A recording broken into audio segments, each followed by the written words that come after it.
The following is a live production of the Warchant.com Multimedia Network.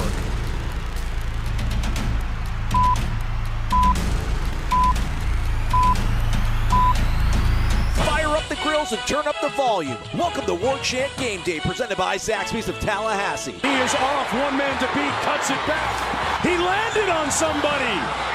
They're going to say touchdown. Warchant.com's Jeff Cameron and Tom Lang bring you the latest news, updates, and analysis around the FSU program ahead of today's kickoff on Bobby Bowden Field. I know what this game means. And if you don't get up for this one, then go somewhere else. Go do something else, because it is not for you. This is why you play. Tallahassee Game Day is brought to you by Zaxby's, the official chicken of sports fans. Your Tallahassee Zaxby's, a proud Golden Chief booster for 17 years. Go Noles! Now live and worldwide on Warchant TV, here is Warchant Game Day.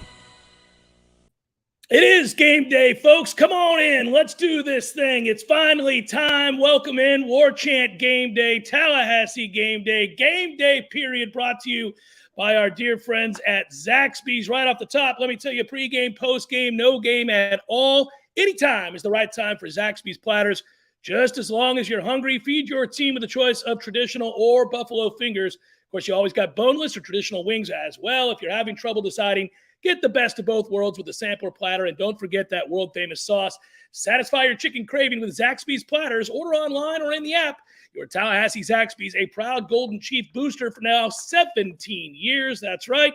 Go Noles. Let's do this thing right off the bat. I see you, Eric Angel. Thanks so much for the contribution. Welcome in, everybody. Let's talk Florida State and Louisville as we get set for a pivotal matchup in the ACC. The Noles on the road, true road game for the first time this year, I guess you could say. And obviously the home opener for Louisville, they're trying to avoid a 1-2 start. And of course, the chatter that would accompany a 1-2 start surrounding their head coach, Mr. Satterfield himself, who I hope has a game tonight in which he laments most of the decisions. Tom, good to see you, baby. A few hours after we just got done with the JCS. Of course, we'll be with you here now for this hour. I'll stick around this time around as the game gets underway. A little watch along. Got the TV here behind the camera, all ready to go to watch our Noles on the road at Louisville, hopefully cementing a victory and a 3-0 start. I'll be with Ira Schafel, the great one, the Silver Fox, the Gray Fox, the man himself. He'll join us, and we'll talk for the first half of the game. Then Tom will pop in, and we'll chit-chat some more. Tom and I are going to be damn sick of each other by the time this day is over. It's a beautiful thing. I always love Tom. It's just fine. But you'll stick around with us there, and then we'll ease on out, and Gene Williams will jump in. Dominic Robinson off this week. So, unfortunately, no in-game watch-along with Dominic, but we'll do the best we can. We know we can't live up to the analysis he has. I'm going to watch the game, frankly, folks, as a fan tonight. I'm not going to sit here, break down X's and O's. I'll save that for Sunday and for Monday's JCS show. But instead, let's just root along together. Let's talk about what's at stake. And what's at stake right off the bat is Florida State having an opportunity to go 3-0 for the first time since 2015. That sounds downright criminal to say out loud, doesn't it? First time since 2015 to go 3-0. But it could happen tonight. And I assure you of this, folks, if Florida State wins tonight on the road and moves to 3-0, they will be ranked. And from that point forward, you'll watch Florida State enter Doak Campbell Stadium the following week. We don't want to get ahead of ourselves against Boston College with an 8 p.m. kickoff start time. That was released earlier in the week. If you missed it, Florida State BC next week at Doak Campbell Stadium, Bobby Bowden Field, 8 p.m. kick. And when you hear it introduced, you'll hear number so-and-so, Florida State versus Boston College. And won't that feel good for the first time in a long time, obviously. So much at stake, including, is this team mature enough to get it done tonight against a Louisville team that through 2 games has not looked very good? Now, we will say this about Louisville, Tom. They have had 2 real opponents to face, unlike Florida State. Florida State faced Duquesne, glorified high school. No offense to Duquesne, but that's the reality of the situation. However, step up in competition, at least athletically. Certainly, Florida State took care of business in New Orleans and got that huge win in dramatic fashion against the Tigers. Now, can you do it in the ACC? Start 1-0 in conference. That's all. That's all we got to do. That's all that's at stake here. That's just the buildup for tonight's game. Are you man enough to go take it at Louisville, where I'm told by several friends right before we came on the air, the attendance is going to be a good one for Florida State fans. They're traveling these days, Tommy. They're traveling to see their beloved Noles. Yes, they are. And the scores of you are here for pregame shows as well. There's nearly 1,000 of you already in the various means by which you get Warchant TV on YouTube, on Facebook, Twitter Live, and such. If you wouldn't mind throwing us a thumbs up at the bottom of this video, that'll help more Nole fans find that pregame kill that final hour before kickoff. We were all antsy. Buddy, when I got home today around 3:45, I brought some Zaxby's home with me. I crushed some of that. But then it's around 4:15, and I'm saying, well, what do I do? I got 2 hours and 15 minutes before kickoff. What am I going to do? So I found time for a nap. I said, let's go time warp. Took a 45-minute little power nap, and now we're here. We're at the precipice of a really important game because the win against LSU was great. On a national scene, you got guys like Drew Brees and LeBron James tweeting about you. That's really good for the program. But tonight is about validation. Have you really taken a step forward? Because if you have, you beat teams that are worse than you. And Louisville is worse than Florida State. Let's just say it. I know we're only 2 weeks into the season, so things can change and develop as the season goes along. But you look up and down both lineups. Who's better in the trenches? Who has better skill position players? Who has the better quarterback? Who has the better secondary? It's Florida State. So take care of business tonight, Mike Norvell, Adam Fuller, and group, because if you do, then it gets really fun because you have real stakes. The kind of stakes you haven't played with since the opener against Alabama in Atlanta years ago. Like, you'd have something to lose, and I want that feeling on a Saturday when we get back to Tallahassee for the next 2 weeks. I'm already nervous, and it's because there is something to be gained and something to be lost, as you just noted. And whenever that's in the case, there's something in the balance, and you know it in the lead up to, as Gene would say, toe meeting leather. By the way, Jeffrey Johnson, sir, bravo. That is 100 bones to get this thing started tonight. We appreciate it. I do appreciate it. Thank you for helping us do what Warchant can do, and it's a beautiful thing. By the way, Nopo Tall, or I think I'm saying that right. You want me to say flea flicker, but I am going to leave it alone for now. I'll get back to it later. I don't suppose we have to run the flea flicker anytime soon. Tom, you're going too rapid fire here. I got to get to Swiss Irish, my man, who I saw up in New Orleans. Thank you so much. I've had Antonio up for a minute. Antonio, we love you. Thank you so much, man. Appreciate it. I'll get to Antonio. I see it. Let's go. There we go. 3-0. There we go. $30. That's from Drew. Thank you so much. Steven Stevenson. Thank you so much. Man, is that you? Everybody's coming with it, right? Hope to see you all soon, Jeff and Tom. Maybe Clint Mayo will buy us some bourbons. That sounds good. Hello to Clint as well. All right. I'm going to, oh my goodness, more? Pete, thank you. We got to do a show, guys. Keep them coming. We'll get to everyone. But, I do appreciate you. And we see it come through, and we do absolutely love all of you. Appreciate it. All right. 3-0, ranked top 25 at stake here. 3-0 for the first time since 2015. Confidence, belief, packed house at Doak Campbell Stadium. Listen, Tom, I don't want to go back. I don't want to go back to the days of apathy. I don't want to go back to days of, 25, 30 people in the chat talking about we still suck. When are we going to fire this? I don't want to go back. I like this neighborhood. I forgot how nice it is here. I forgot how wonderful it is to not have to look over your shoulder all the time thinking you're about to be robbed in the back alley. It's a beautiful place around these parts. This neighborhood doesn't suck. No going back. Tonight's the night, Florida State. Don't be BSing. No half-stepping here. You go take it. You take it. You keep the keys to the nice neighborhood. Yeah, I like that November 5th over here has got a Geordie from Star Trek The Next Generation. He says, don't make us go back. The best part about those uniforms is they kind of resemble the garnet that we wear now. And they got the gold little piece, so who knew? From interstellar life in a future that we don't know. They still love them some Florida State. And the nation does too. That's the other thing, is you see the ratings. You saw it for the Notre Dame game last year. You see it for LSU this year on a Sunday night. You'll see it again next year because I believe we play Labor Day Sunday against LSU in Orlando. Just give the people a reason to tune into us for more than that Labor Day weekend game, please. They want to. People want to watch us. People want to care about Florida State. And the national media wants to talk about Florida State. We haven't given them a reason in some time. And we've broken down the X's and O's ad nauseum this week on the wildly popular Jeff Cameron Show. Weekdays 1 to 3 here on Warchant TV and Real Talk 93.3 in Tallahassee. But now it's just about the emotions.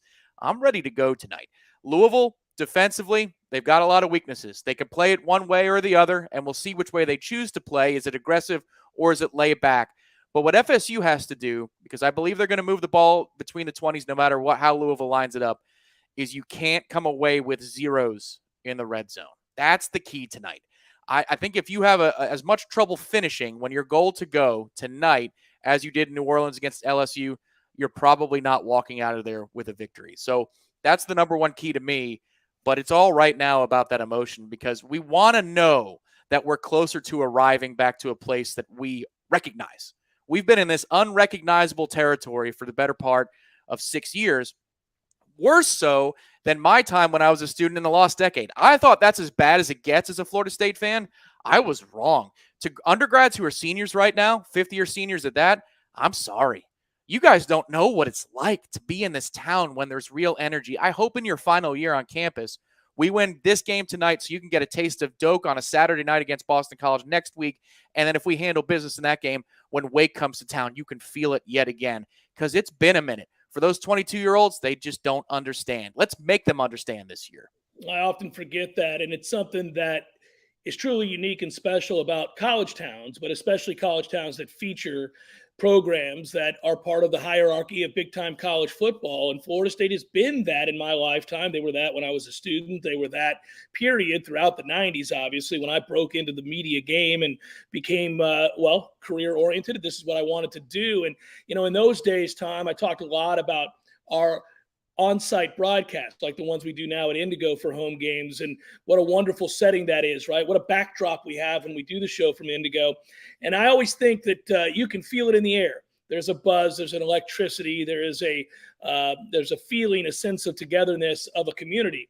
And it's really great when Florida State's awesome. It's even better when FAMU's awesome, and both universities are doing wonderful things. Throw in TCC, and everybody's winning. Everybody feels good about it. Everybody's anticipatory, right? You can't wait. You're getting through your work week together so that we can all feel that enthusiasm, that excitement, that build up to game day. And it's just been lacking for so long. And it's hard. It's hard to experience that, because I have been spoiled. I started covering Florida State. I'm not talking about when I started going to games with my dad way long time ago now. I'm talking about covering Florida State. I began covering them 97, 98.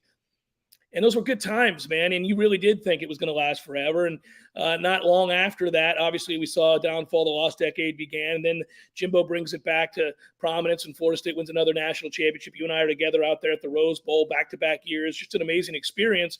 And once again, you thought, well, this will last forever. Everything's going to be okay. But the lesson has been learned. It doesn't last forever. So you have to appreciate it when things happen and move the pendulum towards the good.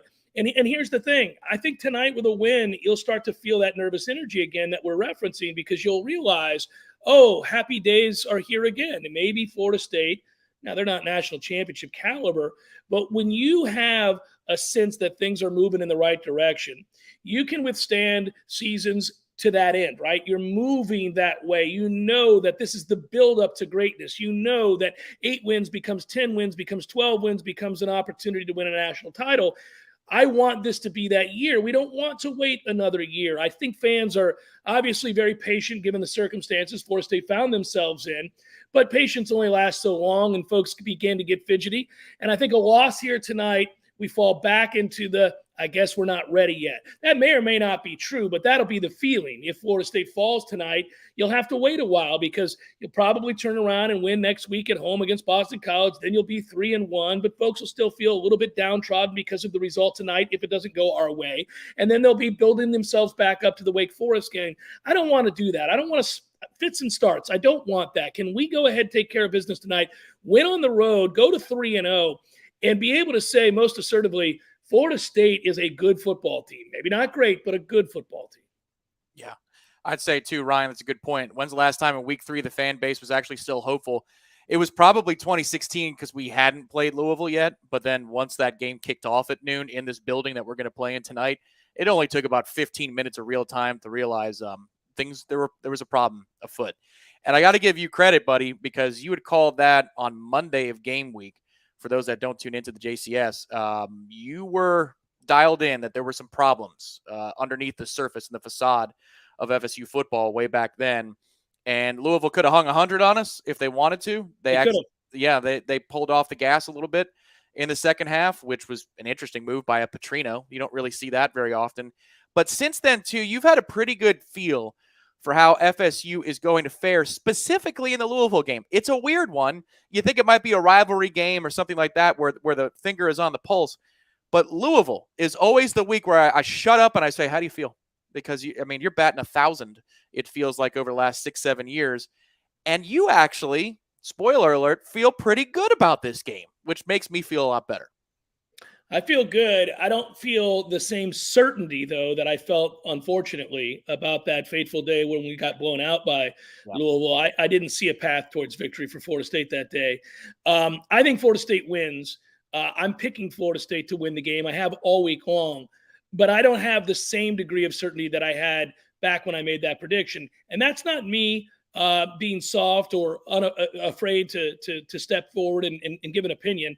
I don't mind. Through 23, 24 years of doing this, you're going to be right, you're going to be wrong, and that's just the way it is. But I just think that there are some unanswered questions about Florida State and Louisville. And I don't know that 2 games is enough of a sample size to say with great certainty that Florida State is this and Louisville is that. Do I think personnel-wise Florida State is equipped to win this game and maybe even win it and pull away late for a comfortable win? I do think they're equipped to do that. I don't know if they're mature enough to do it. They were a much better team on that Sunday night, at least as the game played out, against LSU. And yet, when it was nut-cutting time, Florida State looked like a team that was unsure of themselves, that they could close it. And so I worry about that a little bit. Can you be a grown-up? Can you take care of business and be responsible and understand you got to finish things? You can't fall back and will it and want it to happen. You got to make it happen is what I'm trying to say. And I think Florida State, if they're assertive in that way and remain aggressive, they'll put themselves in a position to pull away late, and we'll all be having a cold one together. You'll be shotgunning a beer, as I'm told, and everybody will be celebrating that moment together. So let's hope it happens, and I hope you went to the store and got yourself taken care of for the fridge, man. They're probably sitting on ice right now. They are. Quite a few natties are in the fridge because that's what I would be shotgunning at the end of today's shows. Just a couple of notes for the 1,150 plus of you that are here. Thank you for joining us on Warchant GameDay presented by Zaxby's. If you don't mind, hit a thumbs up right underneath the video on YouTube. It helps us find more FSU fans. And if it's your first time with us, hang out for a few minutes, see if you like us. I bet you will. And subscribe to our channel. It's absolutely free. And then, of course, we've got a couple more donations coming. But the one thing I'll say, folks, if you want the watch-along and you want the post-game show, they're all on the same link. You don't have to leave here. So just from a technical perspective, for home games, it works a little bit differently. But when we're on the road, this is the only link you need. So for the watch-along, where Jeff and Ira are going to be together for the first half, where Gene and I are going to be together for the second half, and then the post-game show, all you got to do is leave your tab open right here. You're really going to enjoy the next 5 or 6 hours or so of coverage from Warchant TV. And Chad, thank you very much. Sources close to me say the icy white domes are in fact homage to Jeff and Corey. Give me at least 34. There you go, guys. There it is. There's the bald head for you. Yeah, Chad, I am pleased with the icy white, and I love those uniforms, and I'm excited to see them on the big screen behind me over here. Z-Chan, thank you so much. Yet again, we doff the cap to you, sir. You know the drill. It's game time. Let's go, Noles. Absolutely, let's go, Noles. Couple questions already here, and let me just go here with this. It does not look like, and I don't know if they've made it official.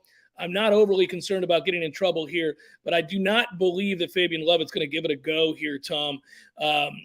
If you look around and see some of the reports, nothing official just yet, but I don't think Fabian's going to give it a go tonight. I knock on wood that I'm wrong, but I don't think so. We'll see. We have updates from the press box coming, whether it is in web form with Corey and Aslan. If the Wi-Fi is okay, we will be joined by those gentlemen, at least one of them, in the next little while here on Warchant Pregame, and so we'll bring that to you once they have some answers. I'm looking at the thread on warchant.com right now in the Tribal Council, and Corey is going to be filling out updates as players roll out onto the field. Still, as of about a minute ago, nothing more than the specialists have been on the field for warmups. So when the full roster gets to the playing surface, that's when we're going to do some counting, looking for specific players, and give you official updates. But a hunch is a hunch, sir, and we'll see if that, in fact, comes to bear. The only reason I'd caution it, the 1% chance is that Maurice Smith was thought to be a no-chancer for LSU. And yet he played the entire game, which is a really big deal because Mike Norvell said in subsequent press conferences that while Darius Washington was available, he was scared to put him in the game. He did not want to have to put him in a situation that he wasn't ready for. The good news is Maurice continues to be ready, and Darius Washington is now up to full speed. So you have your sixth man Swiss Army knife in Darius Washington coming off the bench and not being pressed into starting duty. But updates on more players will be coming because, look, we got into practice on Monday and Tuesday, but we were not there on Wednesday. So there might be something that genuinely we really don't know. But we'll keep you updated on that, and we'll have those updates populating in the bottom third. If not, you'll hear directly from the guys up in Louisville.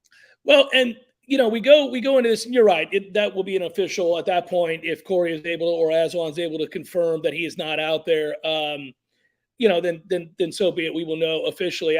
Mine is an unofficial guess. You're right. I am speculating at this point regarding Fabian Lovett.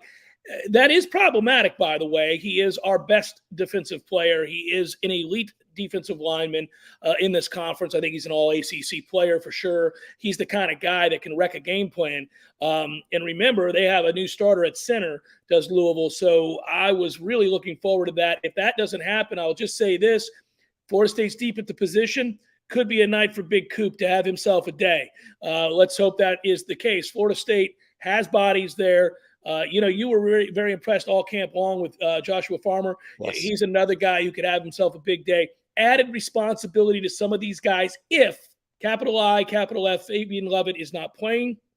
We'll know more shortly. From there, no real other updates in terms of injuries go. Again, without eyes on the field right now, we have them. They're in attendance, but we'll find out. We're finding out right now. He says no Fabian Lovett so far.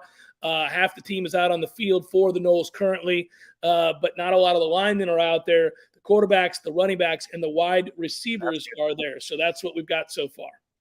And we've also got a thank you to dole out to Philip, who donated to the program. He says he's ready to be heard again. Are you ready? That's actually a fun way to put it.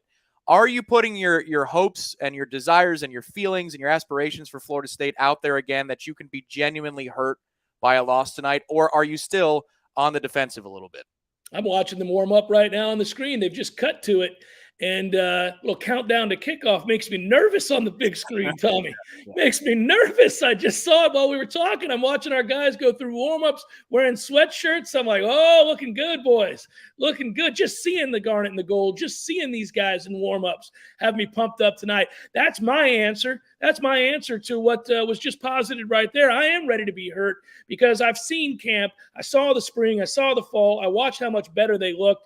I wasn't sure how much better that would translate into this football season. I knew it would be a better team. I didn't think they were going to have a losing record, but I wanted to see just what was possible. And right now, I remain very hopeful. Scott, thank you so much. This is that moment you talked about, Jeff. The climb back is really exciting. This is it, 31-13 Noles, and things are about to get more exciting than JC back in the day could dunk stories. Yeah, that's true, Scott. A lot more exciting stories than that. That's not too riveting. That's answering a question. But I would just say this. I think that for Florida State's defense on the other side of it, Tom, and I know we'll take a break here soon. Yep. I just want to say that this is a game where you cannot fall for the okie doke. To me, this whole thing is about when you watch what Louisville does, what Satterfield does, what the premise is. You can call the offense whatever you want to call it. There's a lot of boot. There's a lot of crossers. There's a lot of outside zone. There's stretch. There's all those things. But they do a bunch of things to set up the passes down the field, and if you don't have the eye discipline, you get beat. And we have been toasted in the first half of each of these last two matchups to the point where you could argue you're not in the game. Yeah, you rallied in the second half last year, and for many of us, that was a turning point on what was to come the rest of the season. But because you were so far down, realistically, it was going to be tough to win that game. The odds were against you, and inevitably we did lose the game. So let's get off to a good start here and show the discipline. I keep returning to the word maturity, and I mean it from my head coach. Yeah. I need it from my defensive coordinator, who we've been asking about, who's made improvements, but there's still room to go. And I need it from my players. Are you mature enough? Because all this window dressing, when I say don't fall for the okie doke, all this window dressing is to test your discipline. Are you going to be overzealous and try to make a play that's not there? and give up the big play. And we know this about big plays. It changes the psyche of both teams. I mean, we watch things avalanche pretty quickly when you give up a 70 or an 80-yard score, and there's nobody, if you're watching at home, on the screen for Florida State. And we've had to see too much of that in the first half of the last two meetings between these two teams, both Louisville victories. Another reminder is that the Zaxby's, our friends at Zaxby, sponsoring Warchant GameDay. Don't forget, you can always order online or in the app. It's your Tallahassee Zaxby's, a proud Golden Chief booster, by the way, for 17 years. You want to get that big old platter, man. I've got it for my family tonight. They're back home at the they're in the back living room watching, and so it'll be a good time. And we'll have to mow down on the leftovers afterwards, Tom. I think I have an opportunity to do just that. So I hope you have leftovers. I hear you have company, so I hope you have leftovers tonight. Yeah, have company. We will have leftovers. It's Warchant Game Day. More in a moment. Something big, something huge is taking over the world of chicken sandwiches. Zaxby's new signature sandwich with Zax sauce or new spicy Zax sauce. Because the chicken sandwich war ain't over yet. The new signature sandwich, it's taking over. And it's only at Zaxby's. Warchant.com has been the definitive home of all things FSU sports for over 20 years and is now part of On3, the next generation network. Warchant.com has the most experienced, tenured, and largest staff on the Florida State sports beat and now features innovative resources, including an NIL database that projects player value and a truly aggregated composite recruiting ranking system that will set the bar in the industry. You can have access to all of this in addition to Wake Up Warchant, The Jeff Cameron Show, Seminole Headlines, complete pre, in-game, and post-game coverage, plus year-round recruiting coverage for only $1 a year. Yeah, that's right, $1, 365 days. Get some.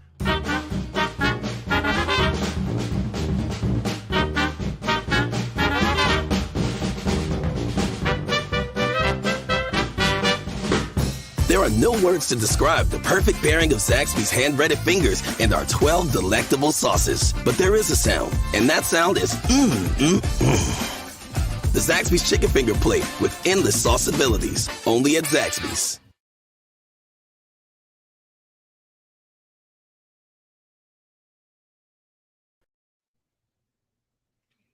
I take it we're back? We are indeed, sir.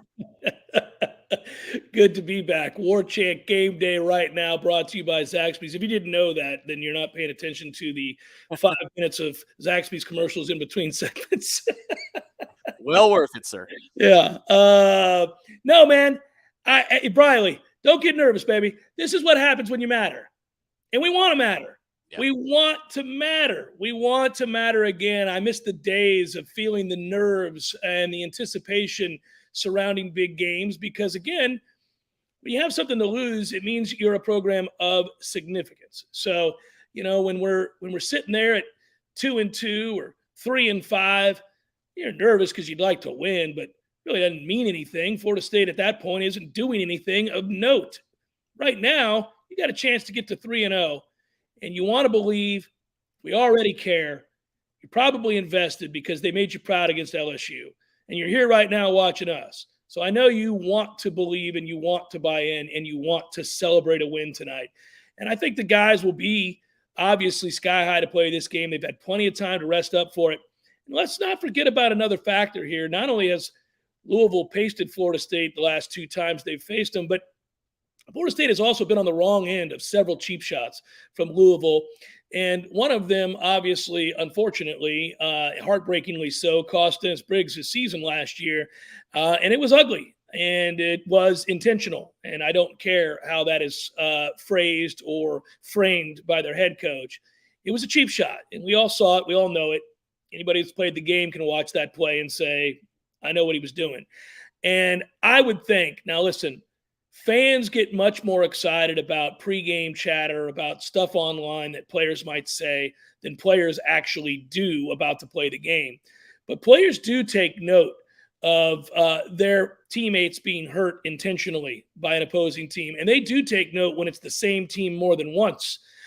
So I would think there's a little edge. That's all I'll say. There's a little edge to tonight's game. There's the need to win it. There's the desire to go 3-0 and begin your ACC season 1-0. There's a desire to be ranked and to matter again and for all that hard work to pay off. But I would think there's a little chip on the shoulder tonight for Florida State as well, because they've been on the wrong end of some cheap shots from this team across from them. And I know when they see a guy go down, they care very deeply. So that doesn't get lost on folks. So if you were watching, we had the tab up with the updates from the press box that said Lovett still has not shown up on the sidelines. Warchant is now reporting. We are now reporting as an outlet that no Lovett dressed out tonight. So your suspicion from a few moments ago seems to have been confirmed, sir, that Fabian Lovett will not be available in this game. So that means that Jared Jackson gets more reps, Joshua Farmer gets more reps, and what a big night this is for Jared Jackson. Everybody's focused on Jordan Travis returning to Louisville. Well, this is also going to be an emotional night for that particular player, that defensive tackle, because if you remember, when they rolled out the white uniforms last week in the little hype video that Florida State made, there were two players who opened up the locker and then sported number 12 and number 13, Fabian Lovett and Jordan Travis, making their returns to Louisville. So that's the update now. If there's anything more, we'll have it for you right here on the Warchant Game Day pregame show. But that's the headliner right now. Fabian Lovett is not dressed out. Yeah, so Fabian Lovett not dressed out for this football game, and he is such an important part of what Florida State does with this defensive line. But it is not the kind of absence that causes Florida State to be in a bind, in that they have numbers at the position and they have some talent behind Fabian Lovett. So there are other positions on the field, by the way. They're showing the warm-up right now on television. There is Jordan Travis, and those helmets look spectacular. I am very, very pleased to report that, Tom. I don't know if you've got it on your screen as well. But that said, no Fabian Lovett tonight. Obviously, the news, not good, not dressed out. Fabian is a player, and to lose him in, what was it, one of the last three plays of the game? Yeah. Against LSU. That's where if you don't check yourself, you can get really pissed off about not closing the game. He should never be out there. There should never be a situation that calls for Fabian Lovett to be out there. And because you diddled around, you screwed around, he didn't finish it when he had a chance to, he's in a position to get hurt. I won't focus on that right now. I'm excited about the positive. The positive is you win this ball game, there's a really good likelihood you're 4-0 and you're mattering in the national conversation. It's not a token. What's Florida State up to? 30-second clip on game day. It's how about what Mike Norvell's got going on down there? And I don't need to hear Desmond Howard or Pollock or Pat McAfee talk about us. I need recruits to hear them talking about us. I don't care, but recruits do. And if you can win this game, you're putting yourself in a position to where for the better part of 5-6 weeks, you have a lot of buzz around your program. And that helps you get better players on campus, which is ultimately what this is all about, getting better players to put yourself over the top so that you're nervous for games against top 10 teams, not nervous for games against Louisville. You think about how high profile the last two Florida State games will have been. You had the LSU game with the country watching, recruits watching. What else were they going to do on a Sunday night? And then here we sit on a Friday night where, maybe after the high school games, you've got an opportunity to get back and watch Florida State, certainly learn of the fate of the Noles on the road. And I think the other part of this, Tom, is that they've done a good job of balancing transfer portal players that can come in and help your program immediately, along with up-and-coming high school players for the basis of your recruiting class. And if tonight they go on the road with a lot of those transfer portal players, it only furthers the reputation of Florida State as a place that is a destination to improve your stock. And I think, that is not taken lightly in the modern era where rosters are flipped quickly because of the use of the transfer portal. So we stated before the start of the season that if you were going to project 8 wins for Florida State or 9 wins or whatever it might have been, pie in the sky or incredibly low expectations, wherever you sat on that spectrum of predictions, the bottom line was you needed to come out and play some good football early because everything's been moved up. The timetable has been moved up for recruits. And so you have to, if you're going to lose 4 games, lose those 4 games late. I know it hurts you and me. Yeah. We hate losing no matter when it happens. But recruits tend to kind of weigh in early on seasons to see what a team is or is not. And they're kids. They got a lot going on. They're 17 years old. They're not paying attention every week. But early, if you can make an impact, if you can imprint on that psyche that, hey, it looks like Florida State's back, then obviously it goes a long way in helping your recruiting and what's possible. So, obviously you cross your fingers that they continue the trend here and get the win tonight. That question, Tom, I just saw pop up here. Obviously, we gave the news that Fabian Lovett is out tonight, not playing in the game against Louisville tonight. That is the bad news. Frankly, I suspected as much. I think maybe many did. There were some rumors out there all week long. But is that you or is that me with the beep? That's what I want to know. I believe that was me with the beep. What happens is during pregame shows, people get so excited about what they're seeing, Tom, watching Warchant GameDay, that all the devices in the house, which for whatever reason are connected to my laptop, are lit up with people texting about, what about this? What about that? Cameron, you got a side bet tonight? You can tell me, all those kinds of things. So that's where we're sitting right now. I apologize. I just got to say, I'm glad it's not for Super Chats, because people would turn off the show with all how generous everybody is. It would be happening every 10 seconds. But there's the update from the stadium from Corey. No Amari Gaynor, which we expected, given that he was in crutches after in the second half of the Duquesne game. Ja'Kai Douglas is not there either. This one's interesting to me. Thomas Schrader isn't on the field for warmups. That is a bit of a surprise to me, so I don't know what that's about. And Winston Wright, that is not a shocker. He's getting closer, folks. If you're checking in for your Winston Wright update, he's getting closer during the observable portion of practice, and through Mike Norvell's comments, we can tell you that he's taking part in route tree drills, and he's also taking part in kickoff return drills. Just to the naked eye, I think it might be a little bit longer, but that it is progress. It is significant progress since we first saw him in fall camp. So Winston Wright not going to be available tonight, but we're getting there. Yeah, and I would stop asking guys about Winston Wright. I'm not saying that scoldingly or anything like that. I am saying that I don't think Winston plays next week either. So I'm going to save you the trouble and save you the type because I don't think he'll be back next week either. I think my opinion is that, and it's just an opinion, Winston Wright at best is the second half of the season projection, in my opinion. So, and hey, listen, by the way, a lot of big games there. So if we can get it back at that time, that's not nothing. It'd be a big deal.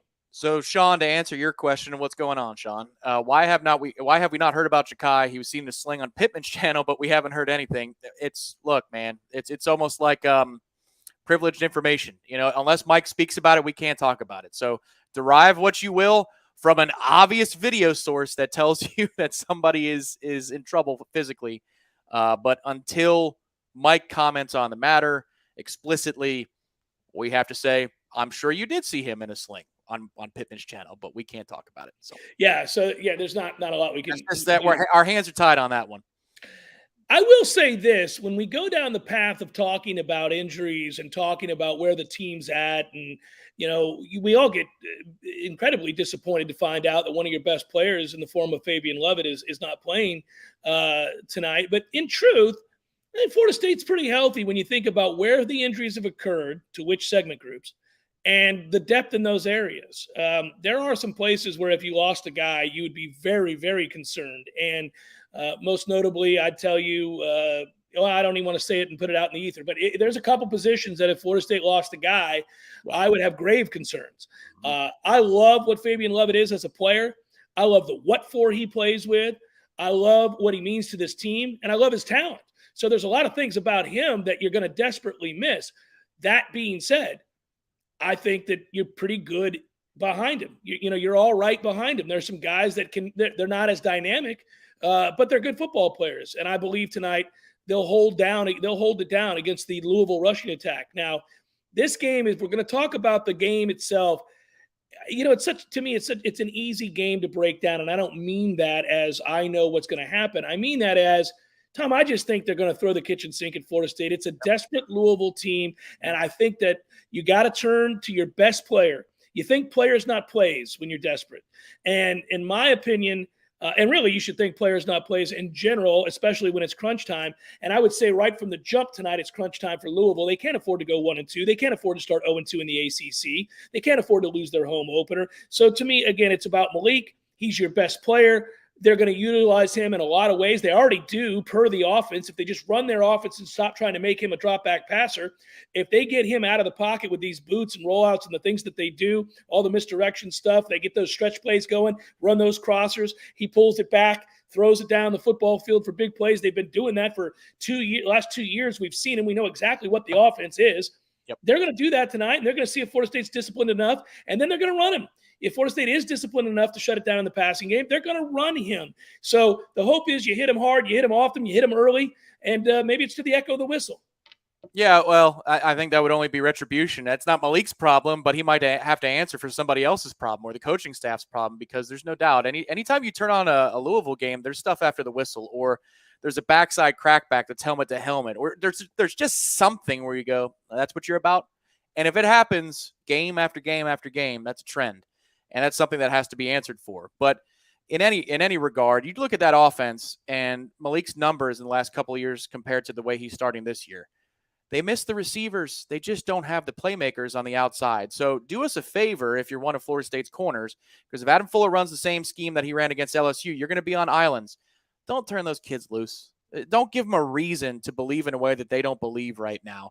Because if you can't cover them, we've got problems down the line in the schedule. The good news is you largely handled LSU's receivers in a really aggressive game plan for the better part of 3.5 quarters. So even though they did well and the game plan was strong against LSU, the thing that I'm looking for in this particular game is still a fact-finding mission.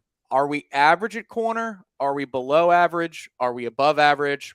I could see any of those conclusions being drawn after tonight's game. So we'll find out, but that's the one place where Louisville isn't special anymore, so therefore it has to fall back closer to the line of scrimmage, and it's not like they've got a dynamic top 25 pick at running back either. They've got some nice players, but they don't have a game breaker at running back. So it all falls on Malik Cunningham, which then at the same time falls on the discipline of Florida State, because they needed to get flowing east-west and get your eyes out of place. If your eyes are out of place, they can hit you for explosive plays, but I don't think they can just do it by lining up and being better than you are. I don't know that they have that in the tank. Fraggernaut writes, Jeff and Tom, as Nole fans, we're ready for pistols and pies yet again. Time to win the games they're supposed to win. This is one of those games. Yeah, I agree. That's how I opened tonight's broadcast. I was ready to go take care of business. I was ready for this team to show a level of maturity that would allow you to trust them. You know, a lot is on the line tonight. We've kind of expressed that. But I think more than anything, if you're a Florida State fan, you've got an inkling they're better. You saw that. You know they're better. Can you trust them? Yeah. Can you trust this team to take care of business on the road against a middling, really scuffling, frankly, Louisville team right now? I'd like to believe so. But given where we've been over the last several seasons, nobody's prepared to say with 100% certainty that we are back. Because, you got to have to show and prove, as they say, show and prove in a game like this. And, again, my headline as I started the day, besides all the things that were at stake, 3-0 for the first time since 2015. You will be ranked if you win this football game. You'll come home Saturday night, Doak Campbell Stadium, Bobby Bowden Field. That place, 8 o'clock at night, will be rocking. BC comes in here, takes that ass whipping. You move to 4-0, and you get set to take on Wake Forest. And that will be a battle of 2 top 25 teams, and the place will again be rocking and all the stuff that we talk about. And I don't want to go back. I don't want to have to start over. I hate the stopping and starting. Let's go. All of that is true, right? But I want to trust you. I want to believe in you again. I want you to prove it. I want you to tell me I'm trustworthy. I may get beat. Jeff, Tom, I may get beat down the line. There may be a team that's just better than we are, or further along in their maturation, further along in what they've been able to sustain in recruiting. Maybe we'll be distinct underdogs in those games we get beat in. But I won't get beat because I'm undisciplined. I won't get beat because I overlook an opponent. I won't get beat because I let it go to my head that we won one game and it felt good with the nation watching. I will take everybody seriously. I'll have the requisite focus throughout an off week to know that I can carry it over in a big game on the road on a Friday night in conference play. I can be trusted. That's what's at stake tonight. Can you be trusted? Can you prove that you are? Yeah, and they haven't earned that just yet. Tom O, thank you for the contribution. The 24-ouncer, I saw the comment. We look forward to seeing if you can match my skills in shotgunning at the end of the game. There's no systematic ignoring Buffalo, Tom. You get more shout-outs than most anybody during the JCS. So paranoid, Tom. Get it together. Yeah. So tonight, it's about not making those mistakes like we made when it was 17-3. If you get up 17-3 in this game, you've got a point-blank opportunity for it to be a skate the rest of the way. It was that close to being won against LSU. Louisville is in that particular position as well tonight because they've got a problem with their head coach. Brian Kelly he's inheriting a culture problem. Satterfield may have created one and be leaving a culture problem. So put it to the test. Get out in front of this particular team. And if you do, they might just shut it down. But you can't take penalties like Akeem Dent did, roughing the quarterback up 17-3 in a situation that would have been a 3rd and 10 after 2 listless plays. Booty has a ball right in his hands, drops it, comes back to the huddle, doesn't even care. And then you got Daniels overthrowing a tight end by 100 million feet.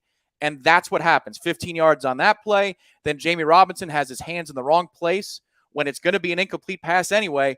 Next thing you know, LSU has the ball at the 48-yard line. They run a little bit of tempo, and it's 17-10. And you got a ball game on your hands. That's the kind of stuff that I'm thinking of when you say, can you be trusted?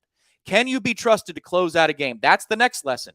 It's great. I haven't seen it in a minute that Florida State has played a middling team and been the better group for the second and third quarters where you say, oh, my God, we're just better. We're just straight up, we're a better football team. That's awesome. That's a step. But you know what you got to parlay that into is a win that's easy. We haven't had one yet. Let's see if they do it. Edward O. writes, this LSU fan bet $200 on Florida State, go Noles. And, of course, it is spelled Geaux. Well done, Edward O. Appreciate you joining the winning team for tonight's matchup. We certainly hope. Off of the cap to you. Real quick break. We'll come back and wrap it up on Warchant Game Day. Of course, by the way, another reminder of all that's on the slate tonight. Stay with us as soon as the pregame show is over. We'll do the watch along. I will be joined by Ira Schafel here in about 15 minutes or so, maybe a little bit longer, right up to kickoff. We're set for a 7:35 kick. So he'll join us, and we'll all be fans together watching this game. Hopefully we're synced up as best we can be. And then at halftime, Tom will step in for a bit and then be joined by Gene Williams right after that. I will then hopefully go and decompress with an ice-cold beer and a celebration of a second half for Florida State. This is all brought to you by our friends at Zaxby's. They are as good as it gets, and they are our friends here at Warchant. They enable us to do these types of shows and go on the road like we did against New Orleans, and we thank them so much for their sponsorship. Don't forget, pregame, postgame, no game at all, anytime is the right time for Zaxby's platters, just as long as you're hungry. And don't forget the world-famous sauce to go along with it. Satisfy your chicken craving with Zaxby's platters. Your Tallahassee Zaxby's, a proud Golden Chief booster for 17 years. Go Noles. Something big, something huge is taking over the world of chicken sandwiches. Zaxby's new signature sandwich with Zax sauce or new spicy Zax sauce. Because the chicken sandwich war ain't over yet. The new signature sandwich, it's taking over. And it's only at Zaxby's. Warchant.com has been the definitive home of all things FSU sports for over 20 years and is now part of On3, the next generation network. Warchant.com has the most experienced, tenured, and largest staff on the Florida State sports beat and now features innovative resources, including an NIL database that projects player value and a truly aggregated composite recruiting ranking system that will set the bar in the industry. You can have access to all of this in addition to Wake Up Warchant, The Jeff Cameron Show, Seminole Headlines, complete pre, in-game, and post-game coverage, plus year-round recruiting coverage for only $1 a year. Yeah, that's right, $1, 365 days. Get some.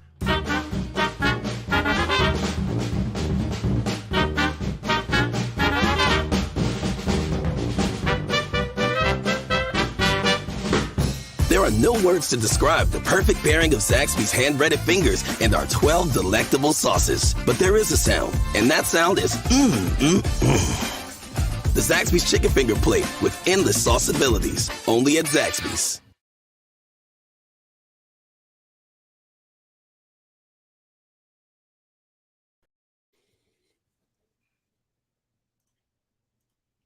And down the home stretch we come, Florida State, Louisville, real soon, real soon. I do have that nervous energy. I want to go outside and run around a little bit, Tom.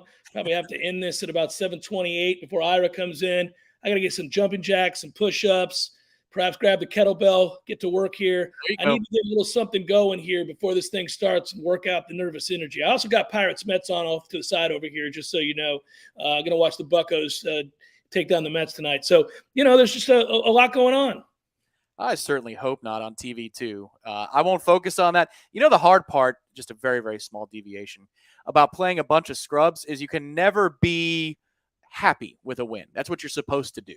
When you play a bunch of good teams and you win your fair share, you say, that's all right. And that's one thing, for Florida State in years past, there's a segue for you, is the wins usually come over either terrible football teams or frauds like North Carolina. And I'm not saying that Louisville fixes all your ills, but there are also mixed in with those wins over frauds, losses to frauds. Can we stop losing to frauds? Can we stop doing that, please?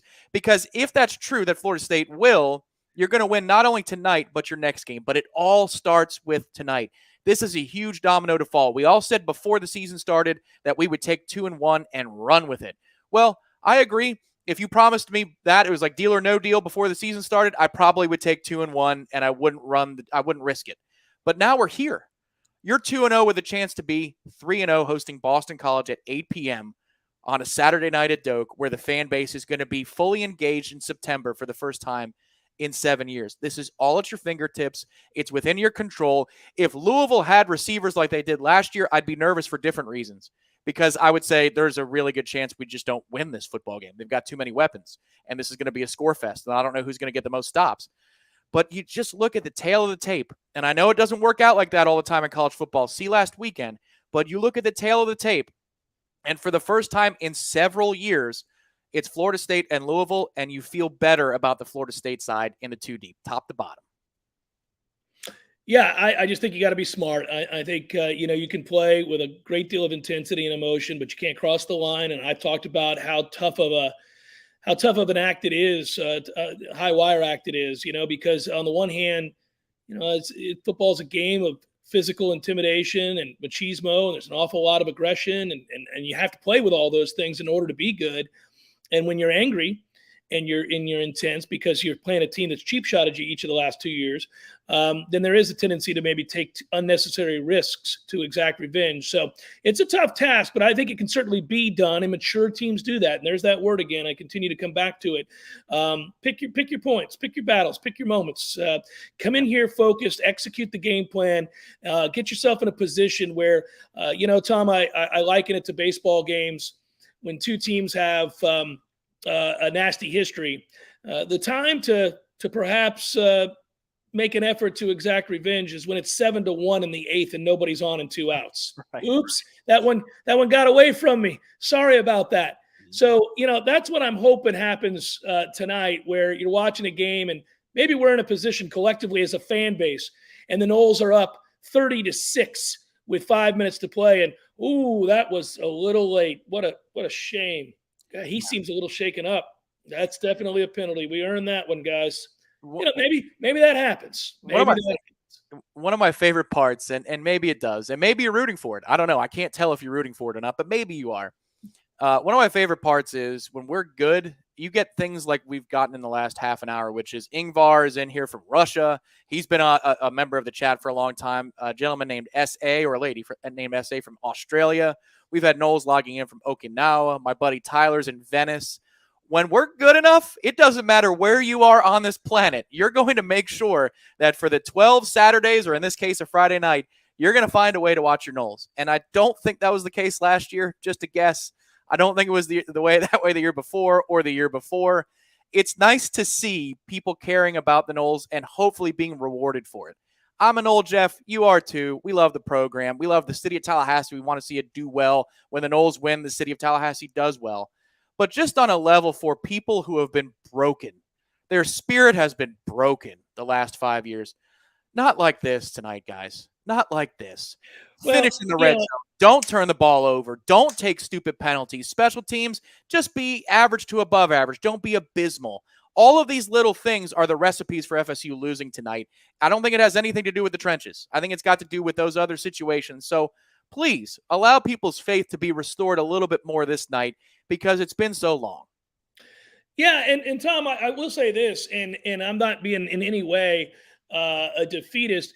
You know, there's a way for Florida State to play in this game, and it doesn't go well, and your hopes are still intact. Now, I know that seems unlikely, but if you play smart and you play well and it's a real good football game, and maybe Louisville did find something in the second half against UCF, and all of a sudden, you know, you're looking at it as a frustrating close loss or something, I'm not washing my hands of this team and not saying they can have a good year, because then if you really think about it, the following week you'll beat BC, you'd be 3-1. There's still a lot to be gained. We're just saying if you play smart, if you play with a level of maturity that I keep describing, you should win the game. But you have to play that way. You have to show that you can play that way. So show us tonight that you can do that. That, too, is another sign of growth. And it's something that I'm eagerly looking forward to because it really did impress me against LSU. I thought they were the much better team until you got into those late moments where immaturity and nerves got the best of them, and all of a sudden you were in a position to maybe throw away a game that you had thoroughly dominated. So you cross your fingers right now that they learn from that and that they play smart and that they are mature and they get this win and we go to 3-0. You know, you're favored on the road. You think about that. Neutral side, Florida State would be favored by 5 points or thereabouts. You know, Vegas obviously thinks Florida State is the better football team. That doesn't make it so, but I agree with them. And we've been saying it since the end of the LSU game. I feel good about this matchup. And how do you feel now that we're about 10 minutes away from kickoff? Do you feel any different than you did this morning, than you did at showtime at 1 o'clock here on Warchant TV, than you did Tuesday? Has there been one of these this week, or have you felt good the whole week? I've pretty much felt good the whole week. I just I've been, I've been anxious, but anxious for a good reason because I'm excited. And I think the other reason I'm anxious is, we talked about it earlier in the show tonight. They haven't proven it yet. You know, they haven't proven that we can trust them yet. And so until they do, in the back of your mind, that could be that we're all beleaguered by the losses that have mounted over these last 5 years. And certainly how could we not be, right? It's the famed Bruce Springsteen line, end up like a dog that's been beat too much. I mean, that's us sitting over here going, I don't know, and you worry about it. So I believe in us. I want to see it. Yeah, same here. And hopefully many of you have seen your local ABC Fine Wine and Spirits if you live in the state of Florida and have gotten stocked up. As you can see in the bottom middle, the viewer chat tonight is brought to you by ABC Fine Wine and Spirits. If you live in the state of Florida, you know where the nearest one is. And look, you could do Instacart too and go get that sucker delivered to you. If Florida State has a big night and you want to toast to victory, or if they have a rough night and you want to drown your sorrows, no matter what it is, ABC Fine Wine and Spirits. Just search ABC Fine Wine and Spirits on Google for the location nearest you in the state of Florida. Thanks for their support and sponsoring the viewer chat tonight. People have been feisty in a good way, and I feel good about that as the nearly 1,000 of you are still locked in about 8 minutes away from kickoff. I visited ABC today, Tom, when we got off the air at 3 o'clock. I swung First time there? First time I've ever been in the place. I tell you what, it really did make a great impression on me.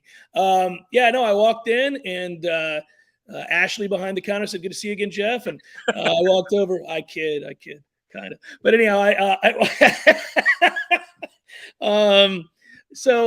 walked in and I got what I needed. A little something for tonight, perhaps, and a lot of something for tomorrow. So that's how that kind of feels like it may be, if it's the right thing, if it all happens, right? So let's hope it does.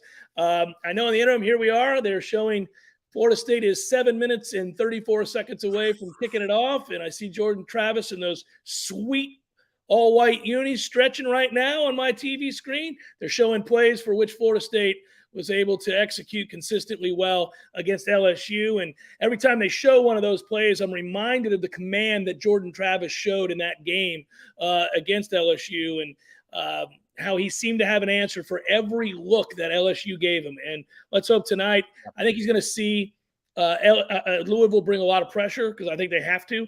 I think they have to, kind of, quite frankly, to stop the run. So I think they'll do a lot of run blitzing, and that should give some opportunities for Jordan Travis to light him up.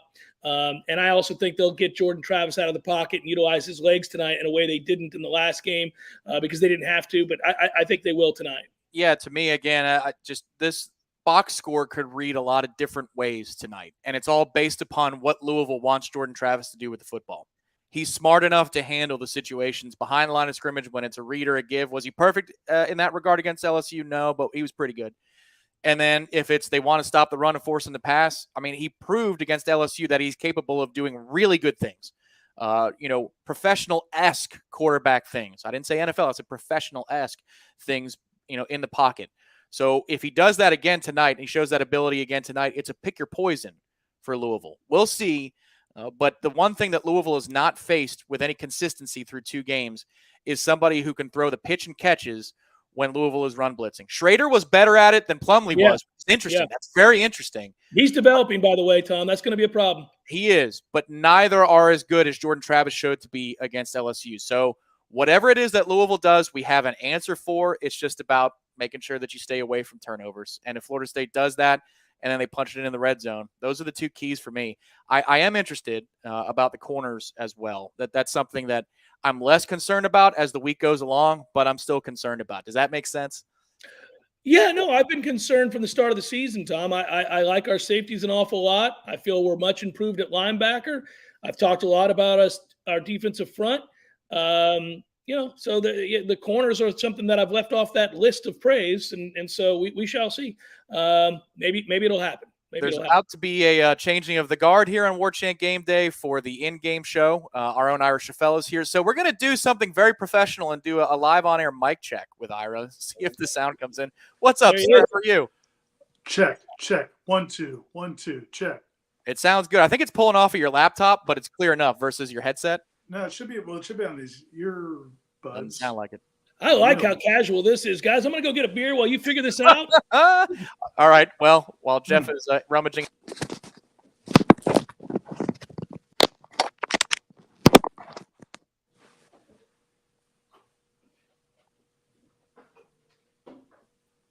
All right. Yeah, probably better if I pull my feet. I was gonna say. I was like, yeah, there you go. Here's an empty room and Ira. How are you feeling tonight, sir? Good. So you're not hearing me through this? I'm hearing you, I think, through your laptop. So I'm not using the laptop. Oh, really? I'm using the iPad. It might be through the iPad. I'll tell you what. Here's what we're going to do, folks. We're going to go ahead and take a 2-minute break. You're going to hear from the folks at Zaxby's, and when we come back, Jeff and Ira are going to take you through Warchant GameDay's watch-along, and we'll see how Ira sounds. Either way, it's loud and clear, but we'll be right back on Warchant GameDay. Something big, something huge is taking over the world of chicken sandwiches. Zaxby's new signature sandwich with Zax sauce or new spicy Zax sauce. Because the chicken sandwich war ain't over yet. The new signature sandwich, it's taking over. And it's only at Zaxby's. Warchant.com has been the definitive home of all things FSU sports for over 20 years and is now part of On3, the next generation network. Warchant.com has the most experienced, tenured, and largest staff on the Florida State sports beat and now features innovative resources, including an NIL database that projects player value and a truly aggregated composite recruiting ranking system that will set the bar in the industry. You can have access to all of this in addition to Wake Up Warchant, The Jeff Cameron Show, Seminole Headlines, complete pre, in-game, and post-game coverage, plus year-round recruiting coverage for only $1 a year. Yeah, that's right, $1, 365 days. Get some.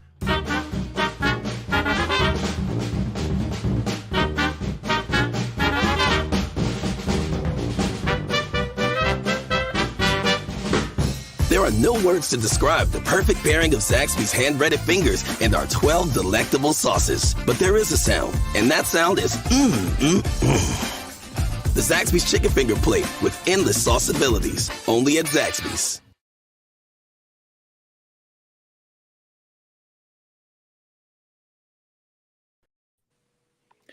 How are you, brother? Here we go. Let's get it on. Let's get it started. Watch along, and soon enough, we'll get this thing kicked off. I can't hardly wait, as we just got done saying on Warchant GameDay, and we want to thank our friends at Zaxby's for that. Ira, can you hear me, buddy?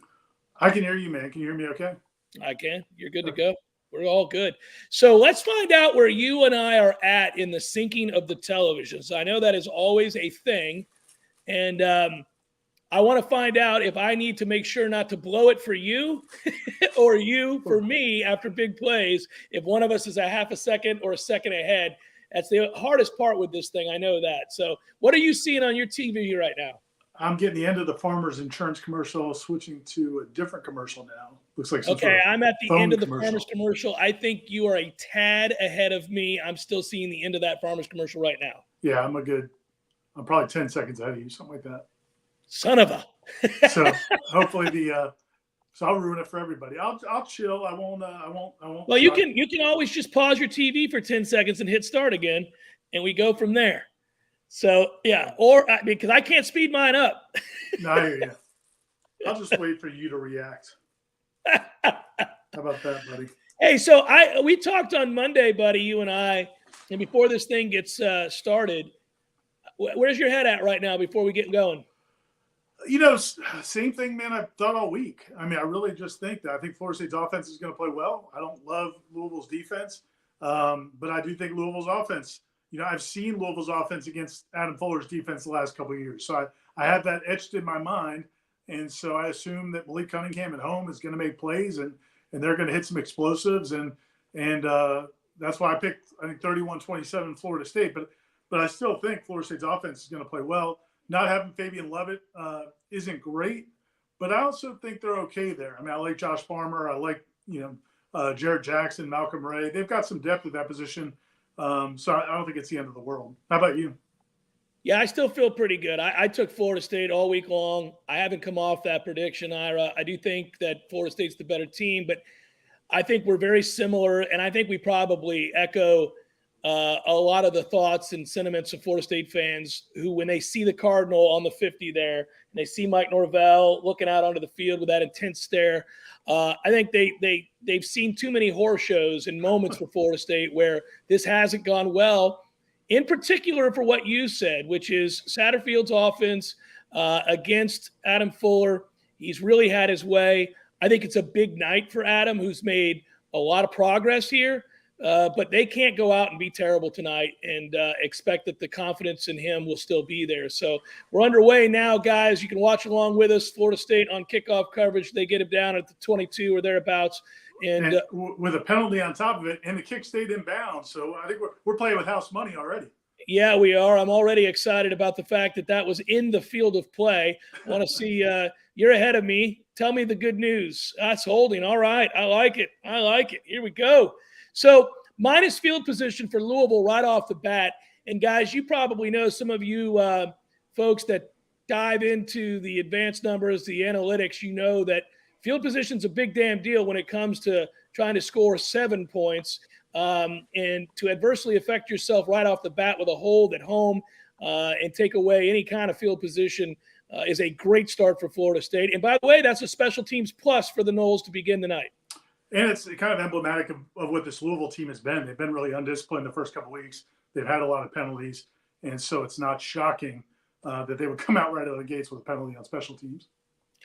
Well, so, again, I'm probably behind I'm waiting you. for you. I know I got a feel for where you're at. So I'll just tell you this. This is what we said before the game. Nothing will change about Louisville's offense. And right off the bat, you see them get them out of the pocket and test the eye discipline for Florida State.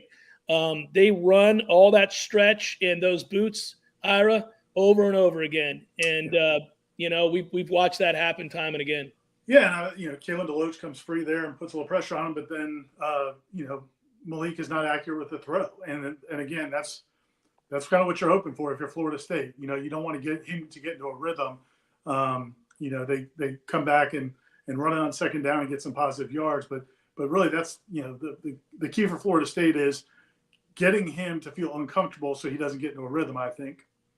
Yeah, winning first down, by the way, puts them in this 3rd and 5. We'll see what happens, but I will tell you that's so far these are wins for Florida State's defense, obviously. Also, the all-whites look great. They do. And, look, man, I think you can't ask for much more than this first series. I'm not going to spoil it too much for you, but But the first series goes pretty well for Florida State's defense. And again, man, if you were scripting this game, getting Louisville pinned back offensively, forcing a 3 and out, getting the ball here probably around midfield if things go well on the punt, man, this is Mike Norvell could not have drawn this up a whole lot better. The trigger from Renardo Green is very important there. And through the first 2 weeks of the season, first 2 games of the season for Florida State, something he's proven to be as a sure tackler, Ira. Renardo has done a good job of triggering and wrapping. You can, ask Jaden Daniels to attest to that. Yeah, absolutely. Renardo will bring the hit stick. All right, so that's good. Florida State with great field position. I want to go back to something. I talked about a plus for Florida State in special teams to start the game, and that is, of course, A, they kicked it inbounds, B, covered it well, and then got the fortunate break that Louisville's lack of discipline led them to have terrible field position. And, folks, now you see it. Florida State's got the ball at the 40-yard line. This is the kind of stuff we're talking about. Those aren't hidden yards. Those are things you can see and add up as you watch along. Florida State's been on the wrong end of this for a long time, so it's a great start for them to come out and be on the right end of it and be disciplined and be smart. Let's see, Jordan Travis in the shotgun, of course. We got 3 receivers to the right side, and we're underway on offense. Yeah, this is really, again, man, like you couldn't – things are just, really working the way Mike Norvell probably would have hoped. First down, you run play action, you get Cam McDonald for a huge gain, and you're already down in the red zone after 1 play. Yeah, no, it's interesting to me, too. They pulled there.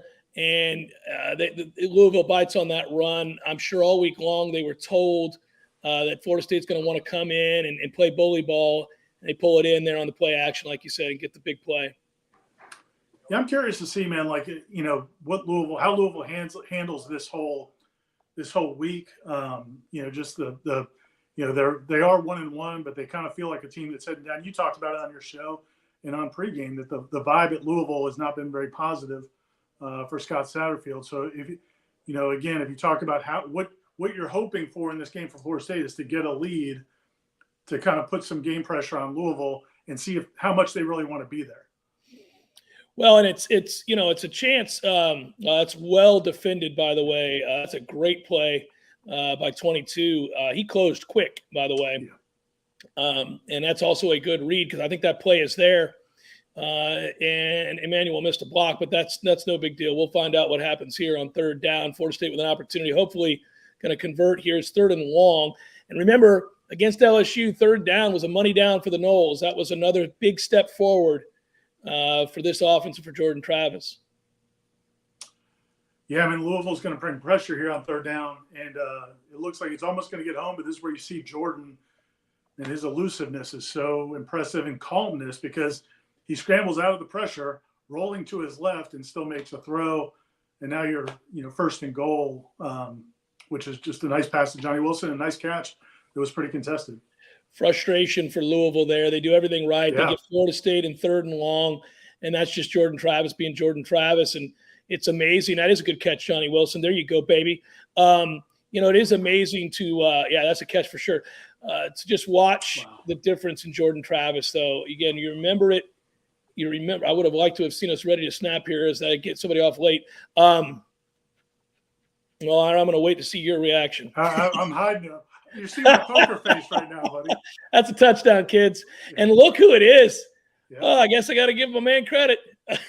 Look, it's tight end you right now. Cam McDonald gets the first big completion to get down to the 20, and now Preston Daniel leaks out, and Louisville didn't get the scouting report on Preston Daniel as the option down here at the 3-yard line, and Florida State gets a touchdown. Hey, by the way, Wyatt Rector with a great block on the left side. If you go back and watch that there, Wyatt Rector's off to a good start this year, folks, both on special teams and when he's been in the game. He has been impressive as a blocker, too. That's that time in the weight room. He's one of the stronger guys on the team.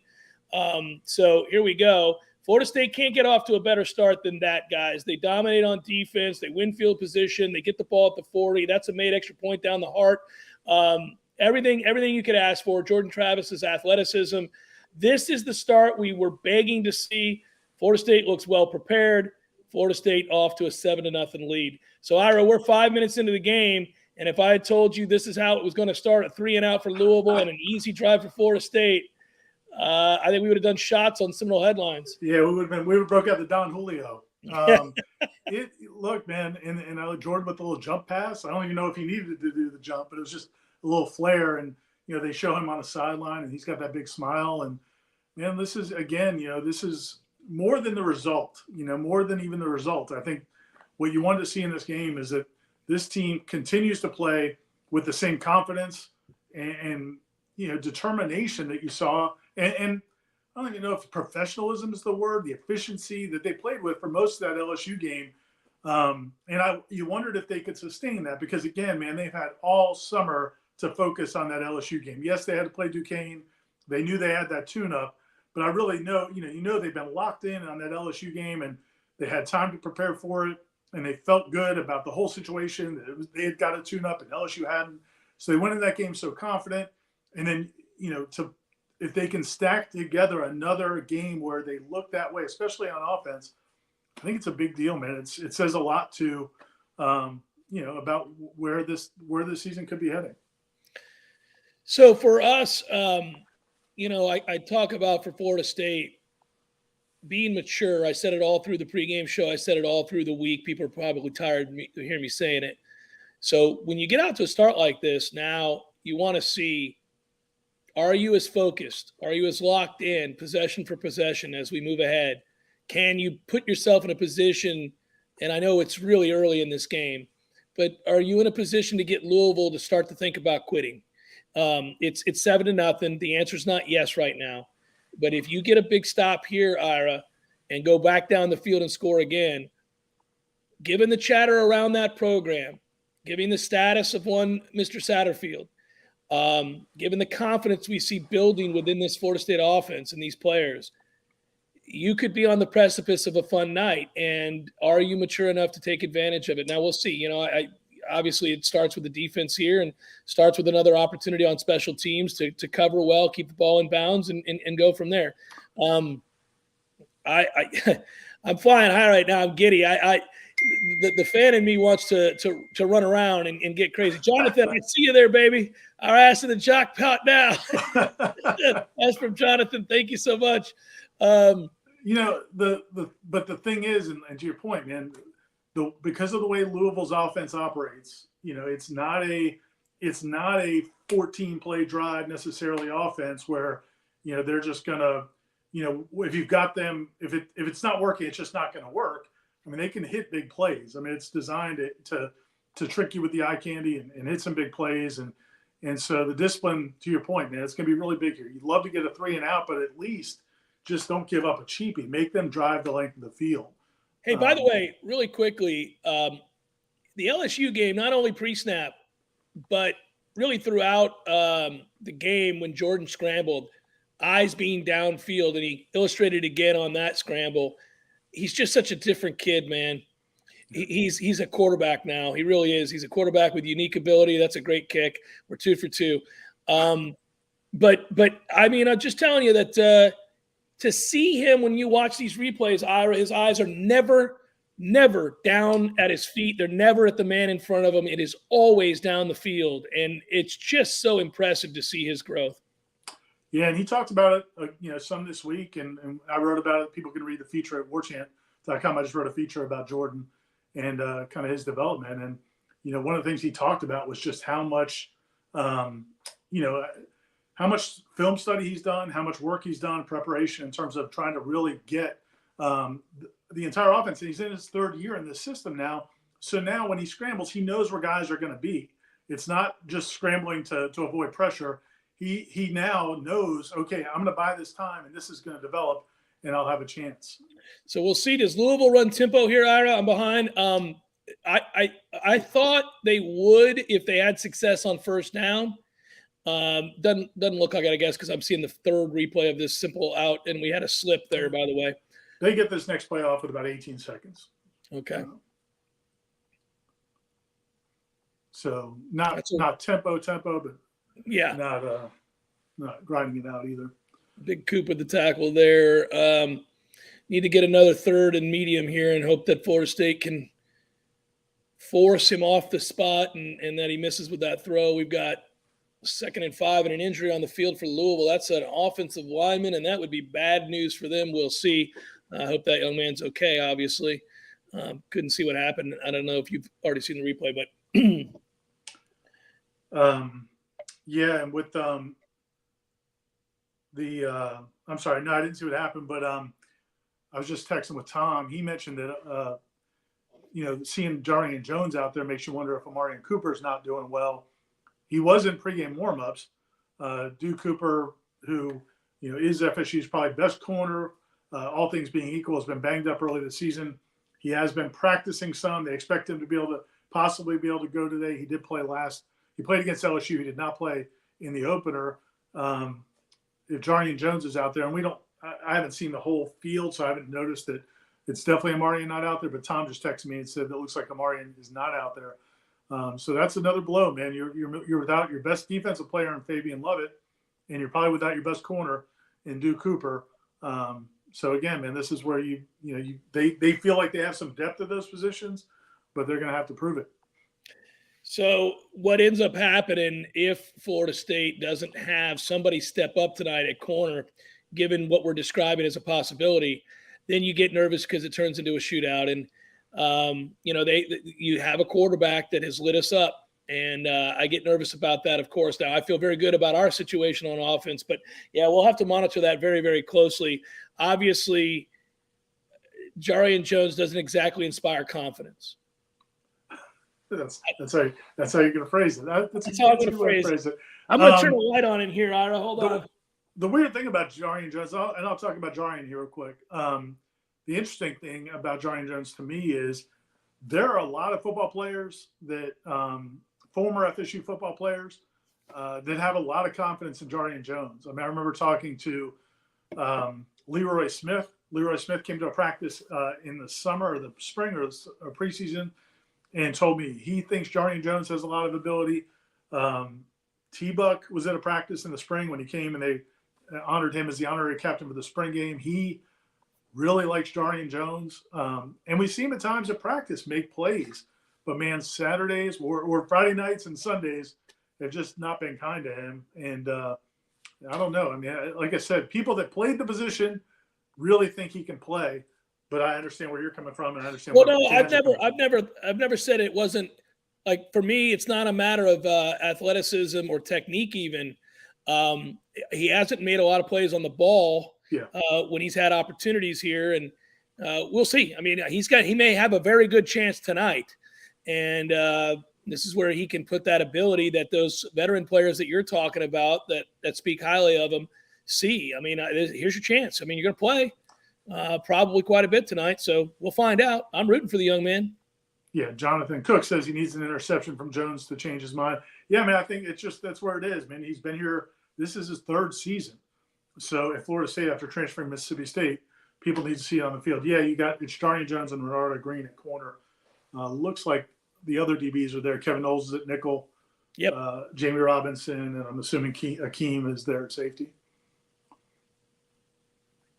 As we get set here with Louisville with the ball. And now they get to third and short, and they're going to go tempo here on 3rd and 1. So I talked about tempo before the game tonight, and I talked about they'll test the waters with it. If it doesn't work, I don't think Satterfield loves it to begin with, so he'll quickly come out of it. But if they have a win like they did on 1st down, they're enabled to do this because they're going to be in short yardage situations. And, of course, they convert here. That's a tackle you got to wrap up. You see who misses the tackle? We were just talking about Jarian Jones. He comes up and tries to hit the big hit, doesn't wrap up, and gives him an extra 5 or 6 yards. Yeah, that's frustrating. Yeah, that's – all right. Well, they're actually going to review it and find out whether or not his knee actually went down or he got those extra yards. I don't think it did. But one thing I'll say, I'm glad they reviewed it there. We looked a little out of sorts. Right. We're moving into a situation here where if you go back to the pregame show and the talk all week long, we were willing to admit that we think that Florida State's not going to completely shut down Louisville here. Cunningham's a good player. So can you win the red zone? Can you get them to settle for field goals? This season so far, through 2 games, small sample size, Ira, Louisville has not been good in the red zone at all. They've either turned it over or they've committed dumb penalties. So this is an area where Florida State has been good. Let's see if they can continue to maintain that. Yeah, man, 100%. I mean, that's going to be, a key to this game. I mean, it really is a huge key because, I don't have a lot of confidence in Louisville executing in those situations because they haven't so far. And if Florida State can force them to make plays and when things really get condensed, that's, to Florida State's advantage. But again, I haven't liked this drive so far. I mean, they've already hit a couple of plays that have kind of gotten out, beyond 10 yards, 10, 15 yards. And that's what you really don't want to have, against any offense, but particularly I think Louisville's offense, because again, they live for the big plays. Hey, somebody's asking about Feaster in this chat, and I was going to bring it up to you. I'm having a hard time. I'm not seeing the chat, so please, feel free to. Yeah, no, I was going to tell you that somebody asked about Feaster in the chat and whether or not he's close to being ready. You've been at practice more than I have lately. Talk to me. Yeah, so Malik Feaster, who transferred in from Jacksonville State, he didn't transfer in until like a week or a week and a half into preseason camp. He had to graduate at Jacksonville State before he could enroll at FSU. Right. And so he kind of got a late start. First, 3 or 4 weeks he's been here, you didn't see a whole lot where you're thinking, okay, this guy can help right away. But last week was a good week for him. And, I actually asked Mike Norvell about him on Wednesday. I think it was on Monday. He had a pick in 7-on-7, I think. He read a route, broke underneath the receiver, and got an interception, and had a couple of pass breakups I saw as well. So I think he's starting to feel more comfortable with what they're doing and maybe starting to show some potential. So far, he's only played a few snaps on special teams. And I don't know that he's a guy that will get into this game in meaningful reps because, again, he was still far behind. But I could see, based on what we saw this past week, maybe in the second half of the season, he's a guy that can break into that rotation. So I'm going to assume this play stands based on the replay I saw. And they are set up just outside the 20 is Louisville when we come back. So I'm going to guess that. Yeah, it didn't look like didn't seem to me that his knee was down. At least I just saw one quick replay. But I will say again, I'm glad they're reviewing it because we were out of sorts there. And I worry about tempo. I thought that if I were Louisville, I'd run tempo against Florida State. But of course, in order to do it, you got to win first down. And they got 5 yards on that first play of that series, which set them up a 2nd and 5, which is why you can run.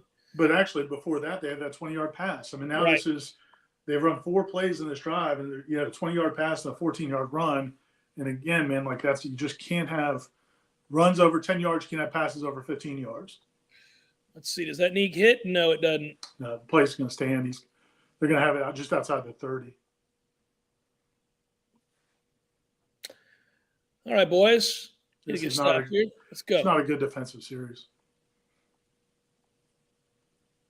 Well, but like you said, I mean, it really needs to come down to this red zone, and if you can force them to make a play inside the 10 or 15, then take your chances. Well, it's as simple as this. You hold to a field goal here, you get the ball back, you go down, it's 14-3, suddenly changes the dynamic of the game and what you can run.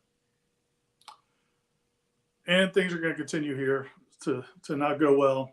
I don't know where you're at on the play, but yeah, I see it. Interference. Yeah, the receiver gets behind Renardo Green, and Renardo doesn't. You can face guard in college, but he actually runs through him, and Louisville's going to have first and goal.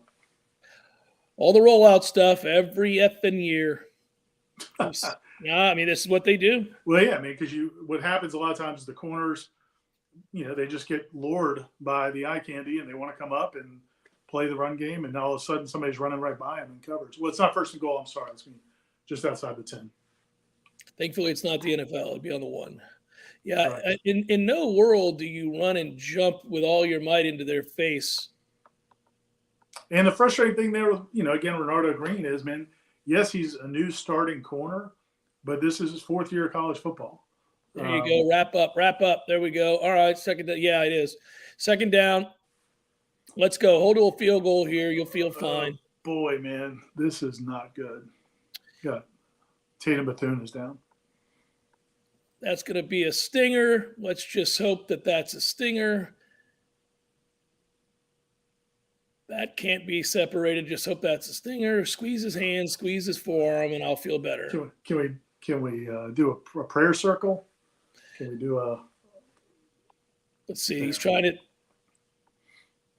Just could be a bad. Hopefully. Yeah, there's no doubt. I mean, look, there's no doubt he's a tough kid. If he can play, he'll play.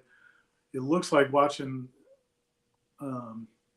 It's hard to even tell from the replay. I mean, I just saw a replay, and it's hard to tell exactly what happened. If it's separated, obviously, that's a problem. But we'll have to see. He's a tough kid, though, man. If he can play, he'll play.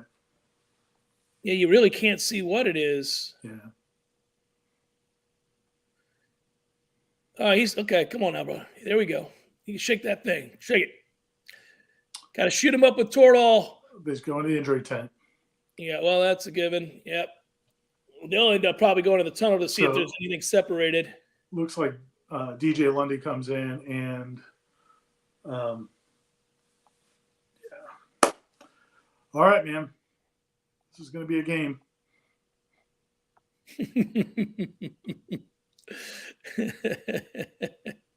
Yeah, this is exactly what we were, you're concerned about this game is. I mean, I do think Florida State's offense is going to do well. I think they're going to move the ball. Jordan, they couldn't have gotten off to a better start. But you needed, if not a 3-and-out, you just needed to not give up explosive plays. And that was just ridiculous. Yeah, that defensively. And they called Malik Cunningham's number right up the gut. And I said that coming into this game, they would play with a high level of desperation and turn to their best player and just beg him to make plays in every way possible. That's what they should do. So, listen, 7-7, 8.5 minutes to go in the first, not the end of the world. Got some adjustments to make on defense, though. Yeah, look, man, it's early in the game. Guys can settle down, especially, we've seen it from Florida State's defense plenty of times where, the last game, LSU, they got gifted the good field position by the kickoff returner or the kick out of bounds, and then I think there was a penalty. But they kind of moved the ball right down the field, and then the defense kind of settled down. What concerns you right now is you're already without Fabian Lovett. Duke Cooper apparently is not playing right now, and then Tatum Bethune, your best linebacker, just went out. So, this is life in big boy football. You got to see what you got depth wise, or if you can get some of those guys back. Yeah, well, the Lovett thing, you see him go right up the gut there. You can't help but believe if Lovett's in there, that likely doesn't happen. That's all right, though. I do believe this team to be resilient. I also like it when teams do this stupid swaying thing back and forth. That's always a good sign of my favorite thing about that is it's cool if you're winning or doing well. But, when you're not doing well, do you still sway? It's like the swag surfing with Willie. It's like, if you're down 30 points, do you keep going? I see where Sam took a brutal shot and stayed on his feet, and I'm glad he did. But can we stop tiptoeing out of the end zone? I was going to just ask you where we're at with Sam McCall. Look, he's a freshman. I get it, and they expect that he's going to get better. He's got a lot of potential, but yeah, he's running very upright. He runs straight up and he half steps. So it's not a good combination. Fairly devastating combination to him. Usually, that's why you get hit and spun around. Remember the running back that they brought out of Jimbo got out of California, Tavares Presley? Yeah, we're standing straight up against USF. In that first run, they liked him. And the first run just comes up into the hole, standing straight up, and pretty much ended his career. I love how tough. Not because he got hurt. He just never. Yeah, he was never an option. It was beat out of him in one run. It was.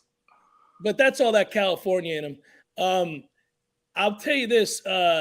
I love watching Micah. He's the opposite of that, right? He's just tough. Some tough kid. Real tough kid. Yeah. You win first shot again, guys. Just a note. The thing about, it's funny, man, those bubble screens look a lot better or any of those underneath passes look better when you have a physical receiver who's not going to go down on first contact. I'm going to guess this is on them, Ira?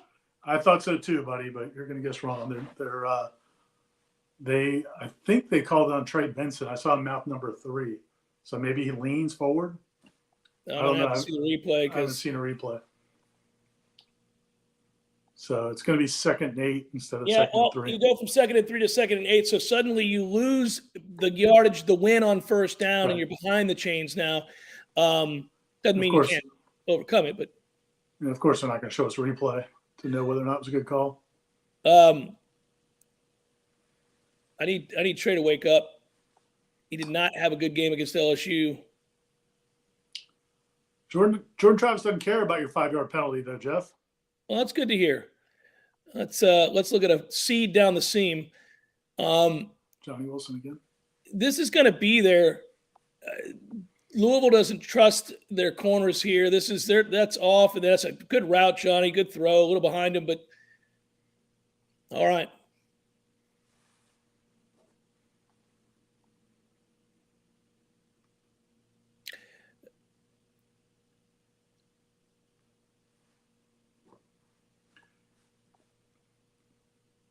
Yeah, now Florida State, look, I mean, they're taking advantage of that. He's down. He's down. Yeah, Johnny Wilson catches a short pass, and he's down before the ball comes loose. But, Louisville's playing off, and as you said, they don't trust their corners very much. No. And Florida State takes some easy yards. Again, Ira, you're getting 5 on first down, which allows you to play balanced. And if you give Jordan Travis the ability to play a defense that has to play you honest, he's going to win.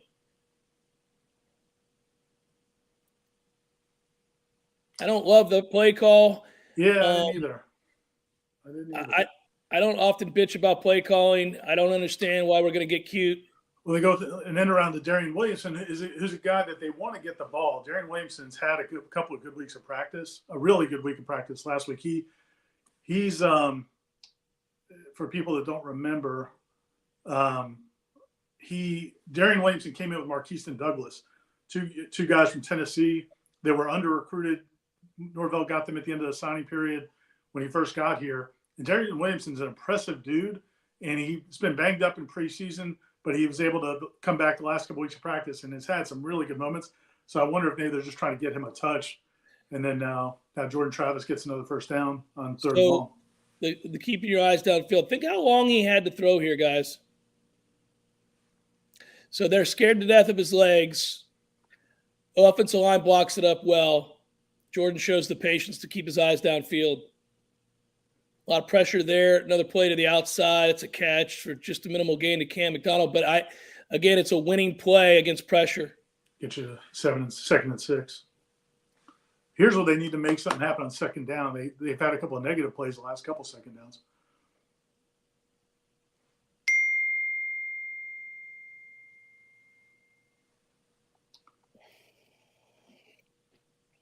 Oh, and look, man, I like this drive, though. I mean, your defense just got gashed.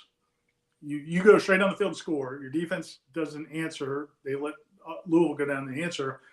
You get the ball back. It's important to keep momentum going, keep the pressure on Louisville. And, so far they're doing it. We'll see if they can cash in. But this is a good drive. Hold and serve. Yeah. And when you're the better team, you just got to keep the pressure on the worst team. Yeah. Yeah, keep holding serve, and you've already gotten one stop tonight. In fact, it was a 3 and out. Now Louisville answered. See if we go down here and score, get something, and then make them hold serve. Well, this will be an interesting decision because Jordan ends up trying to run for it and gets stopped. It's going to be 4th and short, but it's probably a field goal. That's obviously a designed run, and it got blown up pretty easily. I'd like to go back. Yeah, let me see this. 4th and 3. We're going to see what they're going to do here. I assume he's going to kick the field goal. Looks like he is going to kick the field goal. I'll let you see it. I haven't seen it yet, but I'll let you see it before I'll keep my poker. I'll keep my poker face here with Ryan Fitzgerald on the field goal attempt.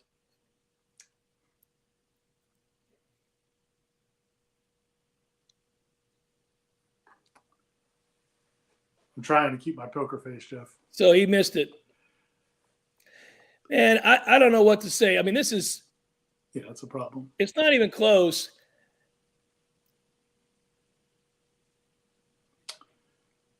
you know, this when you're going to play a bunch of 50-50 games and a bunch of one-score spread games, your kicker can't miss point blank and not even be close.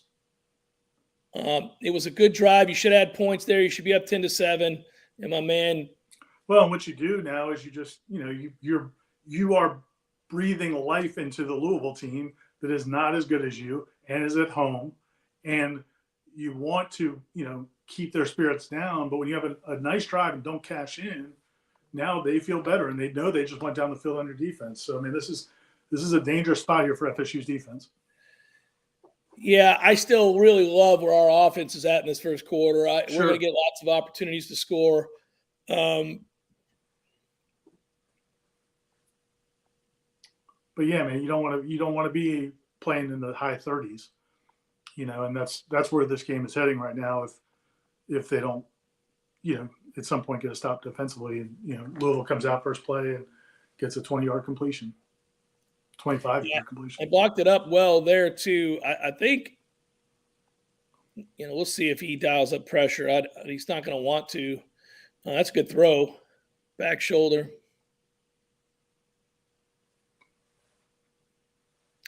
All right, so 5 wide. Here we go. He's also got all day again. That should have been picked, and there's Jerian Jones making a play. There you go, Jerian. Number 7. Number 1 in your heart. Number 7 in your program. He breaks up. He's got a chance to pick that too, yeah. Hey, look, man, at this point, it's not a pass interference. So you'll take it. Florida State's playing 8 in the box, which is interesting. And, I don't know if that's the answer. All right, so you win first down. They're behind the chains here. Let's go. They're getting zero pressure, zero. This is going to be a real problem as this night goes on here. They're blocking it up with ease. Well, and it's kind of early in the game to have Leonard Warner out there, I think, and I guess you have Josh Farmer because you have Lovett out, so you don't have your best defensive lineman out there by any stretch. Mm-mm. But no, you're not getting pressure. I wonder if he's going to have to start dialing stuff up. Look, man, man, I just mentioned that he's going to have to dial it up, and that's a problem. Well, but here's the thing, man. Like on that play, they played 8 in the box, but they're not really bringing pressure. Well, I mean, if you're not going to drop into coverage, you might as well bring guys. I mean, Have you? I didn't see on that particular play. I meant to look. It looks like Wiggins is down for them, which is not good for them. They're not great at receiver, and he's one of their better ones. So we'll see what happens with him. Tragic. You're feeling bad. This game is already a war of attrition. Yeah, strange to watch all these bodies drop. And have Tatum Bethune any updates? I don't know if Corey or Aslan can see whether he's still in the tent. Let me look and see if they tweeted anything. I'll text Corey and Aslan. Yeah, because that's something I'm very interested in. It fundamentally alters who we are with that linebacking core. If he's not in there, he's a bit of a game changer for us.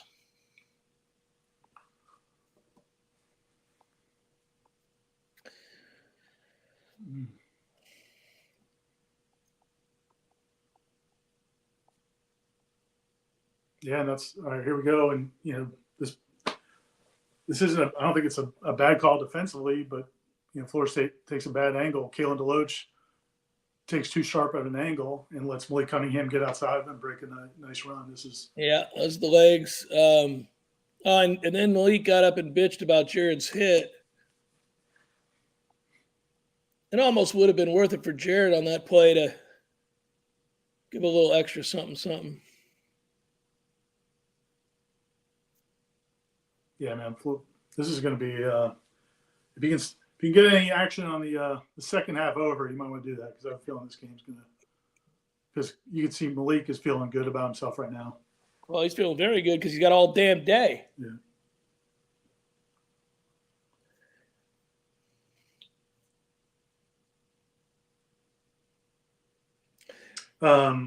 It looks like Tatum Bethune's going to come back in, according to Corey. Third down coming up, and this will be big, and that was good contain there. And can you stop crying after every play, bitch ass? It doesn't look like he's going to be in on this play, but Corey said that Tatum's got his helmet on. It looks like he's going to try to come back in. Man, this play's going to piss you off, Jeff. Sorry. Right. Well, I mean, the thing is, it looks like I think Tatum Bethune gets held. I mean, not Tatum Bethune. I think Jared Verse gets held and no call, and or that's a good. McClendon, I will tell you this: that's a great play call. Yeah. Great hit at the end of that play. Unfortunately, it's too late. I don't think he gets. Okay. Now you got to answer. Yeah, man. They're going to have a tough time getting stops defensively unless they get turnovers. I mean, the offense is just they have to cash in. They cannot. And that's going to look, though, man, if you're Mike Norvell, you got to change your play calling. You cannot. I mean, I don't think you can. If it's 3rd and 5, you got to be thinking 4-down territory, right? If you're down 3rd and 5 down inside the 25. Yeah, and you've got to be thinking, I've got to get 3 or 4 yards and go for it on 4th down. It's brutal. I mean, it's just brutal, and it does change everything. And now, I mean, listen, ordinarily we kind of question some things about Mike's 4th down decision-making, but I don't think we will tonight. I think it's imperative that he go for it on 4th and short, especially on their side of the field.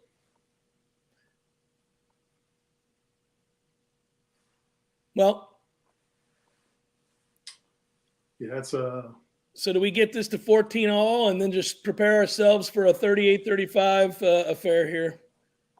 You also want does Norvell go to a little bit? Does he start slowing it down? Sucking some air out of the clock.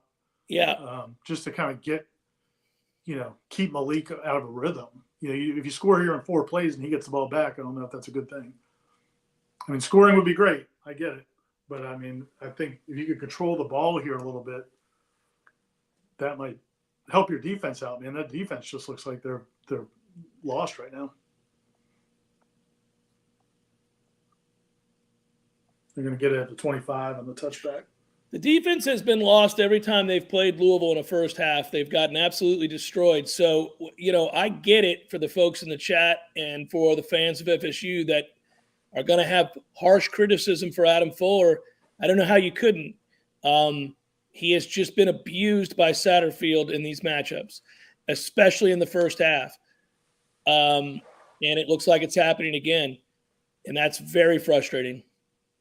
Yeah, I mean, first drive of the game is always, you never know what somebody's going to dial up. And, sure, they've scripted those plays, and but going straight down the field the second time. Right now, according to the stats, Louisville has run 17 plays for 149 yards, Jeff. Well, there's the run right up the gut for 9, and this is you talking about taking the air out of the ball, and he's going to try to sustain a long drive and start to punish.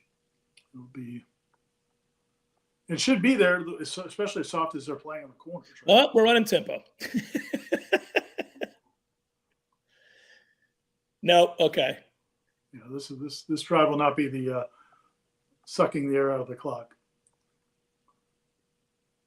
Because Trayshawn's off to the races. Man, they blocked that well. Cam McDonald and Robert Scott just opened up a huge hole.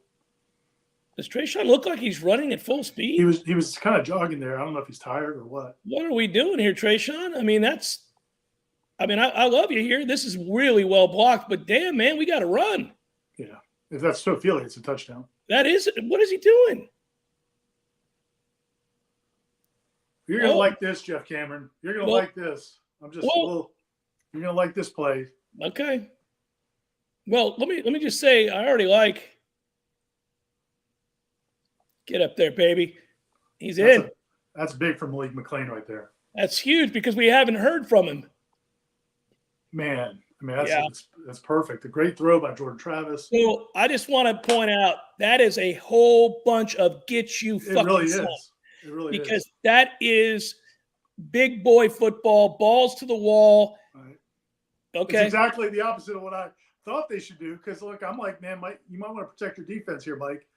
But he's putting it on the table, right? So Mike's saying we're going back to Memphis, and it's going to be 58-55. Let's go. If that's how you want to roll, that's how we're Let's gonna roll. go.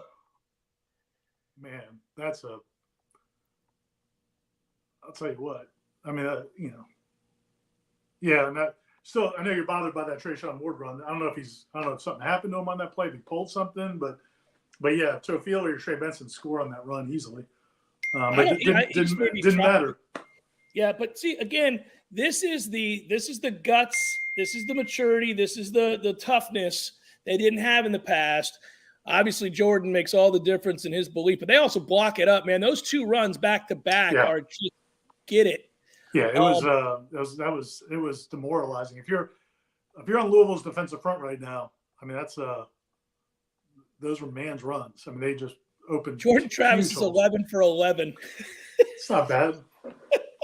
It's not bad, JT. 11 for 11 for 148 yards, 2 touchdowns. What's that passer rating? Yep, I'd say perfect. Infinity. Yeah. Now I need to know, Adam Fuller. Come on, baby.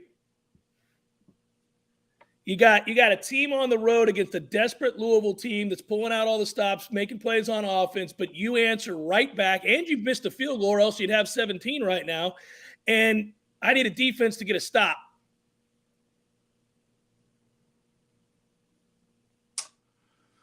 All right, Louisville's going to get it at their 25. Ryan Fitzgerald with a touchback, which again, man, it's a plus at this point. Well, buddy, that's 3 for 3 on kickoffs for him. That's a miracle. No, I mean, yeah. Look, man, I like it.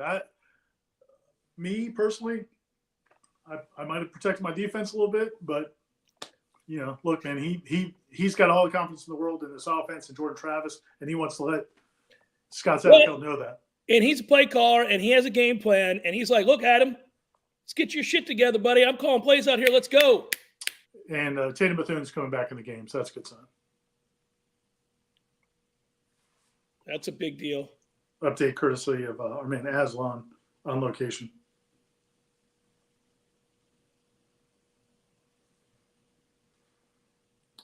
And their receiver Wiggins is going to the locker room, it looks like. There we go. 2nd and long. We win first down. That's the end of the quarter. Okay. 14-0 on the road. You want me give you some first quarter stats here? Fire him. Oh, Wiggins going. You're right. He's on the cart. Yeah. All right. First quarter stats for Florida State. They have run 16 plays for 201 yards. On pace for 804 yards today. That's the first quarter. As you said, Florida State has 148 passing yards. Georgia 11 for 11. They have 53 rushing yards, most of it on that one run by Trayshawn Ward. Actually, 56 yards, 46 on that run. Louisville has 151 yards on 17 plays. They're averaging 8.4 yards a play. That's a heck of a stat. You're averaging 8.4 yards a play, and you're getting dwarfed by Florida State's 12.6 yards a play. And so far, Florida State, slight edge in time of possession, 813 to 647. So Florida State's, yeah, man, the offense is playing well. The only thing they had that one stall inside the red zone and missed a field goal, which my guess is you're not going to see another 30-yard field goal attempt. It's ridiculous, but we're getting some requests in the chat, Ira. 2 things. Try this. Pause your TV for 5 seconds. I'm messing everybody up.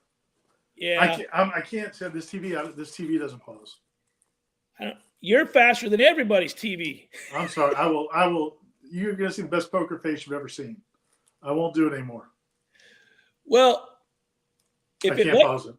You can't pause it? No. If it let you pause it for 5 seconds, we'd be together, or 7 seconds, we'd be together. I'll be better, man. I'll be better. No, I'm not mad. I'm just telling you. I'm worried about them. Yeah. I'm not trying to mess up everybody else up. But what you cracking open there? A little highlight? I went kind of light with a little orange blossom. All right. It's just a Pilsner, man. I got to keep it together. What you got? You got with the water. No, this is gin. I thought you were going to go Don Julio in this first half. So talk about the kicker situation here. So Ryan, they're kind of all in with Ryan. Why? I don't know. I mean, it just seems like I don't know what do you do? They have tried to be as positive with him as possible, but he's had struggles in practice too. It's not a matter of like, okay, he's lights out in practice and then gets into a game and has issues. I mean, he's struggling in practice. It's almost, you just feel bad for him at this point. I mean, it's got to be, something in his head, and just like an infielder could get the yips or something like that. I mean, I just think it might be something along those lines. And I don't know. They've got a walk on.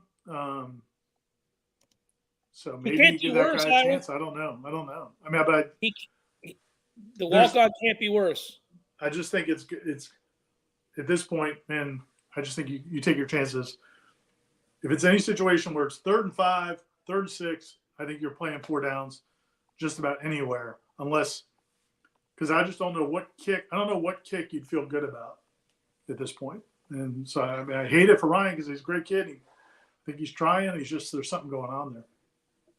Well, but I don't know when you feel comfortable going to a walk-on that you're not in love with either. I don't know.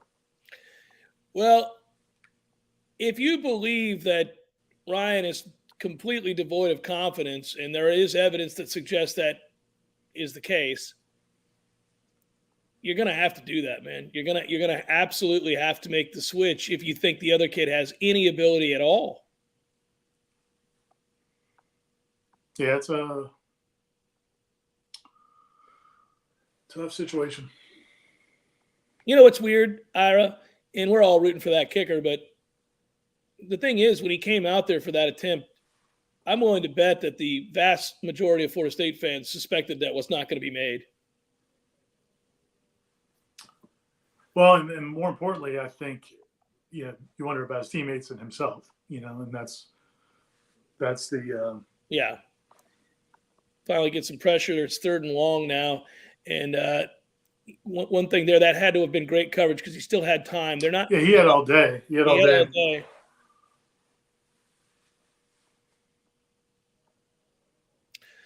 3rd and 8. Louisville's choices at receiver have been diminished greatly. I worry about Malik's legs here, so.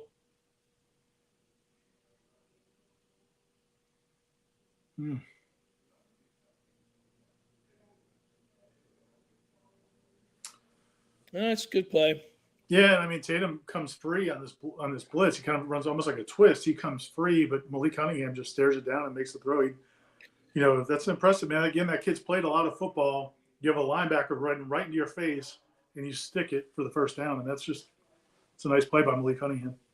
He's tough, and he's patient. Yeah, you're not going to rattle him. No, and we're playing this stretch better now. This is, again, 2nd down and long. We've won both of the last 2 first downs, which is better than the last drive when they had the ball. We were losing first down significantly.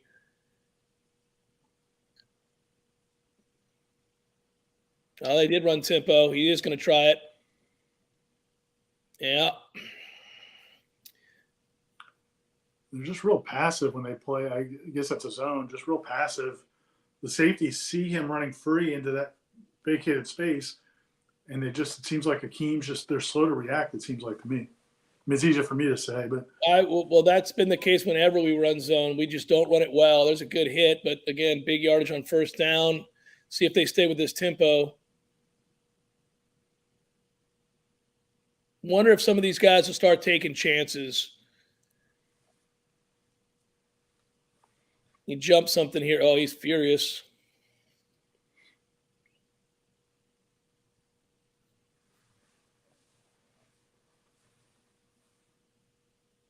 First down.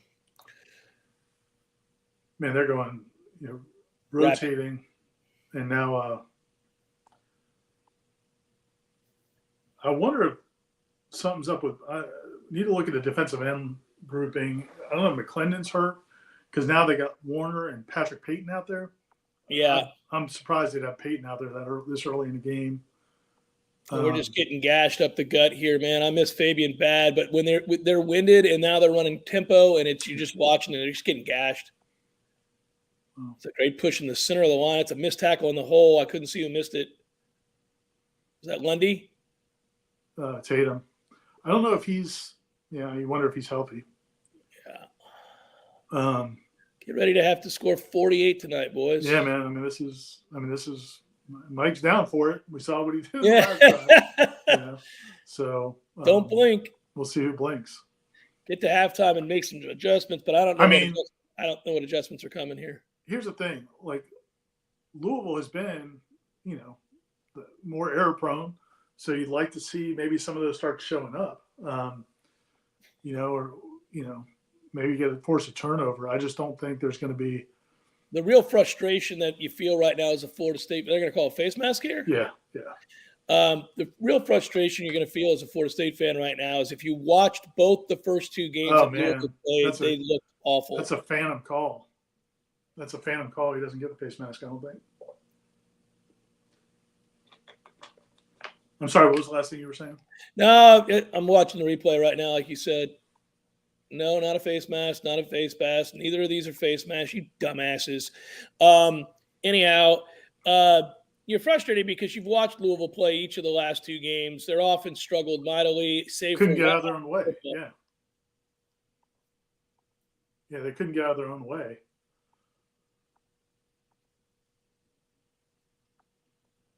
I'll let you call this.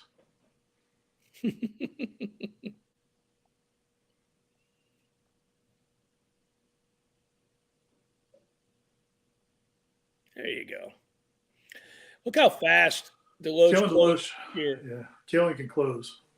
That's if you watch so the diagnosis is good too, but once he reads and comes down, here it is now. It's now. He knows it's now. And look at that. That's manhandling. Got to win red zone. Yeah, it's the thing. Somebody mentioned to me, somebody on the support staff mentioned to me during the week at practice that, like they had a perception of Malik Cunningham as being a bigger dude. Remember, 6'1", 190. I know. Puma Pass was a big kid. Yeah, fumble. Oh, shit. Yeah, just fumbled that one. All right, so it's third down. You get a stop here. They kick a field goal. Come on now. Yeah, I mean, that's the thing, man. If you're Norvell, you're thinking, even if they can drive, maybe we're trading 7 for 3. He likes the fact that they'll be scoring touchdowns and maybe Louisville will have to settle for some field goals. But now you got to get a stop at least on third down.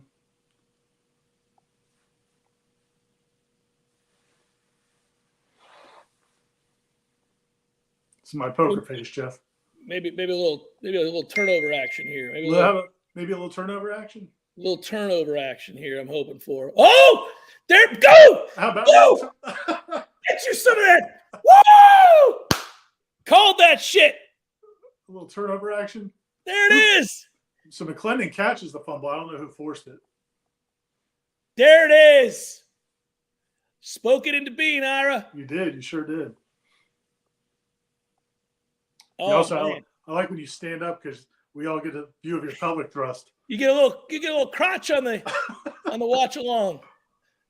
Oh, thanks. I don't know if that's Tom or Matthew, whoever's producing. Duke Cooper was on the field for that play. There we go. So they're working through it. Tatum's back. There we go. Hey, but nothing's going to change the fact. Nothing's going to change the fact that Adam's doing a terrible job right now. Yeah, he's not really in his bag, as the kids say. No. I just they don't. And look, man. The other thing is, part of it also, man. It's just I don't know why. When's the last time Florida State could play zone defense? Oh, I mean, buddy. Did they do it with Pruitt? Because they could do certainly, it. Yeah, they could. They certainly haven't done it with either of the last 3 coordinators. I mean, they're so passive. I mean, the thing is, zone defense can be aggressive. You think back to, remember when Wake was kicking FSU's butt, like Jim Grove? Yeah. And their secondary, man, they were fiercely aggressive in their zone. Couple NFL corners, but they would come up and light you up. And the thing is, just because you're guarding an area on the field or a patch of grass, if you will, doesn't mean that you still like the padding we give on those zones and before coming up and doing anything. It's like, guys got days to figure out what they want to do with their next move after the catch. We're never immediately there. Yeah, and even if you just do it occasionally to make them think it might happen, because and again, I've never played receiver, but I'm assuming when they've got somebody guarding them in man coverage, they know where that guy is. Like they can feel that cornerback. But when you're running in zones, you have no idea where the hit's going to come from. And if you get lit up once or twice, that can change how excited you are about going into those vacated areas. But Florida State never makes those guys pay.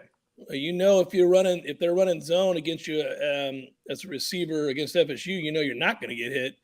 Right. Jason, thanks, buddy. That was completely spontaneous. I just was hoping, you got a break there. Really, more than anything, I just wanted to stop. But we got the turnover, and it happened to be good timing. Every now and then you get lucky.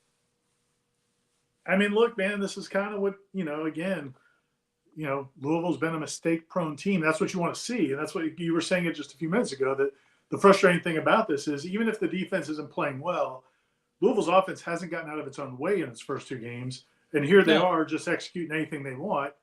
And at least they try to fumble it one down, and then they did get the fumble. You remember I said before the game, we talked about it earlier, that for whatever reason, Louisville has struggled in the red zone to capitalize on a lot of opportunities this year. And there they go. They turn that ball over and continue their woes. Now, you go down here and score, put the pressure back on them, and see if there's anything that they have figured out here. Fuller's got to get to halftime. Yeah, oh yeah, this is like a fighter trying to stay alive to get to the next round, and the round won't end. You're just like, okay, man, I got to get in.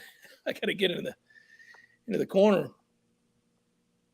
I'm curious to see if maybe Randy Shannon has some input and helps him out a little bit, because this was around the time last year where I thought Randy Shannon started giving more input, even though he wasn't a coach on the field. When they kind of made some changes defensively, I felt like part of it was him really kind of encouraging them to be more simplistic and letting the guys play faster. I don't know if that's the problem here or not. I don't think they're overly complicated, though, Ira. Yeah. 6 yards on first down will work. That's good defense and a tough throw to make there. I almost would have liked him to tuck that. Yeah, I didn't love that decision. Yeah. I mean, if you got, Mike Evans out there or somebody, it's one thing. I don't know. It's his first bad decision of the night. He should have kept that. I saw a lot of grass there, but he's had so much in the way of positive play in the air that he probably felt emboldened to take that shot.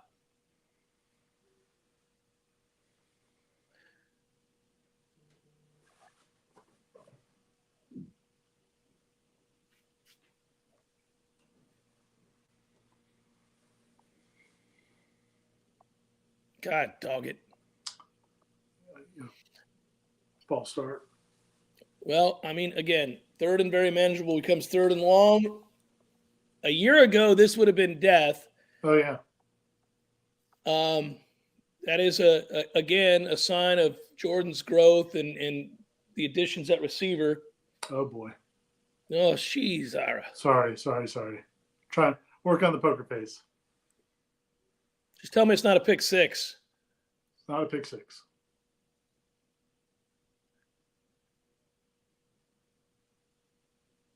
It is an interception, however.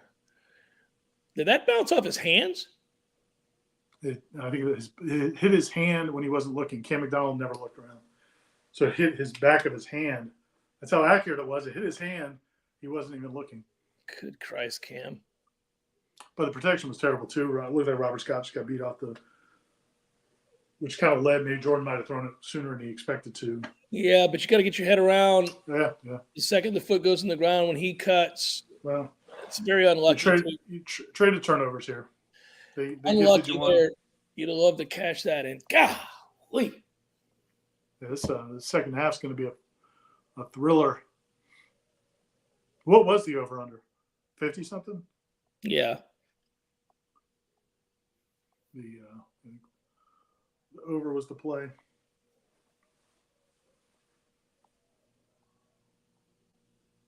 Yeah, that's a. I haven't seen the replay, so I don't know if they. You'd like to hope that wasn't rushing 4, because it was kind of a jailbreak.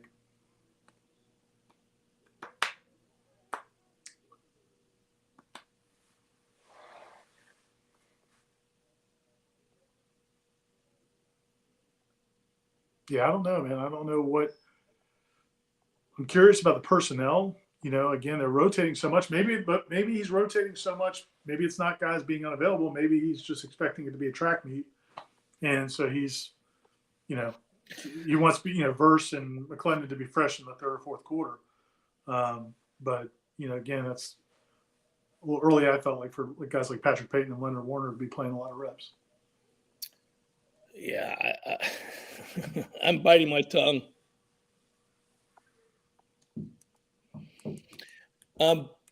My biggest fear coming into the game was that we weren't going to be good enough on defense. We talked about it on Headlines of Tuesday Hour, where I said this is a big moment for Adam. I like Adam Fuller. He's a good guy, and I want to see him do well, but I get our fans' frustration.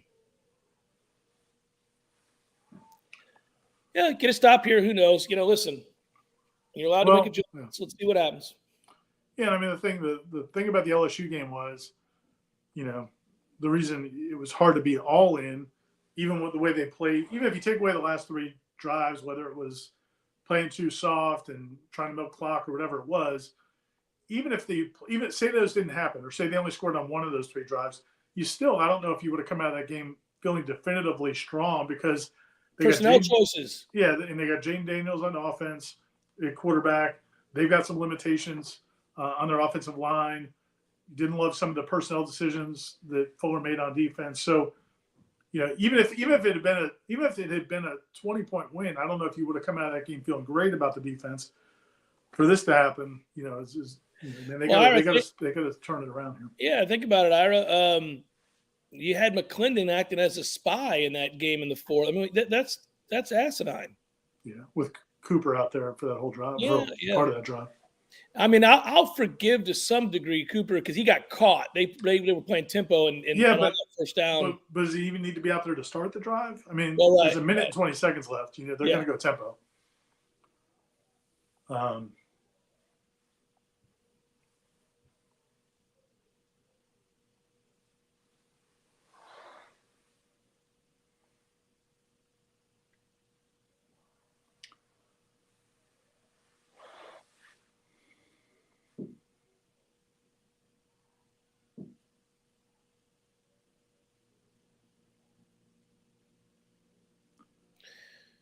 So,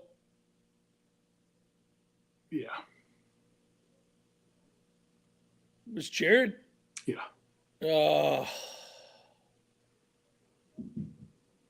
Is it a chop? I don't know. I didn't see what happened. I just saw him laying and holding his knee after the play. Oh, for Christ's sake. You win first down. We can't have nice things. Yeah. Tom Lang. Fellas, I'll jump in. I saw the replay. It looks like the loach falls into him in the lower area. So I'll back up. Thanks, buddy. Right, at least the reason you asked if it was a dirty play was because of the history here. That is the only reason I asked. Yeah. Dennis Briggs last year got chop blocked and knocked out.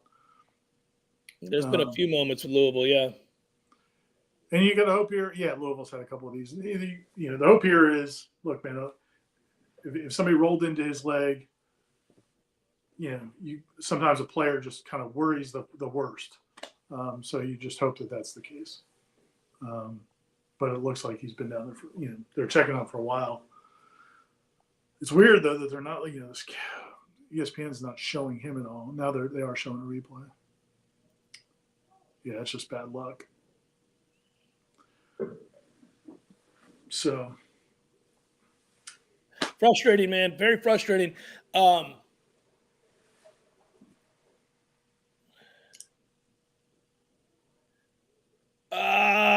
Yeah, I know. It doesn't look good. I'm gonna break my promise though. He does walk off the field. And I only thought that I thought it just looked hyperextended maybe. Yeah, I mean, it didn't look good. But yeah, he's He's walking in the injury tent, so could be worse. Yeah, and he is tough as nails too, so we'll see. Again, you win the first down play there easily, so you've got him in second and long. Let's go. Buck up. It's okay to play good defense here. Let's go. Yeah, man, there's some guys on this team. There's some young guys on this team that can play. I mean, we've liked Patrick Payton since he got on campus, and so it's good to come out here and be involved in a play after that. Here we go, third and long.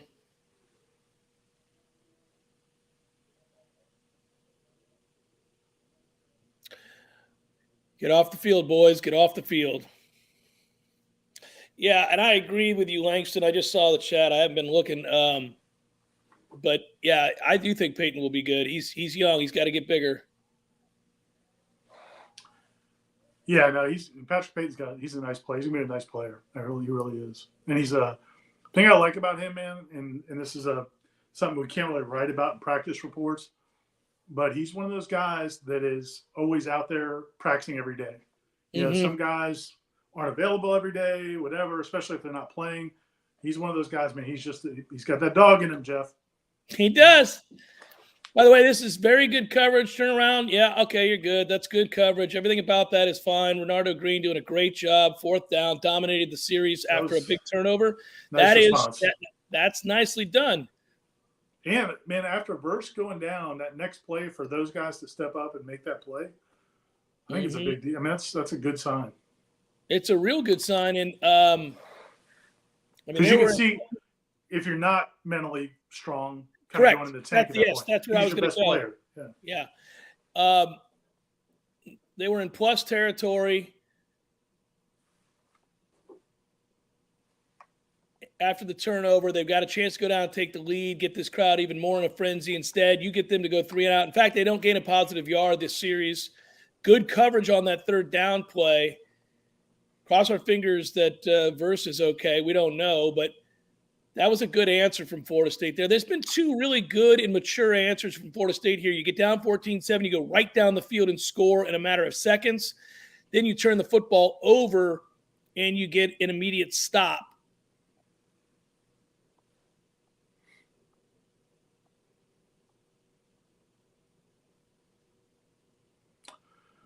So you're going to get the ball back here. And, the last drive, you weren't able to make anything happen.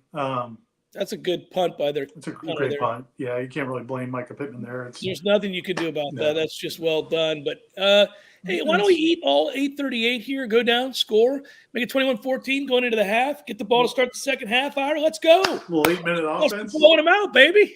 I feel like I wonder how you could have an 8-minute drive against this Louisville defense. I don't even know if that's possible. Just guys start running for first downs and sliding. Yeah. My guess is Mike might be thinking of 2 for 1 here.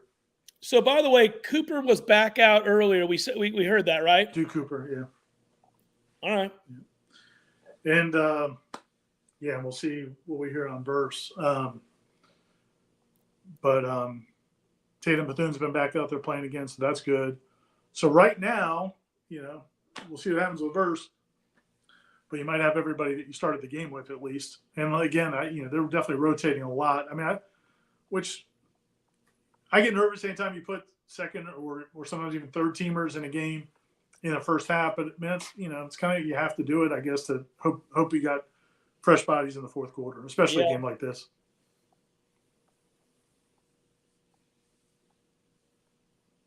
And it was good for Peyton to be involved in a good play. Thank you, FSU fan 93. JT needs his third TD. That would be nice. Have you wonder what some of the prize picks were? Did you look at many of the prize picks? Any of the? I'll pull up my prize picks. I've got several. I was wondering what the line was for Jordan touchdowns. I didn't bet his touchdown total, but I'll tell you what I bet in a moment. I've got several. We did some on the show. Oh, did you? Yeah, here's my entry. Well, I've got some NFL picks. Here's I've got Jordan Travis over 225 yards passing. He's at 148. All right, I like it. I've got Malik Cunningham over 60.5 yards rushing. He's at 23. I need Micah Pittman to have a catch here because I got him married to that last coupling, and I need him at 45 yards. He's got 7.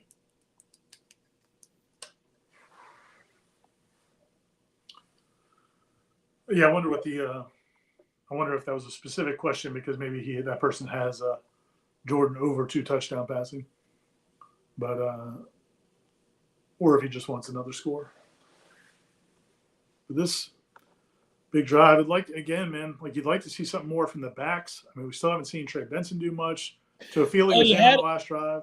You had 2 great runs back to back. You gashed them up the gut. Then you had the long run where it looked like Ward was jogging.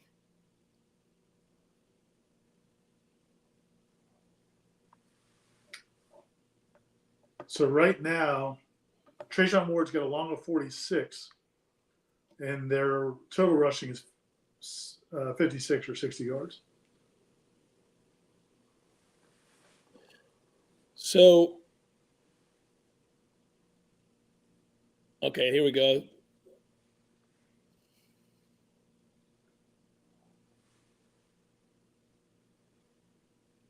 Toafili in the game, nothing up the middle.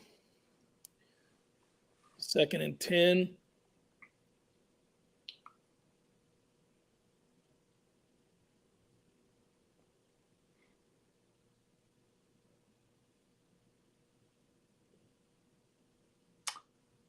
I wonder if that false start on Benson ended his half because I don't think we've seen – I'm not sure we've seen him since that. Well, they've been frustrated with him. It's been weird how passive he's been. He was passive in the LSU game, then he made that mistake. And this ain't good. Good throwaway from Jordan.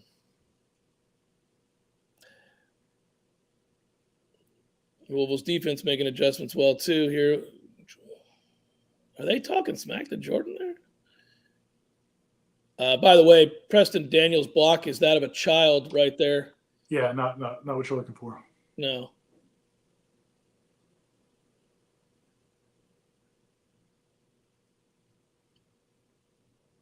Yeah, they're Louisville's defense is starting to feel pretty good about themselves. Well, they're getting pressure. That's a bad throw. That's a bad decision. I mean, it's in a basically triple coverage. And that kid just said something that really pissed off Toafili. Was that Toafili? Yeah. He was – I mean, that's – okay. All right. Okay. Here we go. And that's not really Toafili's game. So it'll be interesting to see how he responds. Look, man, Louisville's starting to get chippy, and it'll be interesting to see how these guys respond to that. Well, they said something to Jordan on the throw prior because I saw Jordan come back at him too. So, yeah, it's starting to get mouthy, which is fine. Whatever, it's football, man, but you got to make plays. And then my man shanks the shit out of a punt. Great. Come on, special teams. Good God. Yeah. I don't know if he needed to kick it with his left foot, Ira. Yeah, that's not good. That's Mascherano's been good, man, for the most part. He hasn't had a lot of opportunities. What's the call? It's going to be holding on Louisville on the return. There wasn't even a return, so it's going to push him back 10 yards. I think. Well, thankfully, because it'll be starting somewhere. Yeah, it'll be at the 40 or the 45. Yeah, as opposed to the 30. Yeah, you didn't get anything on the punt. Man. Yeah, it's kind of holding on for dear life on defense out of here. I got my man missing a 30-yard field goal. This joker shanking the hell out of a punt. And that's the thing. That's what's crazy about the whole situation is your defense finally shows some life, and it's just kind of like before. They get the turnover, so you need the offense to complementary football, Jeff. Complementary football. You get a turnover on defense, you like to see the offense capitalize on it. Instead, they go 3 and out. Here, defense steps up, makes a nice play, gets off the field, 2 or 3 nice plays in a row, gets off the field, and now you shank a punt, and you don't go anywhere on offense, then you shank a punt. So the more important question, though, probably more importantly, that last throw by Jordan, I don't know what I mean, Toafili's coming out of the backfield, and there's at least 2 guys, there might have been a third guy Yeah, there was a third guy there. That ball. It's not there, Ira. It's a bad decision. He doesn't have anything else. It's weird. Now, a couple of things Louisville's done here. They have absolutely adjusted to what Florida State's doing on offense. I guess in fairness, we keep winning on their first down on our defensive side of the ball, which sets them back and changes the dynamic. So the two defenses have settled down a little bit here. Yeah. And, look, I mean, they're I don't know, like Alex Atkins and Mike Norvell, they're going to have to figure out what to do to kind of alleviate some of this pressure. Because Jordan, it seems like every time he drops back now, he's getting real pressure. Not just token pressure. I mean, he's getting legitimate pressure, whether it's guys just whiffing on blocks or whether it's guys where there's some sort of action that's guys are coming free. They're getting pressure on every play. And he did a good job earlier making some plays in those situations. But the last couple of times, I mean, he had to throw away on that drive. And then the last one, he had some pressure on that one too. So maybe he just felt like, we'll punt as opposed to trying to make something else happen. Maybe do you need to look at Jordan running here? Maybe, I mean, just to kind of get them to back off a little bit. Yeah, they had the one design run for him up the gut. I'd get him outside and let him make a decision. Yeah, I'm assuming they thought they could block it up better than they have. I got a text from a buddy there at the game saying that Jared had a wrap on his knee, but it looked like ice, and he was walking. So, yeah. You would assume he means he's probably done if they're icing his knee. Yeah. For the day, at least,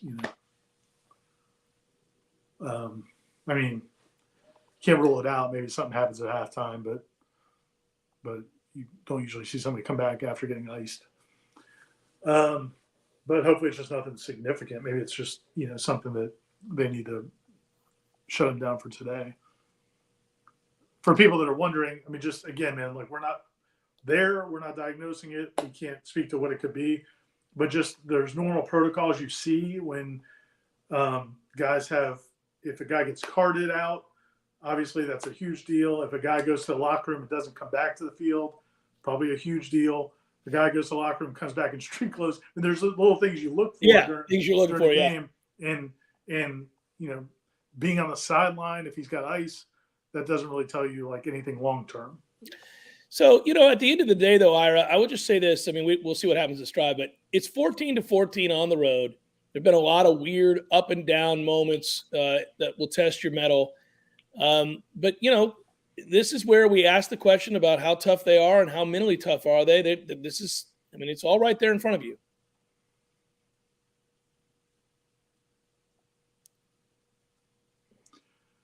From a game situation standpoint, there's about 7 minutes left. If Louisville scores here, I mean, look, they got great field position. If they can execute and not have a turnover or penalties, they're probably going to get points here.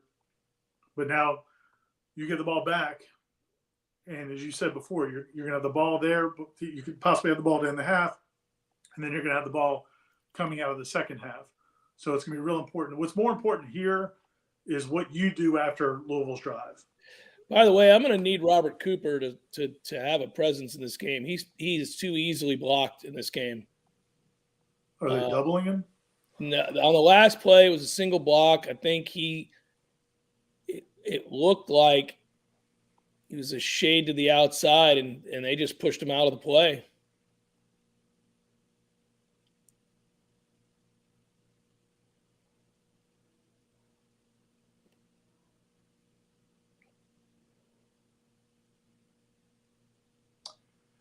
Yeah, you're going to need some. I just watched him on that last play. He got doubled, but he also didn't look real explosive. He didn't look like he cared to try very hard. And then this play from Jamie Robinson at the end of this play is not. It's just that there's a Malik Cunningham is setting the tone, and the defense is not setting the tone, and so that's not where you want to be. It's just they're not making him pay. Like at the end of that run, Jamie Robinson lets him choose to run out of bounds. Lets him choose to go out of bounds. Yeah. Yeah. And then so Malik's like, okay, fine, I'll take a few more yards. Our defense looks tired, Ira, like they're exhausted.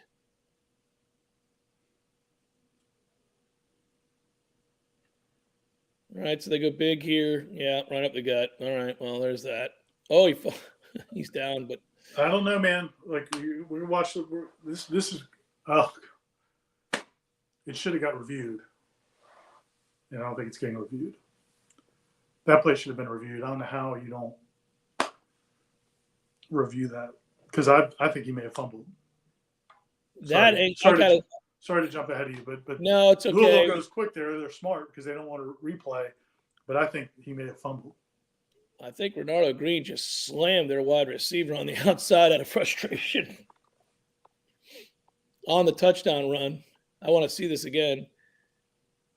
All right, got to respond. We kind of, I don't like assuming that somebody's going to score a touchdown, but that was. I mean, you knew they were going to at least get 3. I thought they probably did. So it shouldn't have been that easy. But again, I just felt like with the time left, you're going to get the ball now with 5.5 minutes. Would have been nice if it was only 4 minutes, if you'd made them take some time off the clock. But, again, man, it's just they got to get the offense going back again. Did you see they showed Jordan come out of that timeout. They showed Jordan and Norvell talking on the sideline. And, sometimes, man, sometimes quarterbacks get off to a hot start and start kind of feeling themselves. And it just – I wonder if he's been a little greedy in some of the decisions he's made in terms of pre-snap. Mm-hmm. I wonder if maybe there's some run plays that have been there that he's not. Yeah, and I don't know. Norvell's telling him, look, yeah, just run the play. It's okay. We don't have to get it all here. Look, I still think, it's like you said. I mean, if Florida State scores here, we'll see how much time is left in the half. You go in 21-17, 21 all. You're in position to win a game, but the problem is you don't believe that this defense is going to get enough stops. And again, we can already predict on Monday and Tuesday. I mean, Florida State may win this game, they may not. We don't know. If they do win it, we think it's going to be a shootout at this point. But the questions are going to be the questions, and they are again about the defense. And I was worried about it after the LSU game. Adam's got some issues on his hand, man. I mean, you could be. Right now, Louisville's got 250 yards. Yeah. So they're on pace for well over 500 yards. We'll see if they get the ball again here in the first half. And, yeah, man, we knew Louisville's offense would be better at home. But, they don't have a lot of elite weapons. It's one guy. And it's. Well, and you're also getting gashed against the run. But not by star running backs. These are just dudes. These are just guys. They're catching blocks, Ira, though. We were talking about this earlier. They're straight catching blocks again.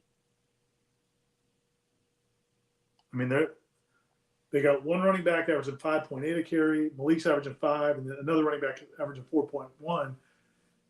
Again, man, I know you've got some guys banged up front, but that's this is not an offense that's been running the ball like that. Well, there you see 100-7 is the total yardage in this quarter. Because you had a quick 3 and out after you had the turnover. So we got to sustain something here, Mike.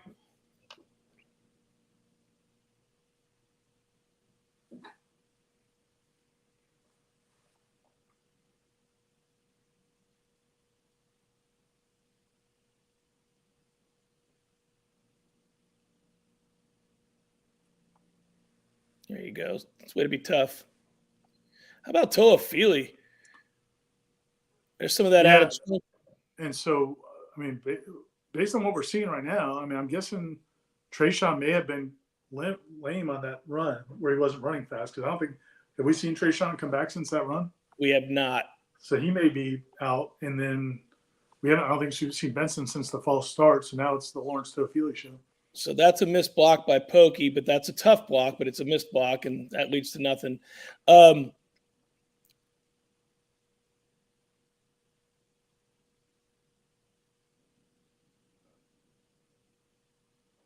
Ward's back in.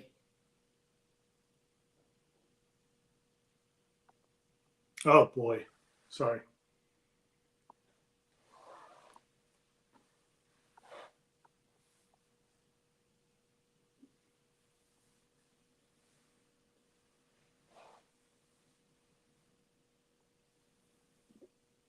Jordan Travis has had, I think, 3 or 4 over his last 6 decisions that you could question. And That's obviously a terrible one.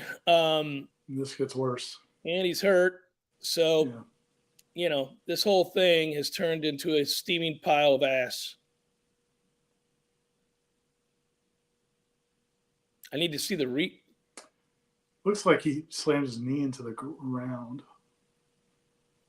No, it's not that it gets slammed into the ground. It's just, I don't know if something got pulled or maybe an ankle. It's hard to tell. I watched the replay. Yeah, I'm watching it too. Looks like maybe he grabs for his ankle.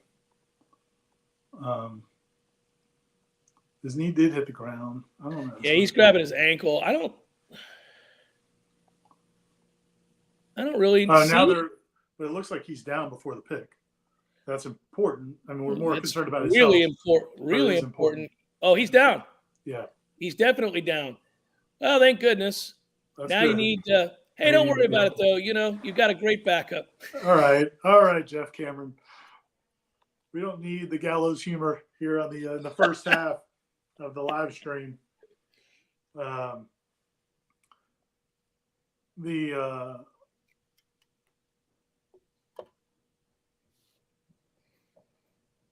are.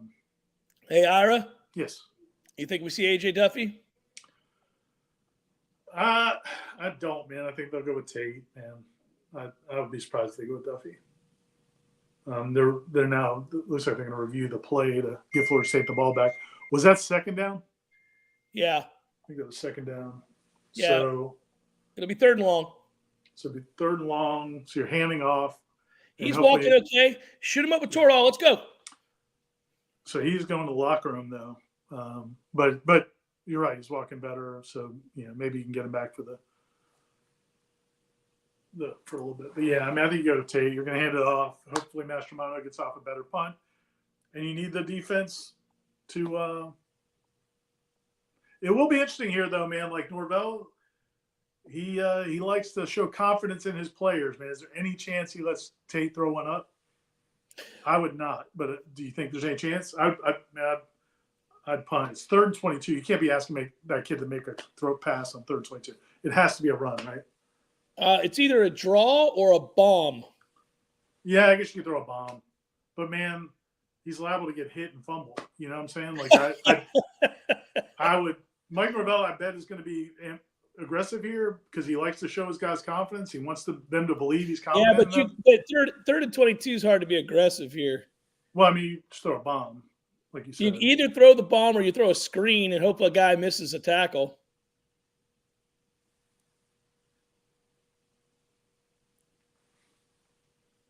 Little middle screen or something off to the flats there and just hope like hell something happens.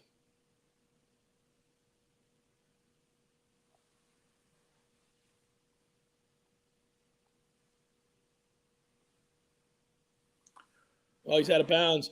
Yeah, it was a nice effort by Johnny. Tate just threw the ball too far out of bounds. Johnny Wilson. I will tell you this. There's a bunch of mustard on that throw there. I'm sorry. No, it's not even close to being completed, but I'd have run a screen there and then hope like hell we made somebody miss. Look, players are pulling for him, but you got to get out of this half with – oh, man. We are a fighter on the ropes. Yeah, no doubt. It's like we are a fighter on the ropes. Just get to the bell. Just get to the cover up. Just got to cover up. Yeah, hold on. Hold him. Grab him and hold him. Grab him. Norvell's got to grab Satterfield. There you go. That's a nice play. That's a really nice play. Who was that? I missed it. Gant. Give that kid credit, man. Yeah. Give Brennan Gant credit. Yeah. He's a starting safety. They moved him to linebacker. He hardly ever plays at linebacker, but he makes plays on special teams. That's awesome. Maybe he needs to play linebacker. So here's the thing. If you're Mike, man, I don't know how you say it. You've got a better relationship with him than I do. I don't know what it is. But if Rodemaker has to play in this second half, you're already – well, hopefully you're only down 7 to start the second half. We'll see. You got nothing to lose, man. Let that kid play. Get him moving quickly. He's a better athlete than they'll think he is. They just move. That's okay. So then you get him involved in the run game. early. Let him take a hit. And, this is your moment, kid. This is it. Here's the thing, man. You don't have to tell Tate Rodemaker to take chances. Like, he will. That's the problem. He'll go out there and he'll sling it around. So I get what you're saying. I might do that if you're down. And we'll begin. If you're down 14. If it's now, a 7-point game. Ira, we got 3 timeouts. It's 1st and 20. Yeah, Louisville's they're doing what they have been doing earlier this season, which is committing dead ball penalties. So 1st and 20. 2 false starts in a row.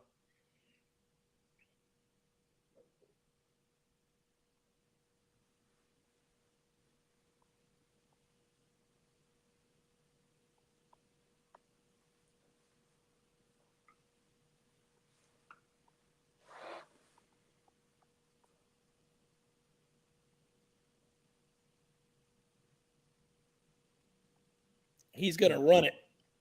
Yep, he's going to run it. Yep. Right up the – God, come on, guys. This is so obvious what he's doing on that play, and just slash.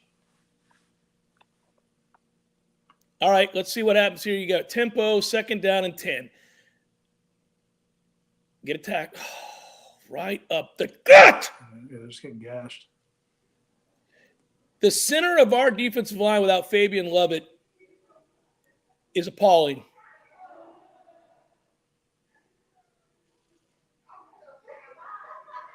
We've got a party in the hallway here.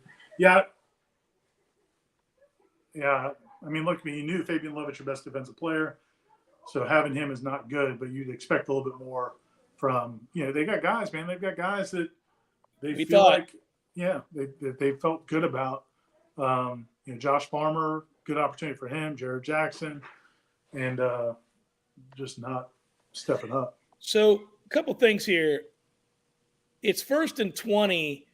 It's a give up on that run by Louisville, and they get 10. It's another give up, and they get 9. So now you've put them in a position to go for. And you're not. And again, man, these are not.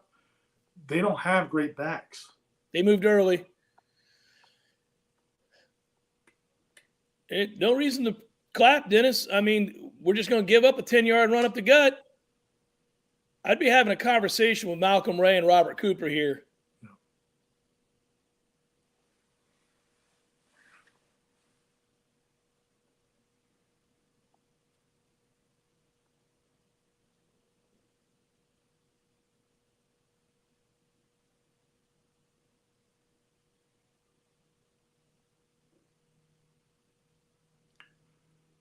Whole thing is here. I mean, you just cannot give up a touchdown. I mean, hopefully you give up no points, but you just can't give up a touchdown for half. You got a chance to get Jordan back in the second half, get back on schedule. But the defense has to get a stop here.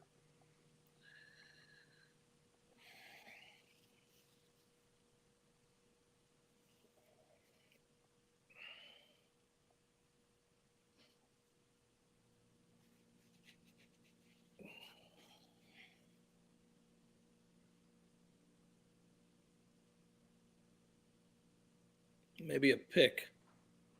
I'm going to call it out again for a pick. You calling for a turnover? Are you calling for a turnover?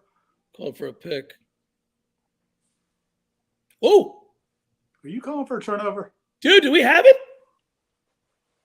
Are they calling that a fumble? Did we get it? Ira, you're ahead of me. Did we get the – yes! Woo! Yes! No. Come on, baby. I will say, I'm sure they're going to review it, but Is man, he down? I don't know how. It's impossible to tell. He's in a mash of bodies. You can't overturn it. Call on the field's a fumble. If you can't, I can't imagine there's any way they could. Now they should have blown a whistle, but they apparently didn't. But I don't know how you're. That ball's out. F him. I don't know how you're going to see. Call on the field's a fumble. It's ACC rust, buddy. So who the hell knows? But you would think. There's no way to overturn that. They are trying to give us a chance to win this game. Go take this. I think that was DJ Lundy with the strip, by the way. I believe. They got him held up. You could say that. Can you see the knee? No, I just can't. And it's DJ Lundy that strips it out. Nice play by him. Man, if they reverse that, dude, unless I'm going to see one more view here. Yeah, I just don't think there's any way. I mean, if they reverse this, dude, well, they need to leave this conference because there's no way you can reverse it. The problem is they called it a fumble on the field. I don't know if he's down or he's not, but they called it a fumble on the field. I agree. I'm saying, like, there's no way there's anything there to reverse it, to overturn it. There's just no – I mean, I've seen 6 different angles. There's no way they could overturn it. I'm not sure he wasn't down, but I don't think there's any way you can tell from these. If they say his elbow is down, Ira, I don't know if they can. Look at the right elbow. I'm behind you, but look at the right elbow on this look. I can't. I can't see that look. I'm just saying, man, if they figure out a way to reverse this call, to overturn this call, it's ridiculous. You can't see his knee from this angle. No, it's impossible because his leg could be on Peyton's arm. I mean, there's a possibility he in real world life is down, but I don't know how you could overturn it based on that. That's what's funny. That's what's funny. It's like, look, he very well may be down, but that's not how we do these things. Right. The goalpost is in the way. You can't see shit. Yeah, I don't know. Unless they have an angle that we don't have. I mean,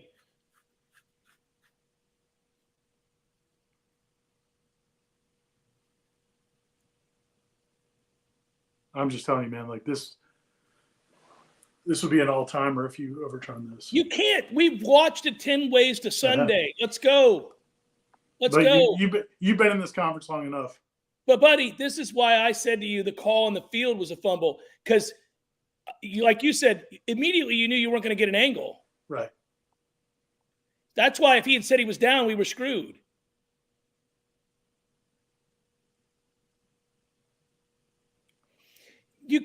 Look, man, there's nothing to talk about. How many times? Yeah, that's what I'm saying. The fact that they're going to take an hour on this makes you feel like, what the hell's going on? Is the chat taking this all in stride? I haven't looked at it.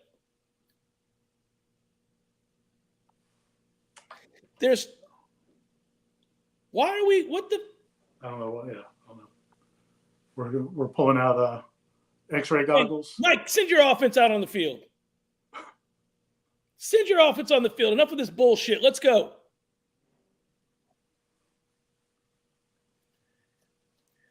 And also, whatever happened to the 2-minute rule where we're going to take time and we're going to look at something for a couple minutes. If we can't figure out anything definitive, then the call on the field stands. Well, they gave up on that some time ago. They're like, screw it. We'll take 25 minutes if we want to. That's what I'm saying. Like, well, Satterfield doesn't look happy. They're showing him on the sideline. He doesn't look real happy. So maybe that's a good sign. But the fact that it's almost like they're working on the hypothesis of, but maybe he's down. I don't know. Here's the deal. You can't. I mean, I know. It has to be irrefutable.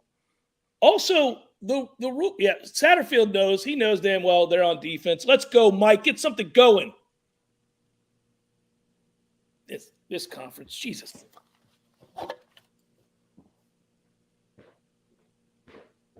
Did Jeff just leave? I'm here. Jeff, the call stands, I think. I'm here, buddy. I'll bridge the gap for you, buddy. How you doing? It looks like the call stands, and they were just working on the time. Part of what the delay was making sure the time was right. I think they could have had maybe another 5 minutes. I think they got the time wrong, Ira. They needed 5 more minutes to get the clock right. That's my personal view. So Florida State's going to get it about midfield with Tate Rodemaker at quarterback. And, we'll see what they can do. Just like you drew it up. The way you said that, man. Brimming with confidence. Yeah. Come on, Tate. Get a little confidence in you here, baby. Yeah, so let me talk about Tate for a second. So that's gashing right up the gut. Ward, there we go. Look at this. Really? Look at this, baby. Look at this. Very nice. And he got out of bounds. Suck it. Yeah, that was a nice run. You needed that. But I'm saying this was there earlier. Now he has to rely on it. This may be the best thing that happened to us because Jordan got off to such a hot start passing, It started to fall. I think we fell in love with it. This is there. It should be. Who's got Trayshawn on the over, by the way? Whoever it is happy. A little screen. Fucking. Not. Gibbons got. Yeah, not great timing on that whole thing. At least you know you got 3 points here no matter what. What? That was good. Oh boy. Those are too dry for me, Jeff. That was We got 3 in our back pocket, Ira. Yeah. Yeah, you do. You just roll Justin Tucker out here. You take your 3 points. Oh, you're gonna like the end of this play, Jeff Cameron. All right. Oh my goodness. Oh, we're gonna get it unsportsmanlike, aren't we? Yeah. That defensive tackle just put all his body weight onto him. But in real world football, I wouldn't call that a penalty, but hey. It's a rule, man. It's a rule. Oh. No, somehow is it a penalty on Florida State? What? I don't know what the hell's happening here. There's nobody downfield. There's no penalty from anybody by either team. How is that not a personal? You're not supposed to land with your whole body weight on a quarterback. I think he leaned to the left. I'm going to side with Louisville here, Ira. But I don't think I thought I saw a flag. Guess not. What are they calling? Oh, they're calling intentional grounding. Huh. So I knew I saw a flag, and the way he put his whole body on him, I thought that's what they call. But no, it's intentional grounding. I can live with. I can. You know what? He's in the tackle box. There's nobody there. Okay. But I mean, you're assuming. I mean, I'd like to see the no receivers downfield. I need to see another replay, but I didn't think. Listen, I'm always going to kind of side with the defense here in the sense of that tackle was fine for me. I don't like how hard he got hit and how easily he was hit, but he's awake now.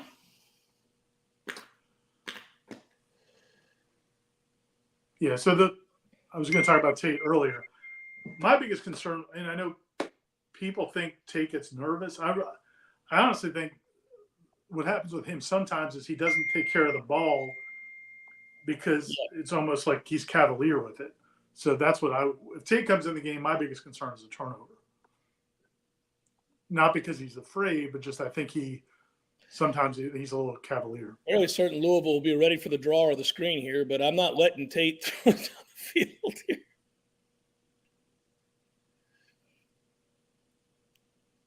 Gonna need Jordan in the second half.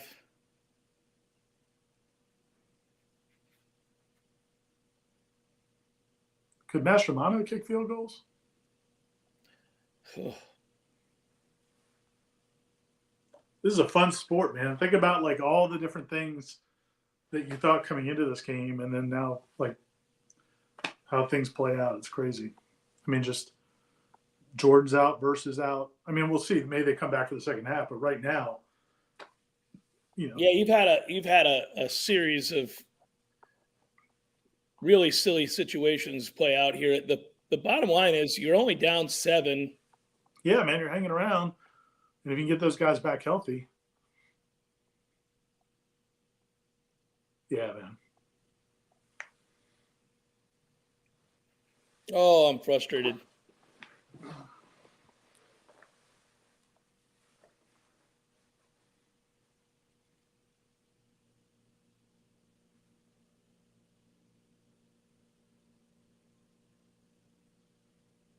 What in the world?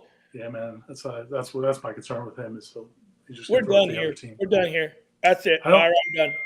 I don't. Mark the time. Mark the time. Here's the thing, though, man. Never again. But this is my biggest concern is with Norvell. I mean, he believes in his guys so much, but it's like, man, did he get hit when he threw it? Maybe. Because I don't even know I wonder if he's throwing to Johnny Wilson beyond that. Maybe he got hit. He didn't get hit. That's ridiculous. I'm done with that kid. Bless his heart. Good tackle, Dylan Gibbons.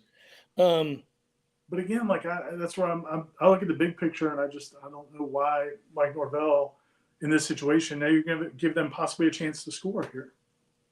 Like my point was, I don't think it was that important that you score there. You just got to get to the half. But now you're giving them a chance to put up points before halftime.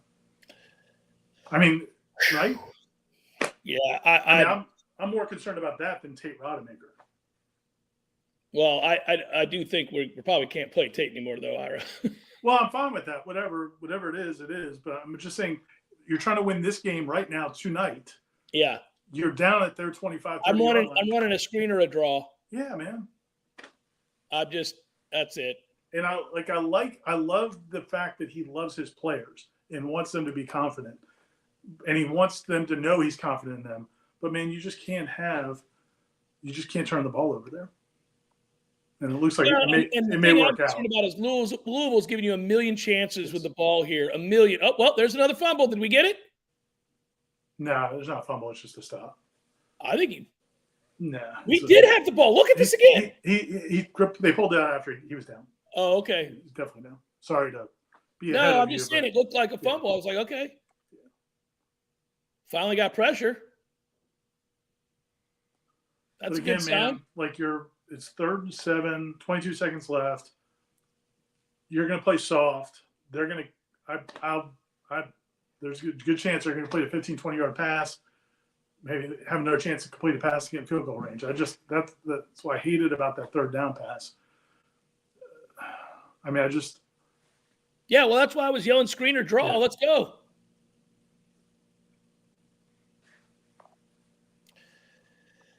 Can we please get to halftime? Oh.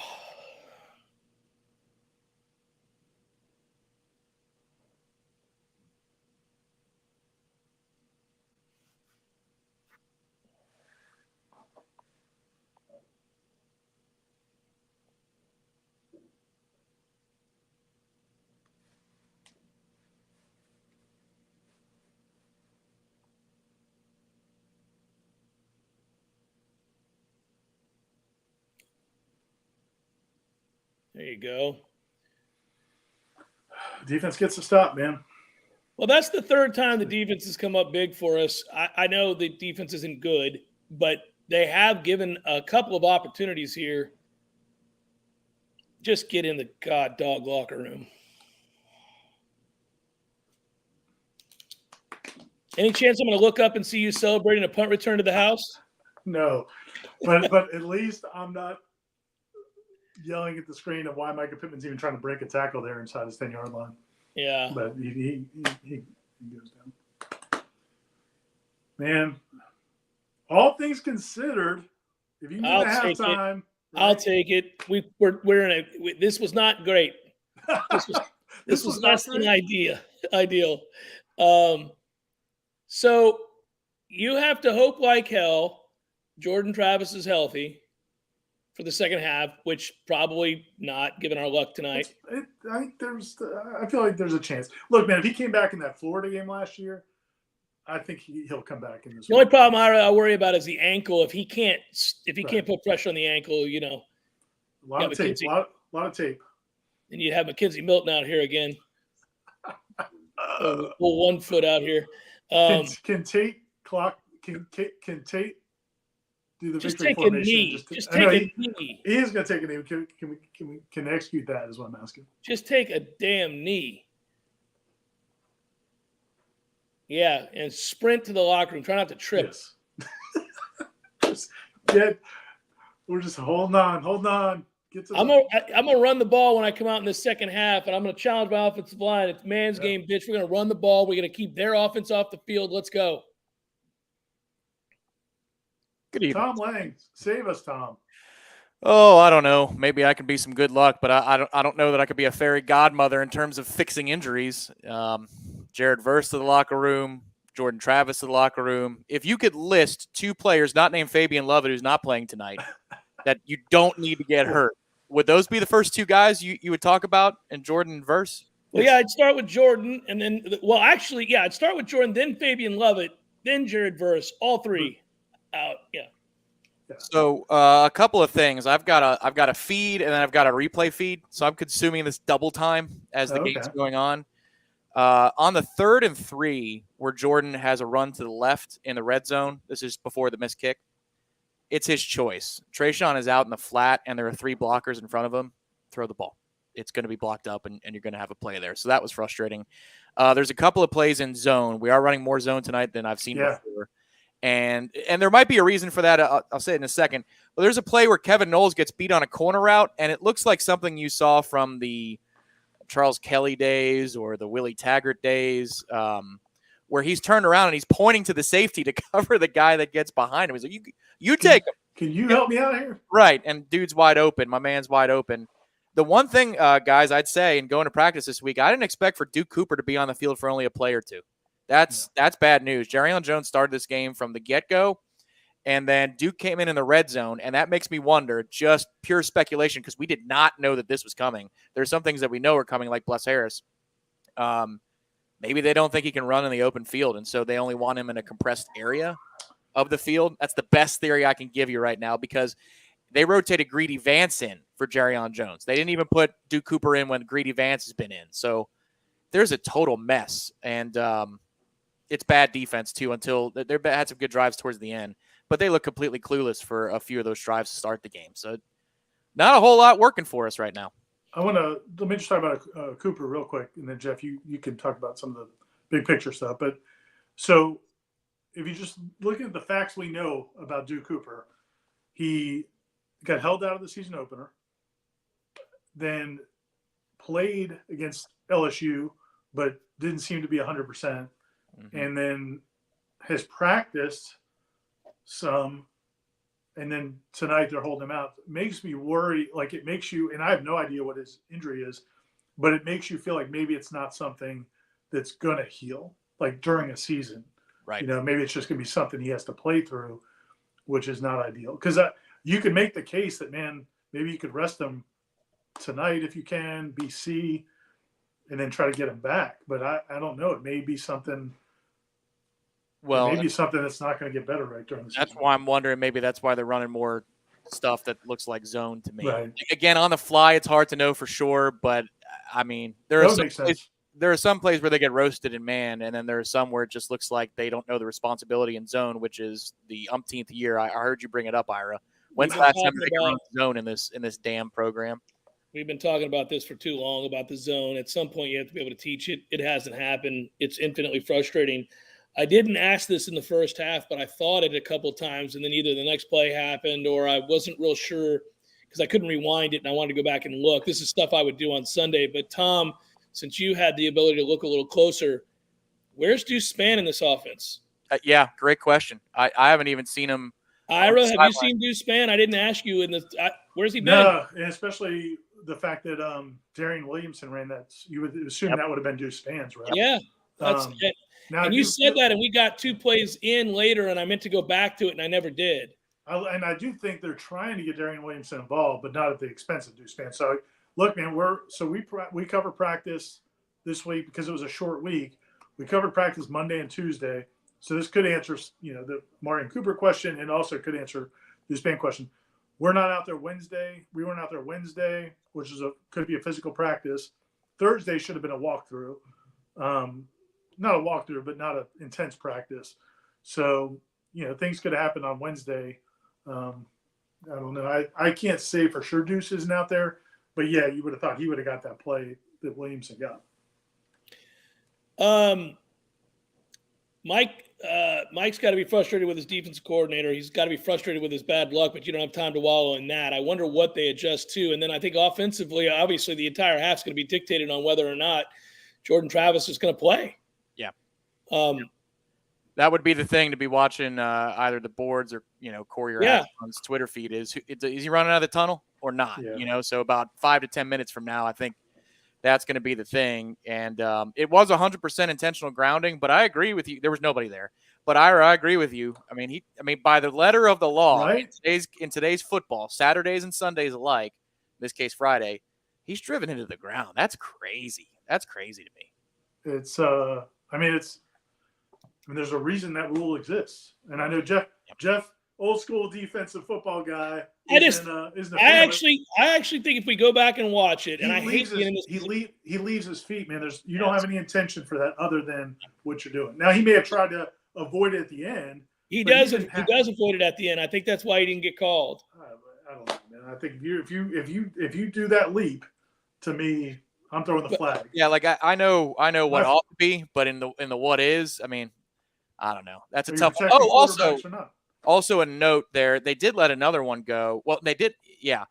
When Jordan makes the bad throw on the wheel to Trayshawn, on the previous play, he's rolling left, and he gets undercut, and he is – yeah, he did. He's barrel rolled. At that point, he's furious. He's looking at the ref saying, what the hell is that? Yeah. And I think he's flustered in that moment. It's the first time he's been flustered all year, which sucks because if you look back at it, there is an in-breaking route. It's not like wide the hell open, but it's certainly a better decision than, predetermining that you're going to go to Ward on the wheel. Hey, Ira, in the last couple of weeks, I obviously once the season started, I'm not out of practice like you are. So where's Zaire Thomas? Yeah, I mean, he's practicing full speed, so it's not an availability issue. All right. They've decided that they're going to go with the older guys over him. And as far as my understanding is, and I can't say 100% for sure, but I'm pretty sure they let the position coaches determine that. So I think Marcus Woodson is making that determination that he wants to go with the older guys. But maybe you have to think about it here as an option going forward. The other thing I want to I guess just Tom, I don't know your thoughts on Jordan. Well, if he comes back out, I mean, no matter who's a quarterback, I think we all agree. Run the ball. They need to run the ball. Yeah. But did it seem to you, we were talking about it, just seemed like, they got off that fast start and Jordan's feeling good about himself. It just felt like he just kind of got out of character. Yeah, I think so. Well, and I think also that first drive actually is worse than it would appear, when you score 7. That first play is drawn up. Clearly, they've been working on that in practice. I actually haven't seen that one, but it worked. Then they're in 2nd and 8 or 2nd and 10. They get into 3rd and 10, and they turn a guy loose right up the middle. Yeah. And Jordan just makes a play on that. Yeah. And Johnny makes a hell of a catch. Actually, that's not a great series after the play with Cam, but then Jordan, gets out of a bad situation beautifully. And then the problem with the Tate play with the intentional grounding is that, again, it's a 4-man rush. They turn a guy loose between the center and a guard. Center of the middle of both lines, Tom, have been awful. Yeah. So I don't know where Robert Cooper is tonight other than catching blocks. And there's been no, I mean, they've had nothing in the way of pressure up the middle. They have not been able to hold stout, even neutralizing. They've done nothing of the sort. So here's what's interesting is the Jordan kid is 12 for 71. They've been running Evans. They've been running Evans the first 2 weeks. This is a different dude. Yeah. And he hasn't even touched the ball, which I find really interesting. This kid is much faster than the dude we've seen on film against UCF and against Syracuse. But still, the only thing I'd say that's a little bit different about the way that they're running in this game versus what they've done in other games is they want to set up with stretch a lot, outside zone, like long developing runs. You could see it. It's a slant for the running back, for those who don't know the terminology. They're running straight ahead in this one. Yeah. But to your point, guys, the middle of the defense is just getting abused right up the gut. Every play. It's the party of the Red Sea. In their defense, and with the point I think Tom's making is that is not what they would have expected coming into it from a game plan standpoint. Correct. That's not their base. But what they would do is they'll run that play typically, run that style of right up the gut if they're in tempo and they're already ahead of the chains and they want to quick snap you. One other thing I want to say, and I know this might be unfair of me, but when you've got a player who potentially fumbles into the end zone and you see them running up to snap the ball. How does that not get? I mean, I got you. You got to help that along with the timeout. You've got to be situationally aware. And if we're always talking about and bragging about how situationally aware we are, you've got to be able to read that room. I hope there's a clip out there of him screaming for an official and trying to call timeout, not being granted timeout. But by the way that Louisville is racing up to the line of scrimmage, that something's amiss here. That's a great point. So that one to me was even if you didn't see it, because I was telling Jeff, I thought he did fumble. He may have. It's close because he reaches Ira. He may be reaching, and actually, I think it's either a touchdown where he extends over the plane before the ball comes loose. I was just about to argue if he didn't fumble, it's a touchdown. Correct. Maybe. I don't think he's down by contact. I think it's either a touchdown or a fumble. But either way, if I was actually on screen with you guys, your ears might have been hurting afterwards because I'm screaming like, "Call timeout! What the hell's wrong with you?" So. There's a lot of little things. It sounds like the way we're describing this that we're down more than 7, but still, I mean, we didn't expect Cooper to not be playing Amarian. We had an inkling that Fabian might not. We didn't expect Deuce Spann to not be playing, and then Jared Verse goes down. Doesn't look like he's going to return based upon the way that injury looked. To me, if they're icing his knee, Jeff, and you got that text, that tells me they're trying to get the swelling down so they can figure out how bad it is, and that doesn't sound like somebody you bring back into a game. Hopefully, I'm wrong on that one. And then Jordan goes down. I mean, my God, this is an uphill battle. Even though it's a 7-point game, it feels like more than 7. But what I found interesting, and if you're looking for hope, is that the first play when Tate comes in, it's a basic run up the middle, and they gash the hell out of Louisville, and they get to the 20-yard line. That's what I was yelling about. Run the ball. This might have been dumb luck because now he's going to be forced to run the ball. And that screen got screwed up twice. I think that was actually on the first touchdown drive. They ran that screen to perfection against LSU. It's on film. Louisville knows it's coming, and you ran it twice, one to the right, one to the left. It got blown up both times. If Gibbons can get there, it's blocked up. But, I mean, he's had a rough start to this season. So, that's, Dylan misses that block completely. But Could the quarterback – because both times I thought maybe the quarterback could have let it play out longer maybe. Yeah, I think for the Jordan one, he might have waited a little long just because the way the angle is. They didn't have the angles to make that first block, and that's the whole key there. If you get the first one, you'll see on replay that Emmanuel and I guess it's Robert Scott are down the field, and it's got a chance. But if you succeed in a straight-ahead run, you may as well go back to the well for a straight-ahead run. And that's the odd thing here is for the early stretch of the game, Jordan starts 11 of 11, and you think, can we not traditionally run the football? Well, I mean, you're at 6 yards a carry right now with sack yardage. So, I mean, it's got to be part of the game plan now, whether it's Tate or whether it's Duffy that's in a quarterback. Well, it's the part of the game plan for 2 reasons, because you don't want your defense on the field, and just start with that. And then secondly, I think you can gash them. But you can't get down by 2 scores though. Your tailbacks have run the ball 6 times. Yeah. Right. So, I mean, but that's because Ira, your quarterback, started 11 for 11. Yeah, did they fall in love with it, and was that part of the game plan? That's what you guys are talking about, right? Well, and did they or did Jordan too? I mean, that's right. In fairness, a lot of these plays have multiple options. Going back to it's something that and I'm not trying to put anything on Jordan, but like the pass to Pittman, everybody got mad about the 4th down pass to Pittman in the fade. Mm-hmm. Everybody asked, like, why are you throwing the fade to Pittman? And Norvell's never going to come out and say that was not the call, but he did say a couple times, like, a lot of those plays, there's a few things that can happen there. Yeah, he's trying to be diplomatic. Yeah. And so that, we don't know whether these are Jordan's choices or not. Right. Another context clue, Ira, from practice. I think this was did we get Fuller on Monday? I think we got him the first day of the 2. Yeah, we did. So when he was asked about Cooper, because we were speculating on our own amongst the beat, off the record kind of stuff, like, is he really that hurt? What's the deal? When we asked, I think it was you, asked Fuller about Amarian Cooper, do you hope he gets back up to speed? He did answer it and take the bait and say something along the lines of, yeah, we hope we can get him back up to full speed. So internally, at least, I was speculating as to whether or not it was an injury deal. It clearly is. It clearly is that Amarian is dealing with some kind of physical issue. Yeah, no, he has said that a couple times now. Like Norvell doesn't come off injury information, but Adam Fuller has a couple times mentioned that trying to get him available and again, my concern is if they're playing him in a limited role, mm-hmm. You just wonder if it's something that is going to get better or not during the season. So we'll have to see, man. This this is I texted Aslan. He's going to let us know when they come out of halftime whether or not Jordan comes out. We'll let everybody know as soon as we know whether or not Jordan comes out. Right now, the specialists have come out, but they come out first. Okay. Jordan, the quarterbacks haven't come out yet, so we'll see. All right, which one? FSU fan is blaming the uniforms, but he did contribute to do so. So that gives you the right. Yeah. So he wants to know if they're burning the uniforms, bringing in holy water, salt rounds, wooden stake through them under 12 layers of concrete. Yeah.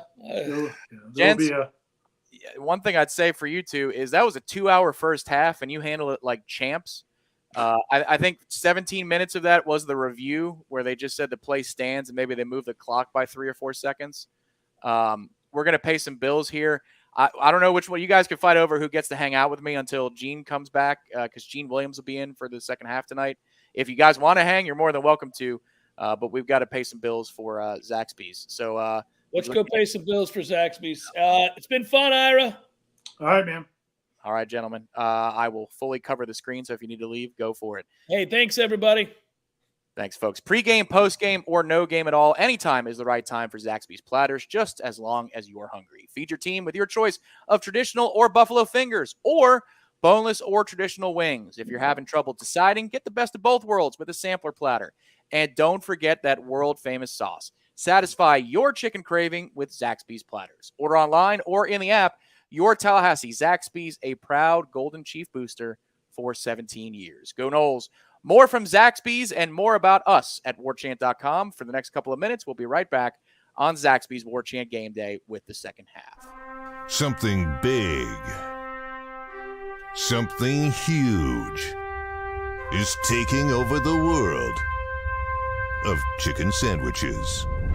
Zaxby's new signature sandwich with Zax sauce or new spicy Zax sauce. Because the chicken sandwich war ain't over yet. The new signature sandwich, it's taking over. And it's only at Zaxby's. Warchant.com has been the definitive home of all things FSU sports for over 20 years and is now part of On3, the next generation network. Warchant.com has the most experienced, tenured, and largest staff on the Florida State sports beat and now features innovative resources, including an NIL database that projects player value and a truly aggregated composite recruiting ranking system that will set the bar in the industry. You can have access to all of this in addition to Wake Up Warchant, The Jeff Cameron Show, Seminole Headlines, complete pre, in-game, and post-game coverage, plus year-round recruiting coverage for only $1 a year. Yeah, that's right, $1, 365 days. Get some.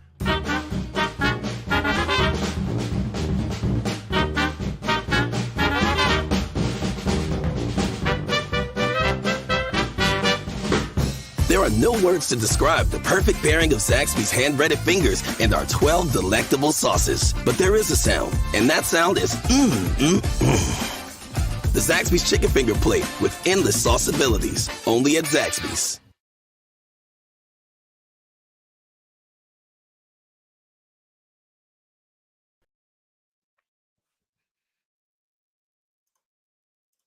And we are back on Zaxby's Warchant Game Day, the watch-along.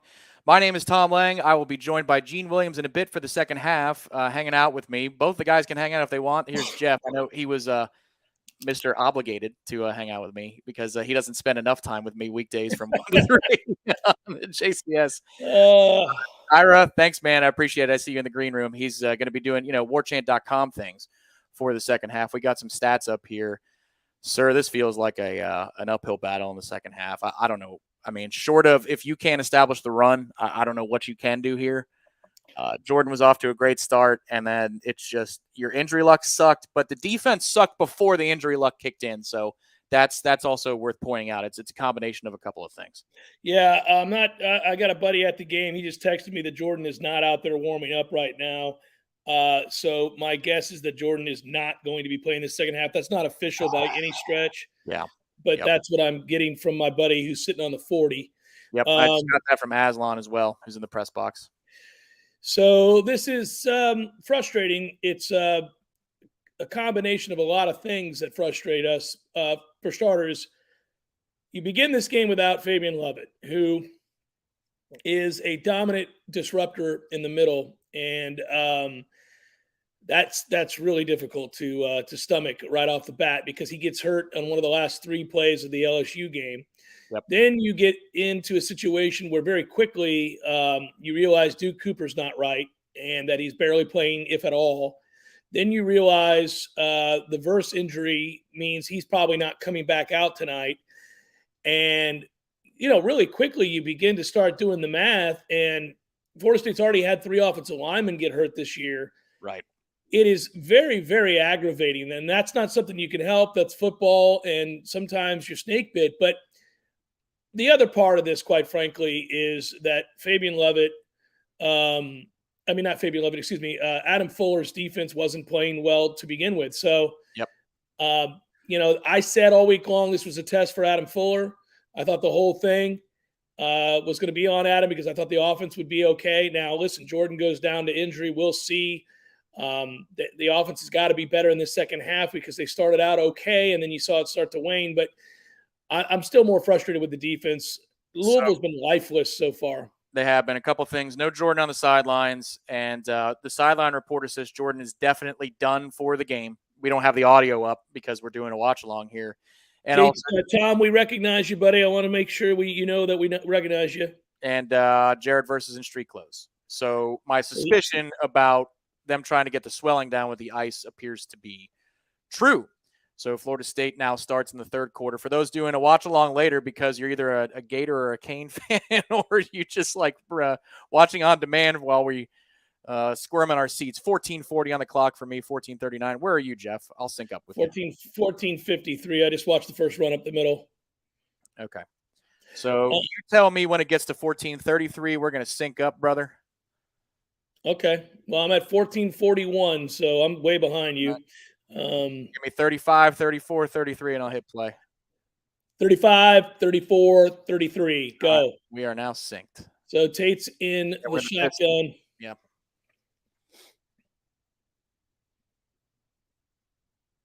Okay. Hey, all right. All right. Hey, that's a little RPO glance, baby, to Johnny Wilson. And by the way, that was thrown with conviction, and he had to take a hit. Stevenson, if he makes throws like that, I'll be shotgunning the natty for the right reasons. Thank you for the $20, man. Appreciate it. There's nobody on this team that isn't rooting for this moment to be a big one for Tate. Yeah, that's the other thing. Like, we're not reveling in his lack of successes. We want the kid to be the underdog and a good underdog story. Well, also, we want him to be the kid that we have seen countless times in practice run really good, efficient, succinct, well-recognized, well-diagnosed plays. And I know the fan base is like, great, he's really good in practice. Who the hell cares? And that's a fair retort. But just knowing it's in there makes it even more frustrating that he hasn't been able to put it together in a game. Absolutely. Absolutely. So, I mean, if he had never shown anything in practice in a weird way, you'd be even more hopeless. Look, they're doing the right thing here. They're coming out and they're running the ball. They're setting up third and short. You got Benson, run the ball with a little more conviction, God dog it. It's 2-down territory here, too, I think. I mean, if you're at 31 the rest of the night, come on, what are we doing? Oddly, I agree with you. And the reason I say that is that it's the first drive of the second half, and we're already talking about this. But, I mean, you're out there 40. Let's go. You keep the ball, too. Listen, you got to have the ball for as long as you can this half because you're going to go 3 and out. You got to bank on that with a backup quarterback in. 8, 9 in the box. Is that right? Look at that.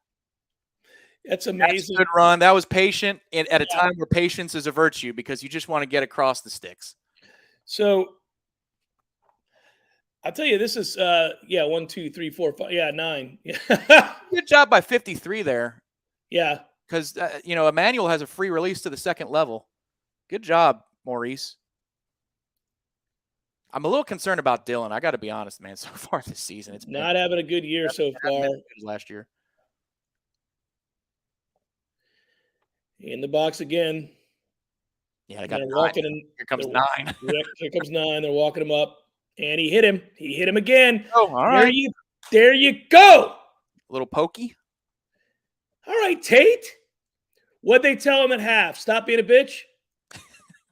Well, I mean, Or They're telling words him to that if it's effect? stack 9, hit the open receiver for crying out loud. They're Well, going I'm just saying you're going to get Tom. You're getting this look the rest of the night. Well, and if he proves it this drive, then you a won't. little But bit more passive here. This is 7.5 in the box here. Although here comes no, he's creeping. I'd run it. I'd run it. Yeah, run it right. Yeah, got to be. Yeah. Nope. That's okay. No, That's I okay. mean, guys. What's Dylan doing again? Looking at the replay. So Dylan's pulling. Why are you handing off this way? No. That just takes way Also, too long. Dylan's pulling and then getting jacked like a. That was the softest. Alex, you better talk to our guys. Dylan pulled and kind of walked and then stood straight up and got punked. I just don't know why you're going to call a long developing play when they've got that many stacked. You got to hit it and hope that you have the right gap. That's me. Oh, jeez. All right, 3rd and forever. And you don't love your kicker. So you're looking for 7 or 8 yards here to set up a 4th and medium? Yeah, of course. Yeah, it's 2 down. Can we not have Preston Daniel in the... Here's the other thing about that nonsense interception before the half. If you're going to throw an interception, throw it in the end zone. Why are we calling a play that's, at 14 yards depth on 3rd and 20, whatever? 3rd and 14 here. I'm looking for 7 or 8 yards over the middle. They're late to getting lined up, but you let them. Hard count. Let's go. There it is. Oh, there you go. You got it. You got it. Throw the flag. Throw the flag. There it is. It's late. What the hell were they waiting on? I don't know. Yeah. Say the same thing about the review process last half. What the hell are they waiting on? Yeah, no, I mean, you always tell. The reason I yelled hard count is because you always, especially a quarterback that you don't believe in. Yeah. You always on 3rd and long just. Well, that's part of the scout. They jump off sides all the time in these first 2 games. And they've already done so once tonight. Correct. That's the other reason I yelled. Also, the one on Benson is BS in the first quarter. He's induced by the movement of the rush end to the left into. Correct. I went back and watched it, but it's neither here nor there now. A lot of more important things have happened. But. Correct. There goes my phone. And those notifications are. I don't know. I gotta disconnect that. Yeah, turn off your Bluetooth, maybe. I have my Bluetooth off. I don't know why it's still connected. Like why it keeps doing it. Hopefully that's a house call. Come on now. Oh. All right, Tate. What you doing? Go First Tate. down. Yes, sir. All right. Hey, can I do the obligatory? Go. He's a better athlete than you think, guys. I really wasn't sure what the obligatory was. I was hoping it wasn't lewd. And thank you for that. He's a better athlete than you think. Oh, my goodness. Come on, guys. Finish this drive. You're at 5.5 minutes. This is potentially a huge development if you can finish 1st and 10 for the 15 for those watching along. 9-17, 16, and 15 on the clock. Yeah, we're together. I'll always ride with you.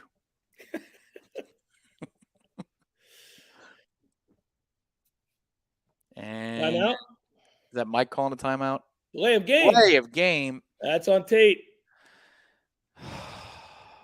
Mike didn't realize it until there was 1 second left on the clock. Did they call?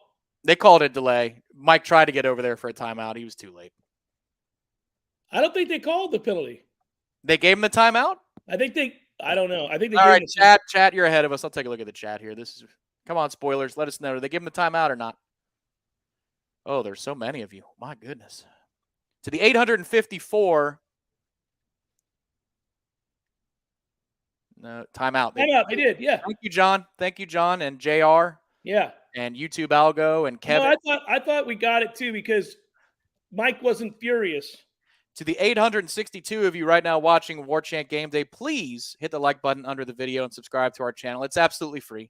Even if you're furious about what's going on, and I am too, you can still subscribe to Warchant TV for absolutely free. Thanks for your support tonight. So an early TV timeout. Look, you want to save your timeouts in the second half in most situations, but when you've got a backup quarterback in, I'm okay with that there. I don't know how often we're going to be at the 15-yard line, dude. So I don't want to. You got to score here. You got to score here. Yeah. Mike Hill is asking, where's Deuce? Is that Mike from Jacksonville? I hope that is. How you doing, buddy? If so, we're wondering the same thing. There was no indication that Deuce Spann would not be on the field for this game. Zero indication, and we get into practice, so that's strange.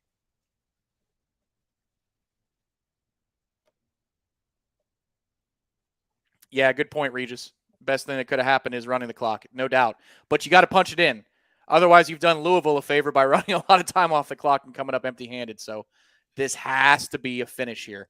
Mike, whatever you got. Hey, so get it. Listen, ultimately, I know the way we feel, the anxiety we feel as Florida State fans and how much we want this win.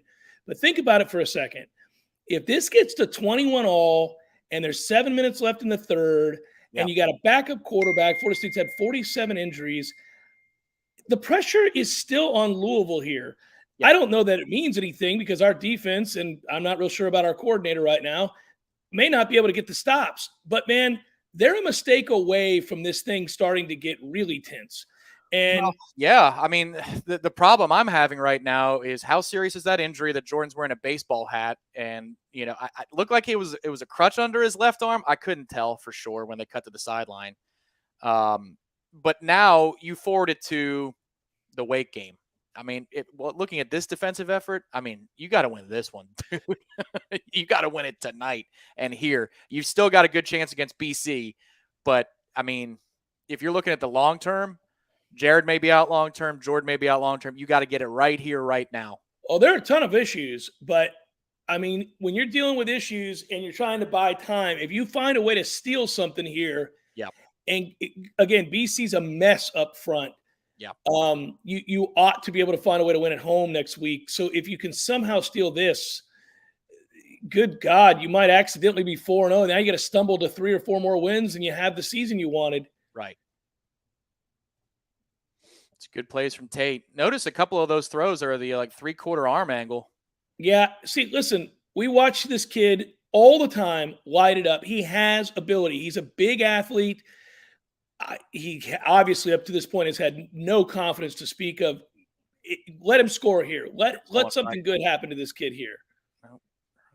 Get outside. Get outside. Get outside. Get outside. God damn right. All right. Woo! Woo! Toafili's been our best back tonight, buddy. He's been our effing only back. There we go. How about that catch, too, over the middle for Jordan? There was a third down catch. That was crazy. Yeah. It was kind of behind him, and he made the adjustment on it. There we go. Let's see this blocked up here. Let's go. It may be kind of. I don't know that he's supposed to bounce it. Oh, no, is that Daniel? No, he's got to make one man miss. That's the right play. That was Daniel all the way on the right side who turns his man inside. That's very nice, Preston. I agree. Shockingly. Good job, Lawrence. Field boss, thank you for the contribution.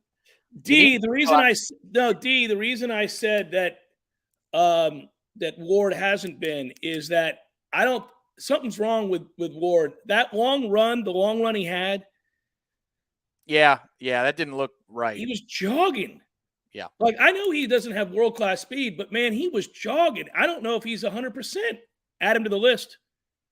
You made that extra point, yeah? Yeah. Okay. Forgive me for not taking that for granted. Oh, see, that's why. This thing doesn't update. When I push through an update, come on, there you go. Let's go, computer. All right, boys. Here we go. Come on now. I love you too, FSU fan 1993. Very simply, I love you guys. That's right. We're all in this together tonight. This is tough. Gibbons went down on the extra point, apparently, say a bunch of people in the chat. Okay. You kidding me? Dylan Gibbons went down on the extra point? That's what they're saying. We'll see. Hey, I'm going to posit something right now. He was hurt before that extra point. He has been half-stepping the vast majority of this game. And if you go back on that pull, it's embarrassing. He's standing he's tiptoeing. He's tiptoeing, and then he gets jacked like he's just – I don't want to say it, but Yeah, Estes, right, or Darius comes in. Yeah, it was You might be better off for tonight's purposes. I don't correct. disagree. There's Well, Estes and also Estes is nasty. Yeah. Thank you, Tom Hayden. Hey, that Tom Hayden. That's what Tom, you look like, cheers. man. That's a beautiful face, Tom. Good to see you. He's always been an emailer for the JCS way back to the radio days. He's awesome. Good to see you, man. And thank you for that. And James, pelvic thrusts all around. Yeah, well, let's keep it up. Let's keep it up, James. Thank you very much. This is fun, man. Thank you for hanging out with me because apparently Gene is supposed to post the photos for our, the site and everything we use. And our photog ghosted us, apparently. So what? He's trying to go find from news services to go get photos. But we hired a stringer up there, and he didn't provide any photos for us. So that's lovely. So Gene's dealing with that issue right now. Tom O, Buffalo Tom, if Tate gets his confidence, Johnny Wilson's going to win. I see you working there because the box is allowing for singles on the outside. It's one-on-ones. It's one-on-ones all day. Now, they'll come out of it if he does it again next drive. By the way, what is Air Force doing? God dog it. Air Force. 10-7 Wyoming Air Force right now. Is that right? I don't know. Son of a bitch. I'll take your word for it, and I'll assume that you've got some sort of angle on that game. Well, I'm not going to win that angle. Hopefully it wasn't tuition or anything. No. No? Close? No, it's not. I just can't catch a break, man. I'm in a tough run right now. My Mets survived 4-3 over your Pirates. Thank you. It means a lot. It's their gift. Yeah. To a lot of teams. To the folks watching with us on demand or right now, we are lining up the kickoff, and Toe will meet Leather now. It's tied at 21, 8:57 to 8:58. Yes, okay. Bust his ass. Whoa, you're returning that? Oh, bust his ass. There you bust his ass. There you go. That's not as early as I wanted that tackle, but that's inside the 15. 28? That's inside the 15. Going for a ride? Louisville will start around their 13-yard line. Yes, they will. All right. All right, Adam, what you got for us? Anything better? Yeah, Philip, we agree. Thank you for your contribution. Take a W any way we can get it, but just find a way to steal a win here, man. It would be there was a key player tonight. He was pretty much hurt so far. Massive gut check if it happened. Golly, we are so passive on defense. They don't believe in what they're doing. Yeah, that's correct. That is correct, which is an indictment, sir. Yeah, you think? There's drive. What are we doing? What are we doing? Unbelievable. Looks like we were playing contain, and that's why you don't do that. Well, we're playing contain. Okay, so you got one rush end and Dennis Briggs looking like he's trying to do something, and then you got somebody on the other side just hanging out. By the way, if you had to nominate a player that you're most disappointed by, yeah, Briggs, well, and Robert Cooper. I was going to go with Amarian. Unfortunately, we've got a small list growing. There you go. That might be injury, so that's not fair. That could be third and short. Yeah, line that's third and short. It's third and short. Back. That's almost a full yard. We won't get the stop, but it still shows a little bit of chutzpah. Good play, Jarrett Jackson, to scrape, get around, and lasso the kid from behind. Third and short. He got it. Got it. All right. Let's buck up, soldier. Here we go. 21 all, 7:50 to play in the third. I see Gene Williams in the green room. We'll grab Gene in a couple plays here. Let's watch this. Yeah, we'll finish this drive.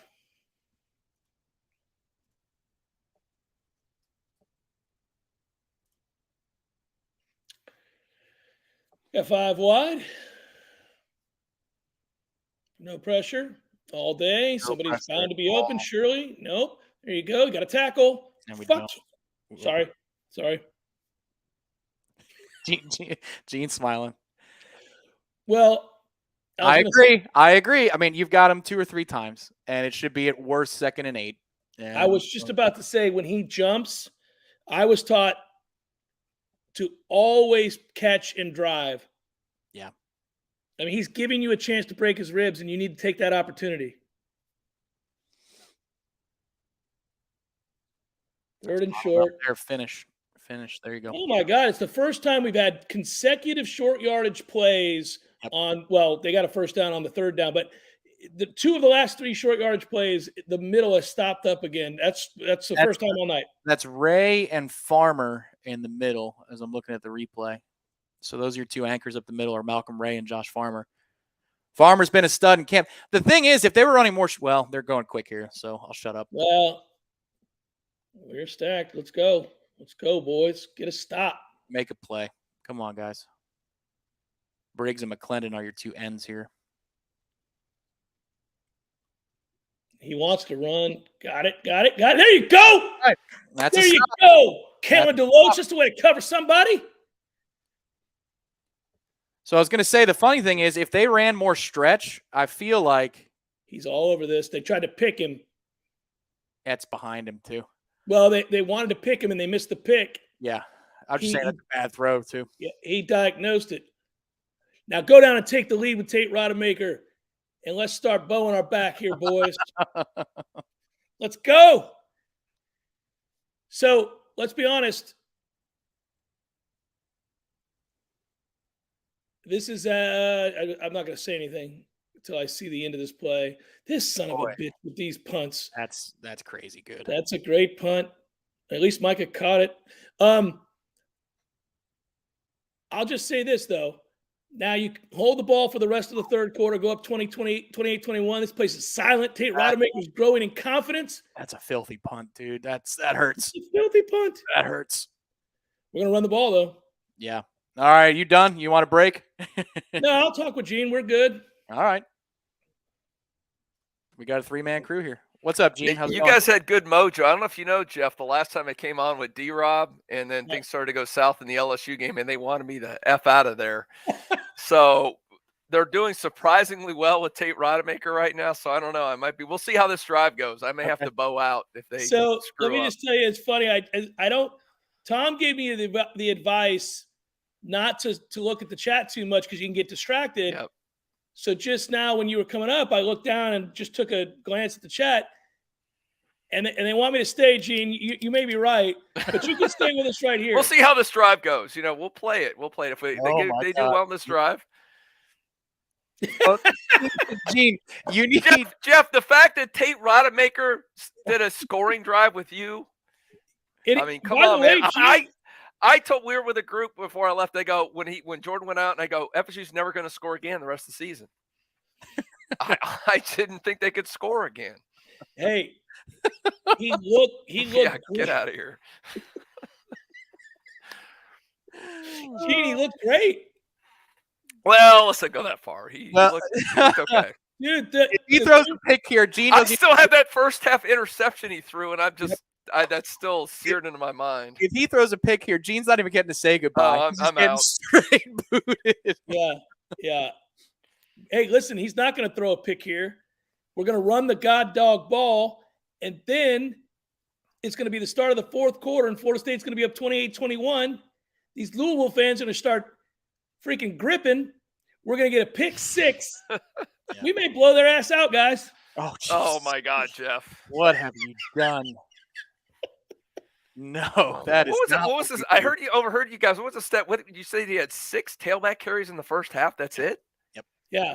Wow. The strength of your team and a team that gets gutted on the ground. Yeah. I get it. You started to I get it. Travis was, I understand, but still you're like, man. But a lot of those, especially in that second quarter, it was all a bunch of short little screens that were getting blown up anyway. Yeah, I would put up the stats, but the problem is that the stats are way ahead of our feeds. So hey, guys, do them on breaks, but not in game. Yeah. Guys, I'm kidding. I'm not drunk. I've had 3 beers, and it's been freaking 3 hours. Yeah, I know. It's 2.5 hours old. This game for trust your boy to have better tolerance than that. So, unfortunately, if they win this game, you better not be sober by the end, Jeff. If they somehow pull this shit out of their ass. Sorry, I'm the boss. I can say it. Jeff's counter is already at like 9, so you're good, Gene.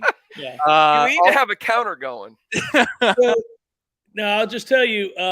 We got to make sure we're here, though, real quick. Gene, you may get a couple complaints. There's a couple F-bombs from me. Yeah. Also, Gene, we got to make sure we're synced here. Jeff and I are nice and neat synced. Well, I'm going to have a hard time not stopping my reaction. I'm sure I'm ahead of you guys. Well, then pause it because we got to tell you where we're at. No, I can't do that. I will try. If I get bad, I can't wait. Okay. All right, I'm going to, if it's a big play, I will try. We'll see. We're in shotgun, Gene. Right now, it's first down. Are you watching? They have not snapped the ball yet. Come on, Gene. We need your poker face. I'm a little ahead of you. Okay. Running up the gut, boys. There you go. It's a good run. See, I'm not reacting. Who's at left guard? Let's see. So what's going on with Gibbons? I heard you talking about him. Gibbons is in, Tom. He is? Yes. He just pulled on that play. Oh, there he is. Okay. Yep, we're good. Man, they have just decided Preston Daniel is their – I mean, that's unbelievable. All right, 2nd and 2 here. They're pulling again, a little counter. Nothing. Come on. That's okay. It's okay. Now you pull it off of those. You pull it off of those and you rotate to the left. Jazz got destroyed there. Everybody got destroyed there. That's rough. They all got bitched. Yeah, they're underestimating Tate's athleticism. I heard you guys in the first half. So let's do a little do a little zone read here. Let them take it out. If you get this 3rd down, you're 5 of 10. Oh my gosh! Boy, but okay, guys, they're going empty here. Do we like that? Okay, this play is not going to work. It's got to be a quarterback draw. It doesn't work. Comfortable with that. It's not that. going to work. It's not. Oh God damn it! Pick up. What are we doing? Just go down. Yeah, I think I'm about to be pulled off of this broadcast. He's looking at the snap, and yet he's surprised by it. No, he wasn't looking at the snap. I mean, he's looking to his right. He got way to pick up your backup quarterback there with a terrible snap. All right. All right, that's okay. That's all right. Hey, Mastro, you're allowed to do what that other kid's doing. Just saying. Need a good punt here. Can and they're paying money to watch you go.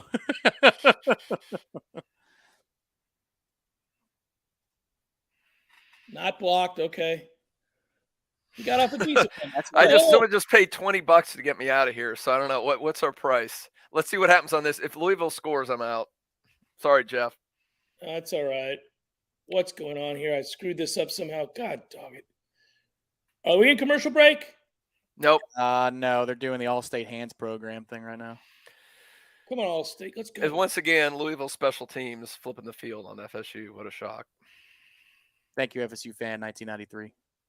He's talking about a negative times a negative equals a positive. It should, but so far, not so much. Stand and deliver reference for those that are like. Tom, where are you at on the screen? Let's see. And playing 344? Yeah, unfortunately, the play clock's not 24, 23, 22. The play or maybe Tate just threw one in the ground, or Cunningham just threw one in the ground like 2 seconds I like hearing ago. that. Are you guys still behind me, huh? Flipped on a back shoulder. Still behind you. He had all damn day. 39. Okay, so play clock, buddy. 37, 36. I'm at 38. I'm at 38. Oh, incomplete 30. Oh, play clock. 38, 37, 36. How'd you get that far behind? Something happened. This stupid thing. Can you fast forward? Yeah, is there a fast forward function on that? I'm trying. Is it YouTube TV? What are you using? Hulu Live. I would leave the stream and restart it. But 16, 15 seconds on the play clock. 12, 11. 12, 11, yeah. Okay, all right. We're good. 2nd down. Make a oh, my God. Got a tackle. Jesus. Damn it. All right, 3rd and 4. Get off the field, boys. Deloge. Hey, if we're being honest with each other, if I told you at halftime it would be 21-all towards the end of the 3rd quarter at halftime, you'd be all right. Yeah. Yes. With all that we saw? Guys, I'm just going to say you're going to like the tackle here. Oh, man. That's what you do. Gene with the Uber spoiler. All right. Sorry, I can't help like the spoiler. I like it. So we stick him and stop him short, Gene? Watch and see. Give me a hit. Give me a hit, somebody. Oh, yeah, I do like that tackle. Bam! There you go. That's how you come up and hit somebody. Way to go, Mr. Green. Bernardo Green's tackled all night long. 4th down. They going? What do you think here? Should go. They should go. We got a backup quarterback, and they should go. Renardo Green did Boy, not that's get a great caught up. play, man. Hey, Wow. by the way, Renardo didn't get caught up in the wash. Oh, they're going for it. Got a break here, boys. Got a break for FSU. Killing That's it, man. See, I need to. Okay, I can't. But I got two monitors gonna- going. I they're can't gonna stop drop them both. I like that. I He like. moved. Oh, we got a break. All right. I'm just saying. Got a All right. penalty on them. 4th and 6. So now they got to probably punt. So they were going. They would have picked that up. 4th and 6. You think they're punting, right? Yeah, they would. I mean, it looks like they're coming to the sideline. Gene's already probably seen the punt return. No, I haven't seen it yet. So I'm just wondering what they're going to do here. Yeah. Oh, Malik's upset. You're a little frustrated, aren't you, Malik?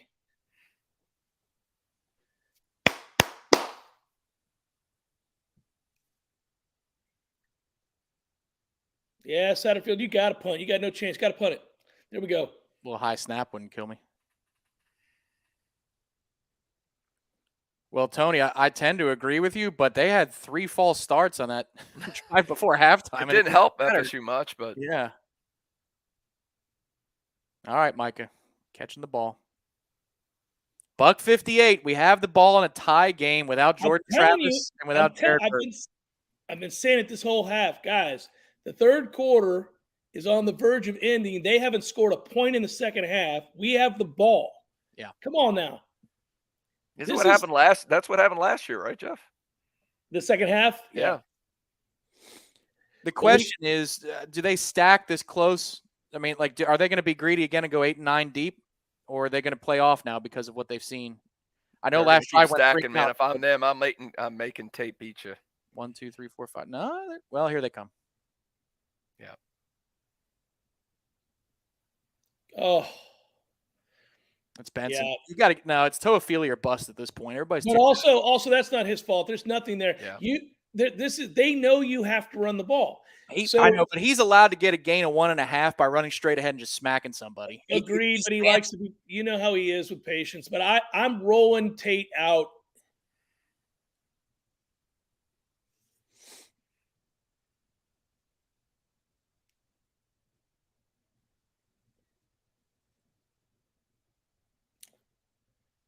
Oh, jeez.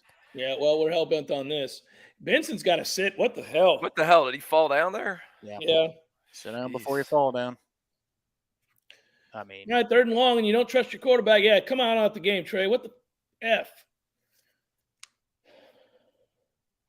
this is an interesting call, too. Again, I think you're calling conservatively because you're out of your own end zone. You're on the 10, but roll him out and tell him one read or run. Yep. Well, if you're going to roll him out, it looks like you're rolling him left, which that's not great. But we'll see.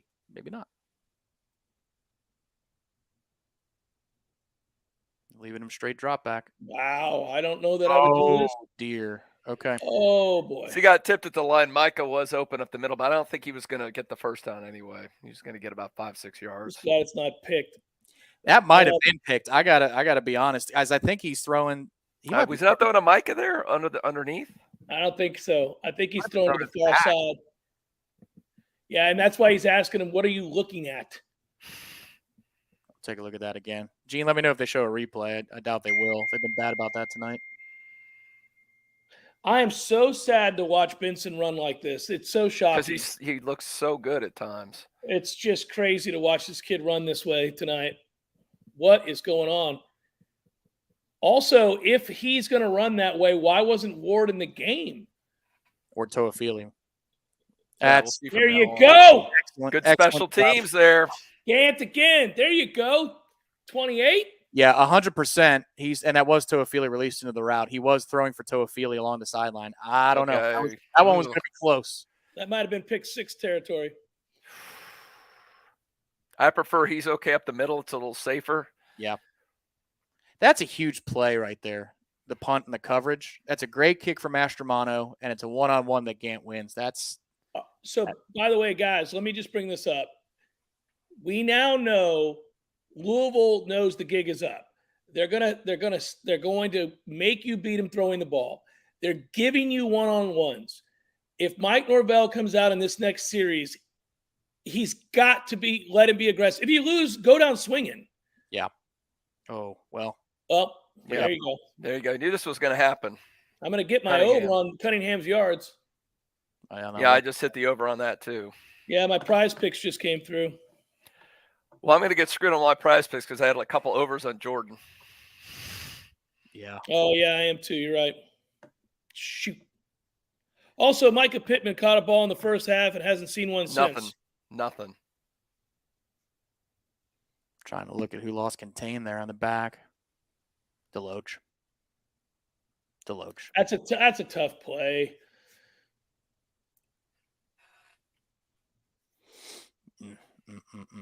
They call timeout? What are we doing here? They did. All right. We owe a commercial break from the first half. We will be back, everybody, on Warchant Game Day and the Warchant Watch Along in just under 2 minutes. Something big, something huge is taking over the world of chicken sandwiches. Zaxby's new signature sandwich with Zax sauce or new spicy Zax sauce.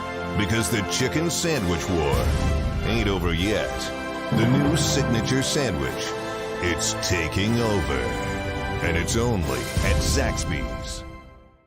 Warchant.com has been the definitive home of all things FSU sports for over 20 years and is now part of On3, the next generation network. Warchant.com has the most experienced, tenured, and largest staff on the Florida State sports beat and now features innovative resources, including an NIL database that projects player value and a truly aggregated composite recruiting ranking system that will set the bar in the industry. You can have access to all of this in addition to Wake Up Warchant, The Jeff Cameron Show, Seminole Headlines, complete pre, in-game, and post-game coverage, plus year-round recruiting coverage for only $1 a year. Yeah, that's right, $1, 365 days. Get some.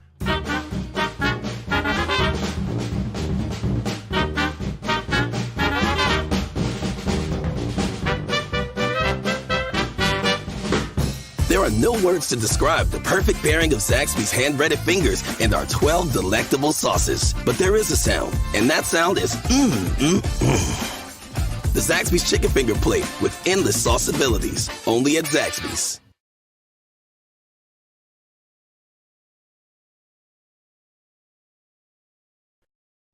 To the nearly 1,000 of you joining us for Warchant Watch Along, part of Warchant Game Day, Zaxby's Warchant Game Day, that is. Thank you for joining us. Hit the like button underneath the video. Subscribe to Warchant TV for absolutely free. You don't have to like what's going on the field, but do us a favor and toss us a thumbs up. Thanks for being a part of the program. That's Gene Williams on the top left, founder and administrator of Warchant.com. Jeff Cameron, the host of the wildly popular Jeff Cameron Show, is now on the top right.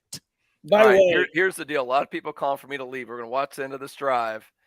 Louisville scores, I'm going to step out, and then Florida State goes down, and I'll step out, and then Florida State goes down and answers, then I'm done until post game. All right. I gotta do what the fans want. I'm gonna say this. I went back during the break and rewatched that play. I hate to say this because I love him, but that's all on Deloach. Yeah. They flow the play the way they're supposed to. Malik cuts back there because there's nothing on the play side, and that's if Deloach stays home, it's an easy tackle and it's a loss. So we just have too many busts like that. And God dog it, guys. I know you're all frustrated. I'm sure the chat's going nuts with people talking about Adam Fuller. I agree to some extent, but man, at some point, Kalen Deloach has been taught that. He's got to make that play. I don't want to put this all on Kalen. It's one bad play, but Sam, the answer is yes.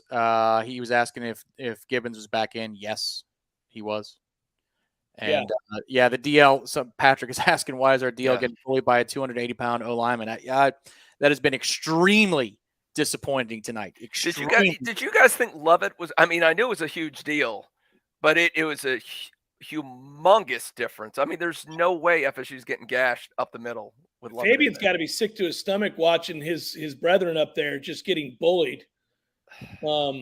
I mean, did you guys have any idea it was going to be that much different with one guy out of there? No. And honestly, Gene, this kid Jordan has hardly been on the field the first two games. They got a kid named Tyon Evans that they've been running. He looks more like Mo Jones-Drew than a scat back. So they're hitting the hole with speed. Yeah. Touchdown Louisville. All right. Well, I don't know. Bye-bye. We'll see you in a minute. All right. See. Oh, great. He can't keep that poker. Oh, it's going to be a Malik run. Oh, Jesus, guys. Okay. Get embarrassed, yeah. All right. Again, show the grit, go back down and score, tie it up at 28. The secondary has been put on posters tonight by 3. They're trying so hard to avoid being put on a poster, it feels like, instead of playing with a little bit of zest and zeal, that they've fulfilled the prophecy. Look at this. My call on Malik Cunningham to own the night if we lose is unfortunately looking more and more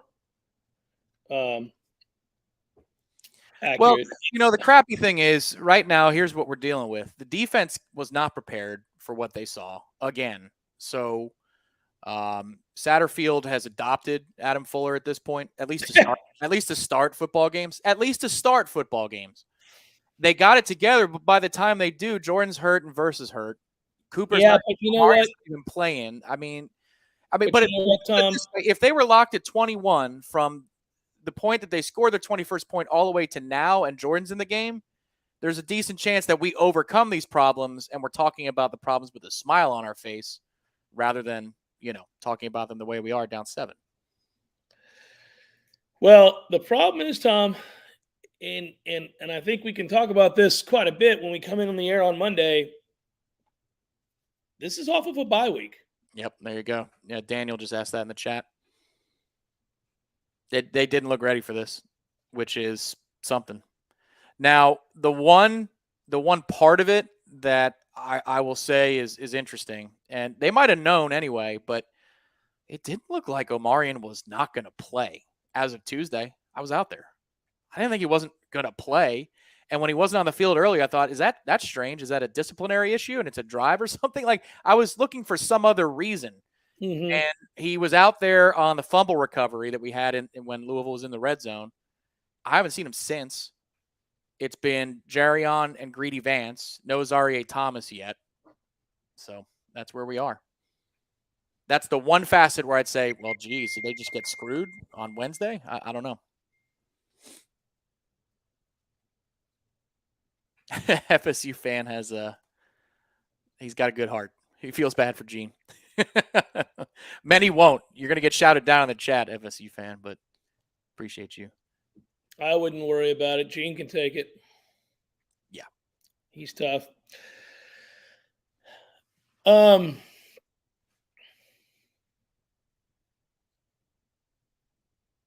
They looked explosive on offense to start the game, but on defense, they were giving up explosive left and right. I think you guys, Ira might have cited the stat in the first 16 plays or so. It was over 8.5 yards a play, 9 yards a play. That's just, come on, man.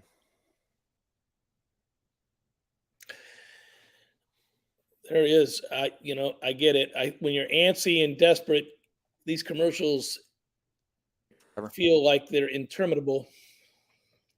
Indeed.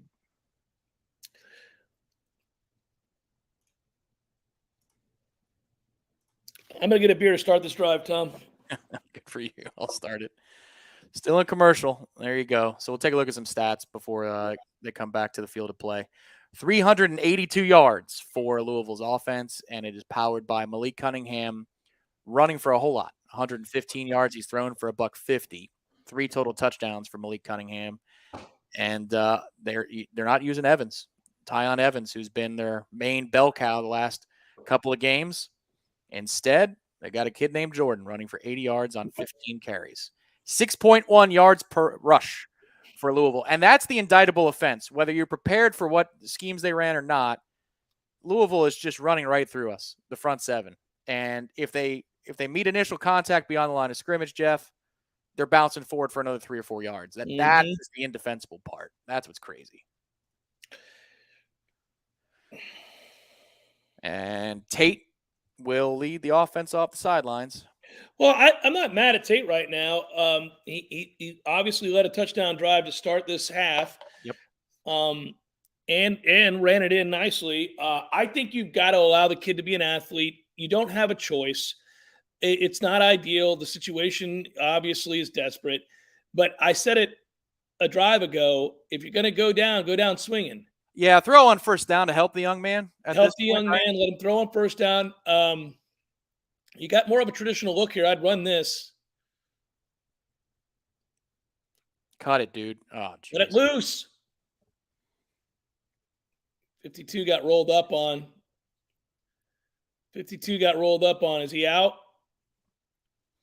I can't tell. They're not cutting to it live. I'm taking a look at it on the replay. The clock is stopped. That's not good. No, it didn't look good in real. Oh, man, that doesn't look good. I'm just looking at the live speed replay. You're not kidding. His whole right side. Oh. Yeah, no, that's not good. He's out. So, oh, man. You get him out. You kidding? Well, yeah. So he's out, and now I think, Schrader. By the way, Schrader did not warm up with the team before the game. Right. So he's your backup center. Well, Darius is your guy. So what you're forced to do here is either play Darius at left or Jazz at left, and Darius plays the other position. Those are your only options right now. Well, you're not going to put Jazz at left tackle. Correct. Yeah. So it's got to be Darius. He's played left tackle for us before. Not that it was great, but I mean, this injury luck is unbelievable. Independent of all the things that have nothing to do with injuries, you're telling me that 3 guys that go down are Verse, Travis, and a tackle? Lovely. Yeah, exactly. Also, I'd love to see the downfield route that Johnny ran. It looked like he was running, I don't know, a 12 and in or a 15 and in. And I don't know if it's open or not, but Tate certainly stared it down. He looked at it and wouldn't let it fly. Yeah. Maybe for good reason. I just like to see. Instead, I get to learn about inferior boneless wings to those at Zaxby's, buddy. That's for sure. Did you gank any of those chicken fingers from the family before? I did. I had 3 or 4 before we started. They were delicious as always. You're a Zax sauce guy? I like their sauce. Yeah. Yeah. I do. Their sauce is very good. I know you always get the barbecue, don't you? Yep. And the torchy. The torchy's good too. That's like their medium.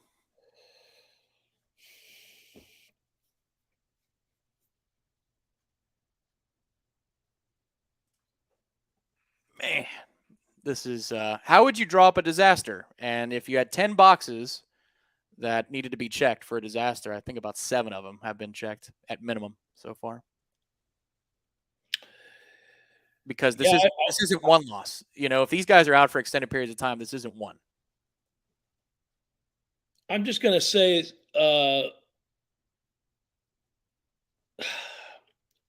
I want to know how long these guys that have gone down tonight are going to be down, because you've got a season to play. Yep. BC is imminently winnable, so you can get to 3-1. Then you got to buckle up, but you're going to have your guys. This is really frustrating. You can't stop the run up the middle, and Louisville hasn't been able to do diddly against Syracuse and UCF to start the season. I know they got a different tailback in there. He's hitting it faster, but that's not a good sign for even a BC game. Just see if they can battle back from this. For some reason, they have a surfboard at Louisville. Jonathan says at least we get to go to sleep after the game. It's 4:00 in Hawaii, and he'll have to walk around thinking about it.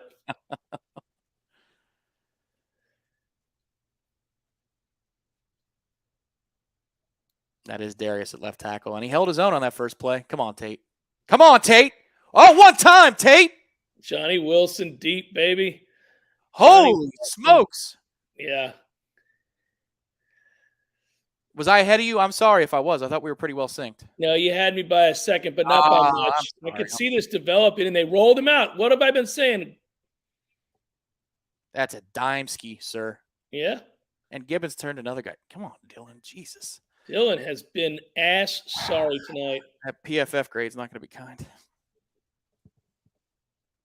I think he's hurt too, Tom, by the way. He might be, and that's fair. That's fair, 100%. And that's not Get this in the end zone. Get this in the end zone and show me that fight. Throw it, Tate. Got it. Woo! Quick work. So there's a lot of fight to this team. Wow. And there you go, Tate Rodemaker. Hatamus, Maximus. A lot of fight. Dude, it's the fourth quarter. It's a tie. Well, I'm going to assume this asshole makes an extra point. Sorry. I don't Scott, I'm not seeing that drive from Duffy. Not yet, at least. So I know you asked that before this happened. So 100% understand why you're asking that question. Looks like he made it. He did. Okay. There we go. There we go. Jonathan. Oh, so there it is. Okay. That's what you saw in the chat. Jonathan, maybe you get to walk around smiling. You never know, man. Thanks for the contribution to the program. Wow. All right. So let me took pause. a shot. By the way, he took a shot. Hung in there and took a shot. There you go, Tate. Folks, by the way, these are the things we've seen from him, folks. Like, it's not, we're not nuts or lying to you. These are the things we've seen, but, you know. Also, just, I want to say this. I know that the interception counts, but, man, Tate Rodemaker's played well this half. Yeah, he has. Let's update that bad boy. There we go. 28 all, buddy. Oh, look at him. Oh, he's got a little twinkle in his eye. Does Tate. Right. That's right. I hit pause for a few seconds, Jeff. So I think we're synced now. I'm very sorry for ruining the Johnny Wilson bomb. No, you didn't ruin it. I didn't react. All in the air before I was celebrating, at least. Yeah, the ball was in the air, and I saw it developing, and I was just kind of like, is he open? Yeah, that's what you're always asking. Is like, yeah, I was just I was excited that he let it go. There you go. Those notifications. I don't know how to get him to stop, Tom. Sorry. It's all right. Tate's up to 100 yards already. Oh, wow. How about that? And that's with a negative. He was at -6 after a couple completions. All right, defense. I know he's worn you out. I know you're not very happy right now. But stick with me. You know, I've accidentally called 2 turnovers tonight. I need to. You have. That's a little spooky. Don't force it here. But if you're feeling I'm not going to force it. If I don't feel it, I don't feel it. I got really lucky on the first one, but it happened. So who knows? I'm just proud of how hard they've got 15 dudes getting hurt tonight, and they're still out here fighting now. Yeah. If they started stronger, they'd have a lead while they're fighting with 15 dudes down. That's the hard part. It doesn't totally work. Trying to contain again. He gave him all year. He's wide open. God damn it. And look at this. Oh, we're not going to finish, huh? Okay. You need Tatum Bethune to clean up that. And I hope his ribs are broken. I don't hope they're broken, but no, you don't. Maybe just for the game. It's not his fault that we're missing tackles left and right. Looking like. No, I'm talking about on the tackle. He laid there for a while. He needs to stay down. Come on, Shaheem. I don't want his. Yeah, Shaheem Brown's better than that. And then that little flyby. You got to go off the field, man. You're going to fly by like that? I don't want his ribs to be broken, guys. I just want him to be out for the rest of this game. I'm talking about 9. There you go. It's good pursuit, Tate. It's BS that you have to make that play, but come on now. Yeah, just have to leave the game. I'm so sorry. Huggins, Bruce, I'm sure you're a good kid, and I want the best for you, but maybe you need to leave the rest of this game. RJ's heartstrings are being pulled. We hear you. Same here, Mr. Van Etten.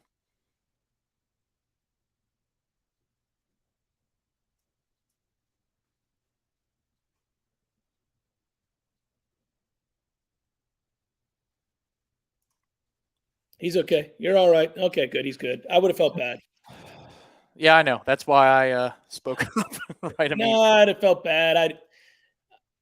He's not some, like, there are some players tonight that are doing Louisville things. He ain't doing Louisville stuff. No, it was his win knocked out. I just wanted him out the rest of the game is all I'm saying.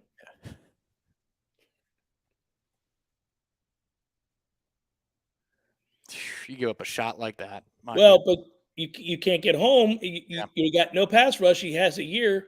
Nobody's covering anybody that long.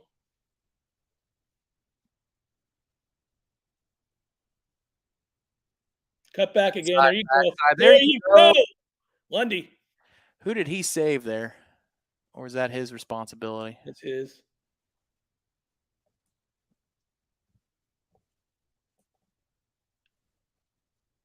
It was his responsibility, yeah. Good job. That's a good play. Pick 6 coming up. That had the look of it as he let it go. Did you think you got excited? Like, come on, man. Don't do it again. I did get a little excited. I was like, "Ooh, wait a minute." Hey, Tom, if I had called it and they got a pick. Well, if it had happened, at that point, I would have said, "You're just looking at the chat, man. Stop, stop this." Oh no, I don't even have the chat up. But if it had happened, I would have gotten actually spooked. There's Marshawn Ford, the guy I thought was going to be a much bigger factor, because I thought we'd stop the run. Right. But he hasn't been a factor because we haven't stopped the run. Come on, 3rd and 8 now. Make him kick a field goal, guys. And they got a miscommunication at the snap. Oh, man. On the left side, there is a miscommunication there, switching coverage as the ball is being snapped. That is ridiculous. That can't happen. Hey, 4th and 8. It was Deloach, and I couldn't see who else. And Noles. They actually ended up covering it okay, but guys, what are we doing?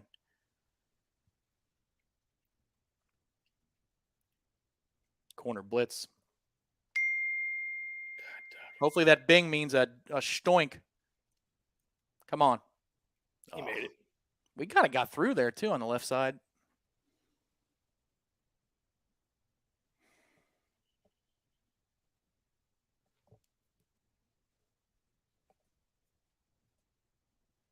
Okay.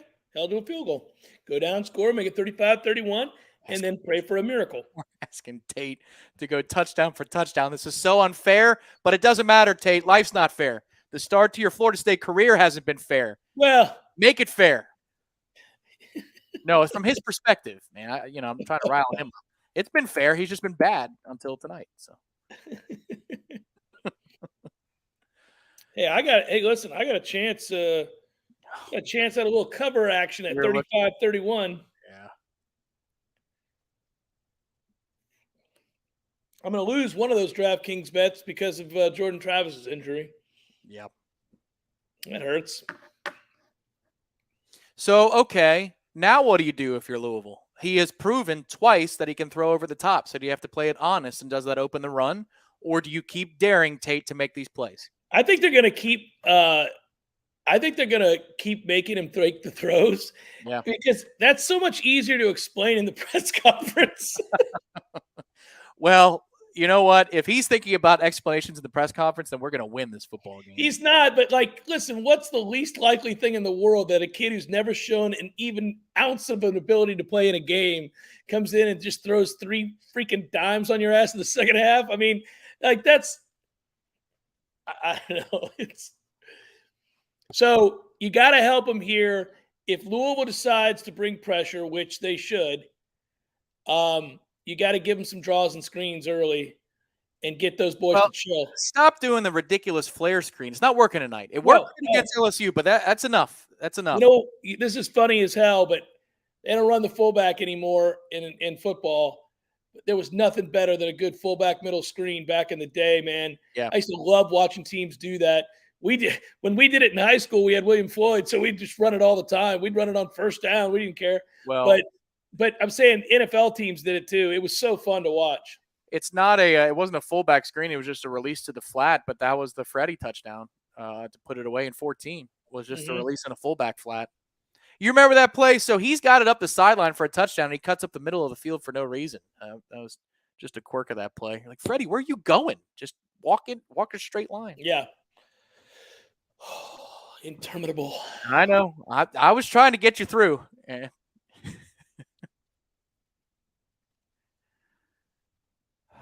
Come on, Tate. This could be one hell of a night for that young man. It already, in a way, is, but it could be, on a night of unexpected storylines, the one that takes the cake. Here's the problem. There's still 11:45 on the clock. Well, no, but We don't know. By the way, John, what's up, baby? Need a 2014-esque fourth quarter here. Love having the JCS crew. Oh, yeah, Mr. it's our guy. Javery. It's our boy. What's up, man? I need to reach out to you. That's my bad. Honestly, I'm sorry. So let's see what they're doing. Yeah, the stack box. Do they continue doing this? Oh, yeah. They've got. Oh, they turn them loose one-on-one. Watch the shot he takes. Bam. Yeah. Dude, that looks like something Fuller called 2 years ago in this building. That's a terrible matchup to leave a safety in on a free release. I guess you're just assuming you're going to get home. All right, Tate. Preston Daniels played a lot of guys that you weren't expecting to play any role at all are playing huge roles in this game. Preston's played. I don't nice like cut. That, I like the cut, but he should have kept it. When he turns his shoulder to you, yeah. Eat. Yeah. Looking at the replay now. I got to get that synced up a little closer. Didn't he stayed at home. The guy on the bottom is square. He did stay home. I thought he turned his shoulder to him. He made the correct read. I, like you, thought that in the live speed, but looking back at it, it was the correct. That's the advantage being able to go back. You're right. That's why we watch it again on Sundays. Yep. Good time. Somebody open. Oh, come on, go. Got him. Hey, that's PI all day. Yeah! Thank you. Got it. That's a good flag too. If you're the defensive back, you're out muscled there. Take the 15. He still should have caught it. I don't know. It looks like he's got a seatbelt around his arms. Nah, I want to see it again. He still should have caught it. I want those Tate passing numbers. Oh man, he's got a straitjacket around his arms. Look at this. Yeah. Okay, I'll take it back. I wish that was the NFL. It'd be all. Oh, I know. That's why in college, that's Jarvis Brownlee. There you go. Good play for being roasted. Good protection here these last couple of drives. I know they rolled the pocket on the one shot to Johnny, but still. Yeah. Run the ball here. I agree. Look at the passive box. You got 6, maybe 7 at most. Oh, they walked him up. Cut it up. There you go. Stand on your feet. There you go. Okay. Guys, we are destined to be ready to puke. Yeah. It's going to be This is kind of fun to do this though, buddy. What do you think of your first watch along experience? No, I'm having fun. It's just good God. He hates it, folks. Thank you to the 1,000+ that are here. Hit the like button if you don't mind and subscribe to Warchant TV. Come on, Tate, cut it. Oh, dog, he had him. Was he dragged down? Because that's a miss. If not, it's a miss. I don't trust old Brownlee. Brownlee was beat. He just missed him. He's got to hit that. That might be a score. By the way, I don't care what anybody says. I love these uniforms. Yeah, they're clean. They look good. As long as they're alternates. But I understand every time we play an alternates, it feels like we just. I know, but we look sharp, man. We look sharp. All hell breaks loose. 2 down territory here? Might not be actually, right? Because you're starting to move the ball. I knew they were going to do this. There it is. Look. There you go. Was that Benson? He looked like he All right. Okay. There you go, Benson. You think somebody talked to him? Maybe. That's still not 100% at it. Nice cut and a half right there. 27 looked like an ass. I want him to put his foot in the ground and go, buddy. Because, we've seen it, and we saw it in the spring game. The speed he's got, 0 to 60, is freaking nuts. Great block by Jazz and Dimitri on that play. Outstanding.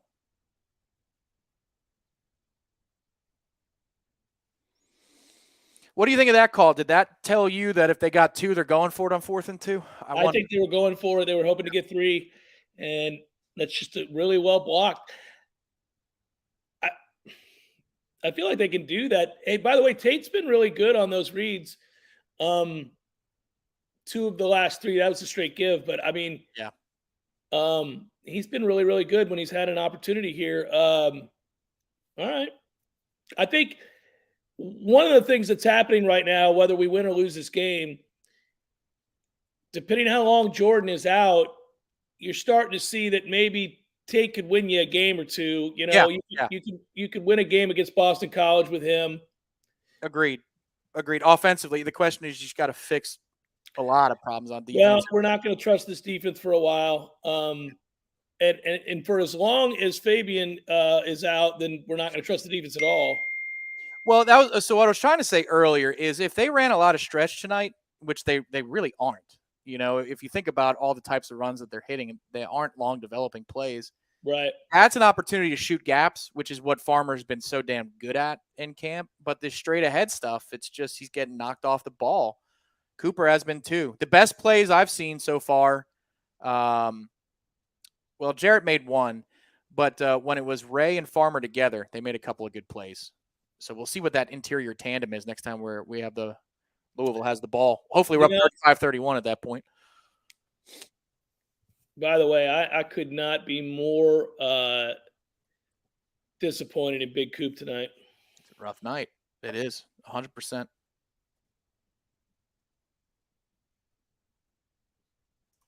Director Matthew will be here soon, Daniel. He's working the post game, but he knows that you love him.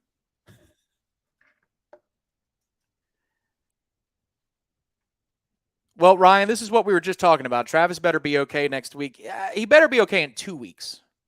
2 weeks against Wake. That is that's the more pressing game. You would agree with that, sir? I'm sure you would. Yeah, Air Force lost. I just checked the check as you were, and I saw where Air Force lost. I swear to God. That Wyoming team has been balls sorry. There are so many people who wanted to know, what's it like to watch a game with Jeff and Tom? Well, you're getting the full Monty here, folks.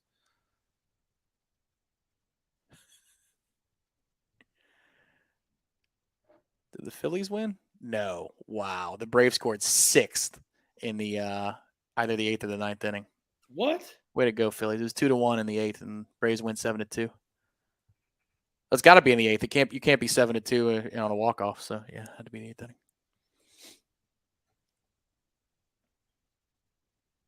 Hello, ladies.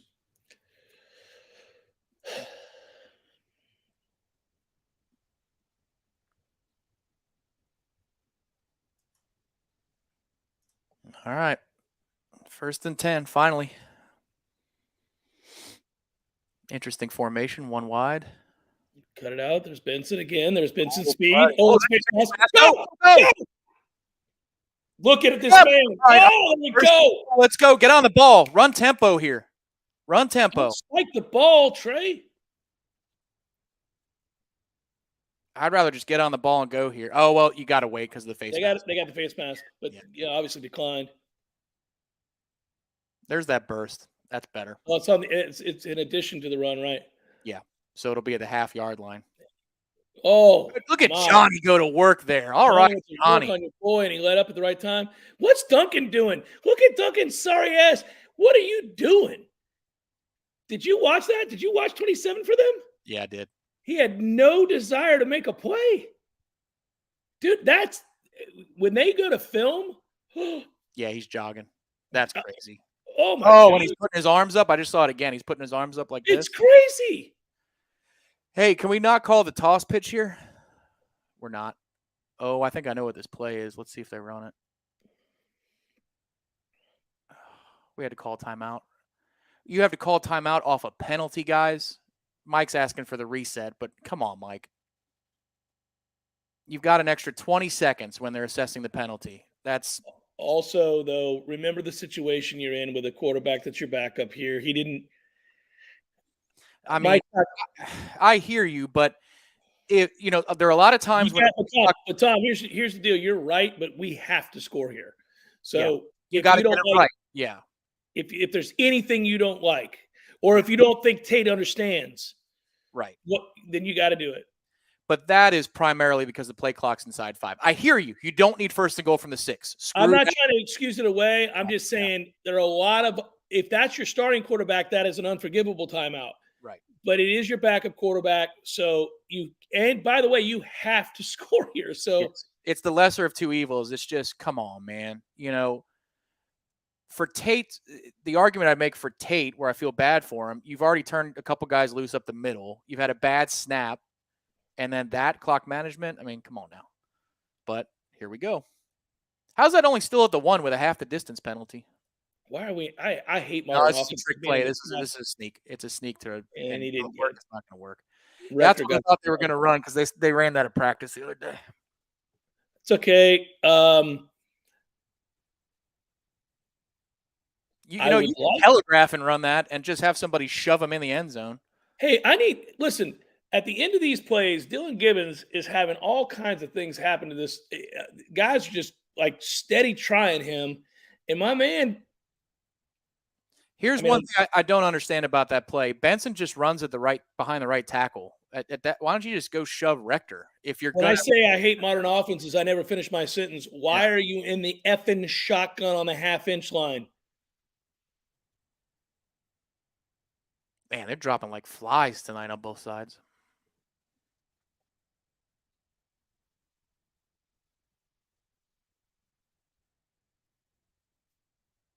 The Reggie Bush push is legal, though. I mean, completely legal.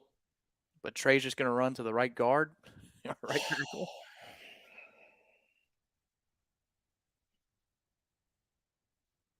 This was the play where I was wondering if Ward wasn't healthy. Yeah. That looked like he forgot where the R2 button is. Look at Tate. Look at Tate. That's a good play. Vincent's looked a lot better in the second half, man. Last run specifically. Yeah, I mean, and he's got another gear than that. But that's much, much better. And this is a great run. That's a great shape. So Philly gave him the dead leg. Yeah, yes. I'm telling you, he's not as gifted, but he's got a little bit of Chris Thompson to him on the outside runs. He knows when to cut back, and he knows when to step and go. He's not as good, but he's got a little bit of something to him like that.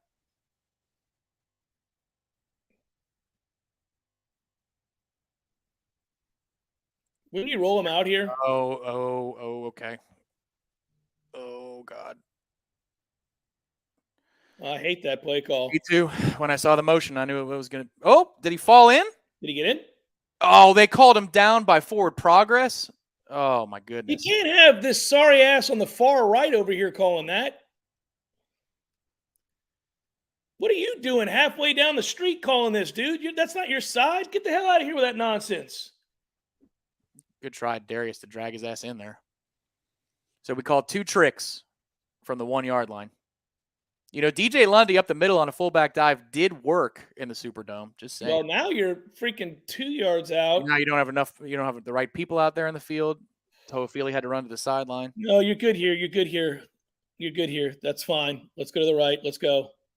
Oh, you're going to throw it. There you go. Oh, wow. He's in. He got that foot in. He did. Holy cow. What a catch. By the way, good throw. Wow. I don't like the play, but look. You had the numbers to the right. Degree of difficulty on the throw, degree of difficulty on the catch. But look at this. Look at that throw. Sir. Yeah. That's huge. Tatum. Is that Brownlee who got beat? Hey, buddy. Yes, it is. Brownlee. Hey, is that buddy. Brownlee? Yeah, it is. It is.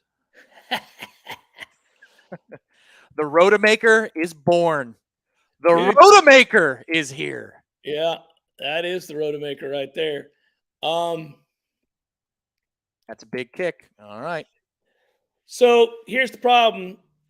We have to go on defense? Yeah. Good job, Brownlee. Wow.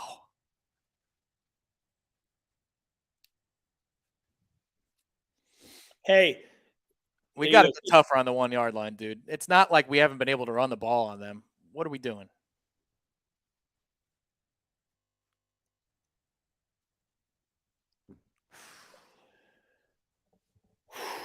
I don't love that process there, but I love the result. You go Wyatt Rector's sneak, end around to Johnny, and then a fade to Johnny. Those are your 3 plays from the 1. When you've been able to run the ball all right tonight. Hey, by the way, so 7 for 149, 2 TDs might be your penis on the table. But what I would tell you. The ding happened right there. That's good timing. Yeah. Comedy. But here's the thing. Even if, guys, we lose 38-35, man. Even if Tate found out he could play. Yeah. Oh, guys, what are we doing? I hate that. What? The doing the waving the towels on the sidelines. Mm-hmm. You didn't see it? I was looking at my phone. Dudes waving towels on the sidelines. It's we got somebody in the chat who gave. I just saw a yellow thing pop up. It's Keyshawn, Kentron, like a bunch of dudes aren't playing. Tate playing with BDE. Oh well, yeah, I know what that is. Philip also. Thank you, Philip.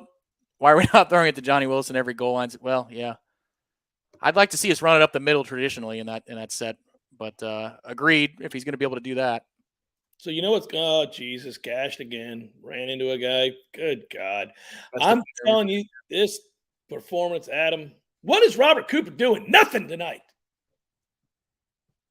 Thank you, Chadinga, and thank you, Philip. Appreciate it.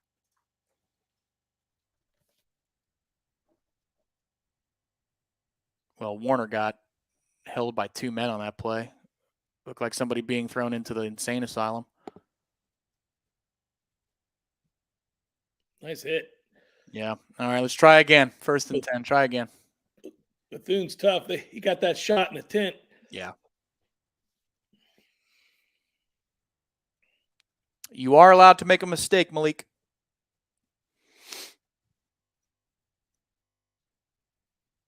Your corners are still Jarion, Noles, and Reynardo Green.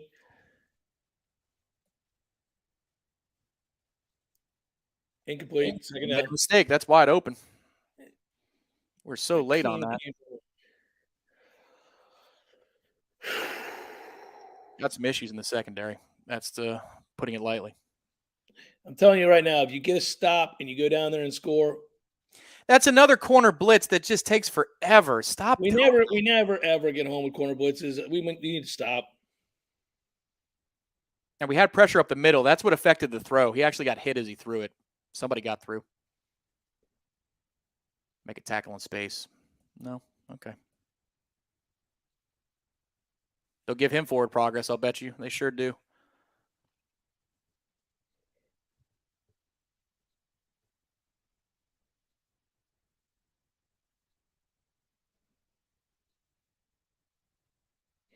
It's going to come down to the red zone. They're going to get down there. Well, the good thing is they need 6. If this drive takes long enough. Somebody make a play. Somebody make an effing play. Nope. All day. Crossing. Tackle. There you go. Tackle. There you go. Reynardo's had a nice night. He has. He's our most consistent corner by far. Which is just, I mean, you go back to the spring. We weren't sure he was going to be on the team. Unthinkable. So good for him. We can have this grand conversation about what the hell to do with the defensive coordinator after a win. You're allowed to do that. Come on. Hit Malik. Hit his ass.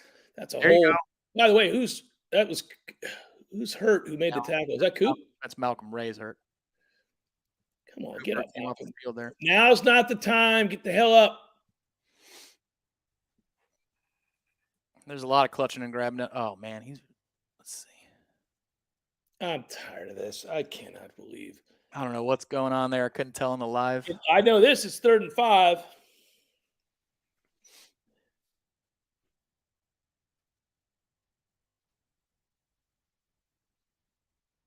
I mean, legitimately, between these two teams, what are we at? 15 injuries? I'd like to see. There are certain artificial turf playing surfaces that are a lot more forgiving than others. I've never been on Louisville's field. I've never run down it. I don't know, but you got to start to wonder. I mean, sweet Jesus.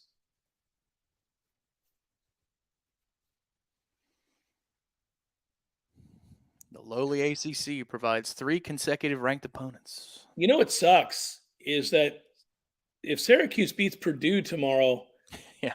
all of a sudden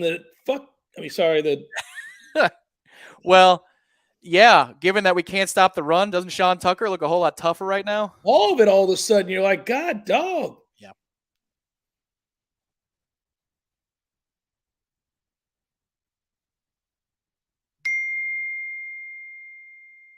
Please tell me that's somebody going, pick 6.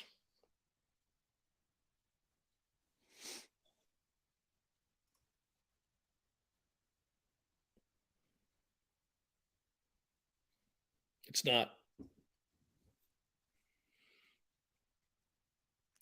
If we get this one, savor it, because God knows who's playing football for us in the next 2-3 weeks. I'd like to talk about it after a 3-0 start. Yeah. Oh, man, that looks like his arm is in trouble, Malcolm.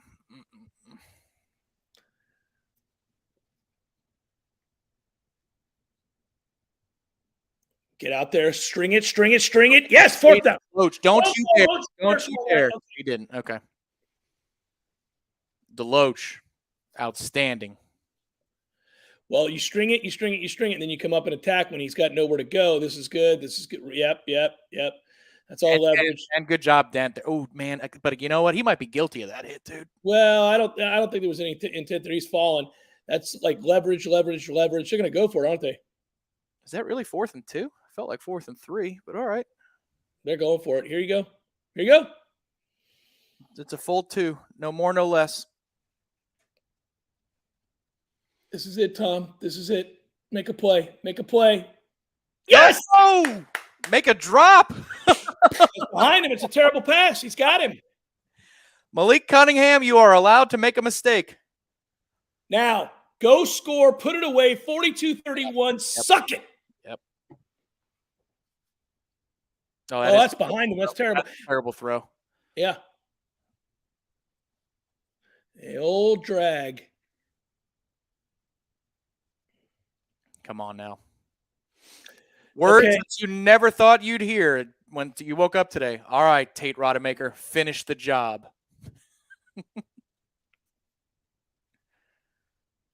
If I lay before you.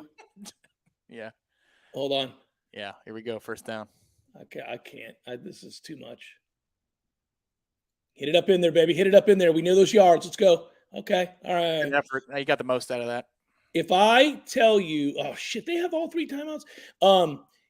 If I tell you, I lay before you every injury we've suffered tonight, and most notably the quarterback being out for the entire second half, and that we're trailing on the road to begin the second half, and that with 4 minutes to play, you're up 35-31, there's nobody who would believe me. Correct. Well, that's the thing. And I think that's the column. That's the story on the postgame show. If you can finish this thing is worry about tomorrow, but we'll see. Still 4 minutes to go. It wasn't enough with Clemson last year. Come on. Oh my God, they're bringing the house. What are you doing? Come on. Oh, what got it. Yes, sir.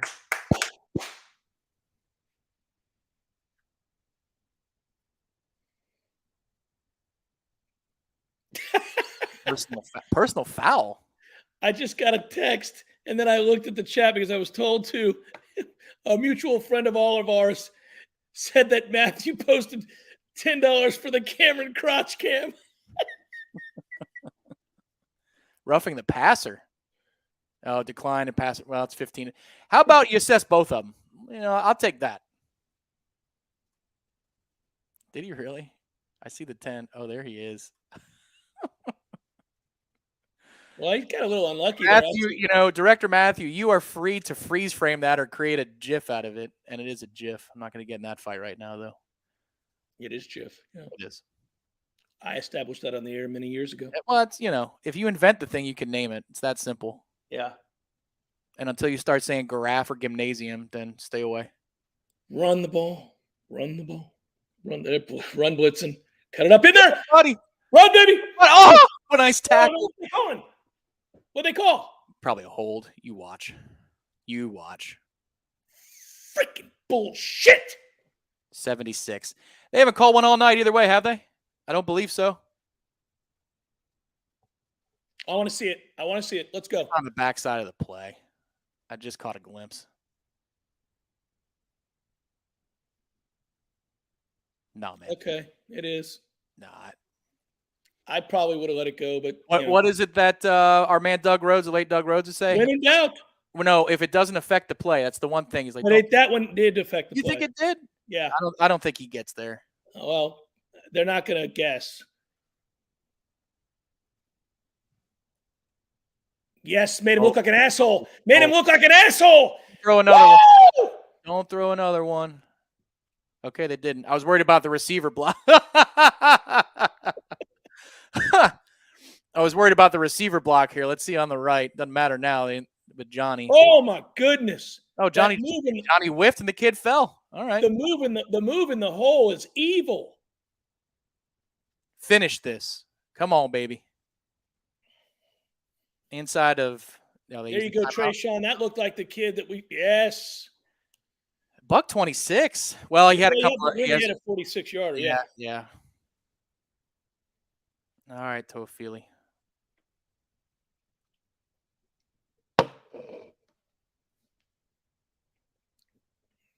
Yeah, at some point they're going to stop it. Yeah. By the way. Okay, but here's the thing. All right, so you got to think ahead here. But you pull it, and you let him go. Well, but you don't want to kick here either, right? So they've got 3 timeouts. No, but what I'm saying is you don't just call 3 runs up the middle here, is my point. Because you can't. I'm going to pull it and give him a run pass option, but they're going to sell out, dude. Yes, I agree. What I'm just saying, after watching that very obvious run, don't call 2 more of those. We're not trying to kick it here and go up 7. We're trying to go and either get first downs to run out the clock or go in and just freaking score. So no more runs up the middle. No basic stuff. Got singles up top. Okay, good work at the end. Come on. With a 3rd and manageable. 3rd and 8 at best. By the way, no, that's going to be 3rd and 6. Didn't he get 4? I don't think so. By the way, I do think, by the way, they called timeout. 3rd and 8, you're right, Tom. If you go back and watch the play, if that kid doesn't get his ankle, he's gone. But now I know, dude. It's because you've got to guard against your lack of ability of kicking the damn ball. I think it's 4 down territory. I'm not kicking shit. Okay. All right. Well, now if that's your attitude, that's one thing. I'm not kicking a thing. Our kicker is ass sorry. All right. Well, then at that point, if that's your decision, now we'll see what Mike does. But if that's your decision, then you can call 2 runs on the first 2 downs. But I don't think he's going to do that. I think if it's 4th and 5 or 4th and 6, you're in no man's land.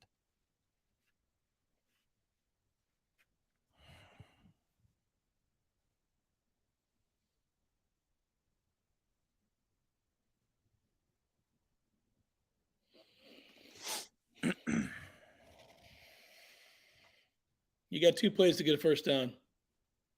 It's singles to Johnny. They're telling you it is. Called another run. Michael. Gonna make him use their next time out. And he's gonna go for it here. Dude, if he rolls out that kicker, and I'll bet he's gonna.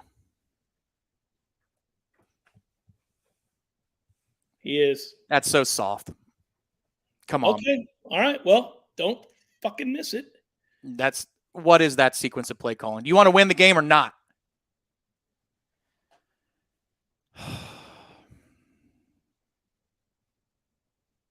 It's not that Tate hasn't proven he can make the throws either. Come on, man.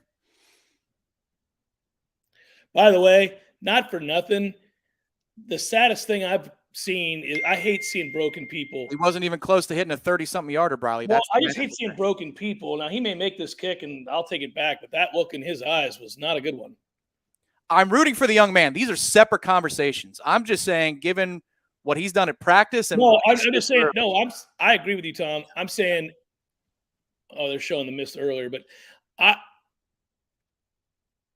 don't like the look in his eyes. He looks like a kid who's scared to death.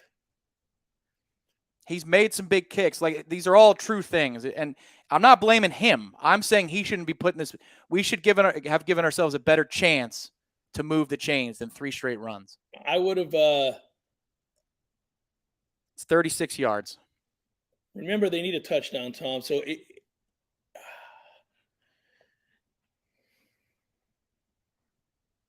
I would have thrown the ball on this play. He missed it. I mean, sir, you know, you might disagree with me because, as you're saying, you need a touchdown, but you can win the game right here, right now.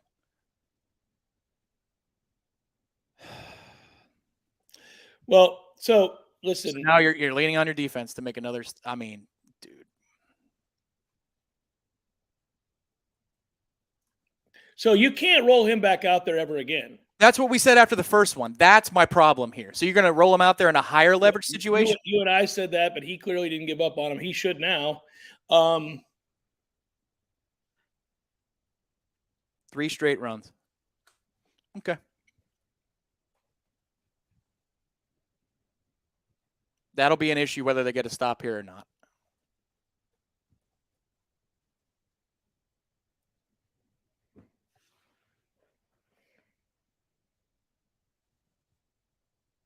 Come up and tackle. Good job.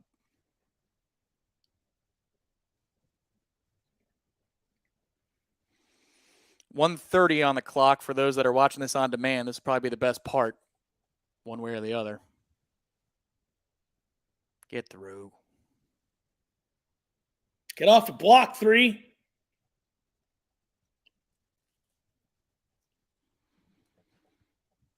Could use McClendon to make a play here, please. Just gets completely swallowed up there.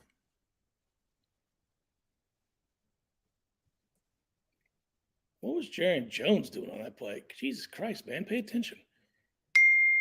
Director Matthew says Dylan Gibbons was helped off the field before the kick, for what it's worth.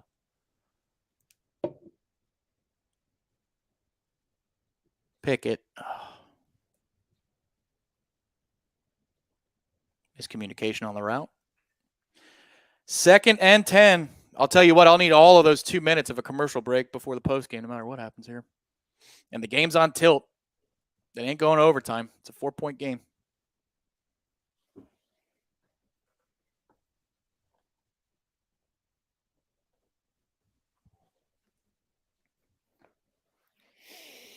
Zoom out. Let's see what coverage we're running here. Or not. That's fine. Zoom in tighter than you have all game. That's cool. Oh, he dropped it. Hit him right in the damn hands. Oh, Shaheem, you didn't do shit. The kid just dropped it. That's a throw, dude. Yeah, wide side of the field. He just dropped it. Why? Don't get up and dance, Shaheem. He didn't do shit. Or 2 if he catches it. It's last line of defense. Oh, buddy. Yeah, that's not a good decision. This is what he did personnel-wise last game, too. And I understand this. You're shorthanded at corner, so Jamie's in. Up. Let's see. Come up, make a tackle, 4th down. Okay, here it is. Here it is. That's not a bad tackle, Akeem. Even though you only got his shoestrings, that's pretty good. 4th and 4. Will they call timeout here? I think they might have ruled him out of bounds. Did they? Yeah. He might have dove and gotten it. Yeah, I don't think he did, but I think that's what they ruled. One time, guys. Malik Cunningham, you are allowed to make another mistake.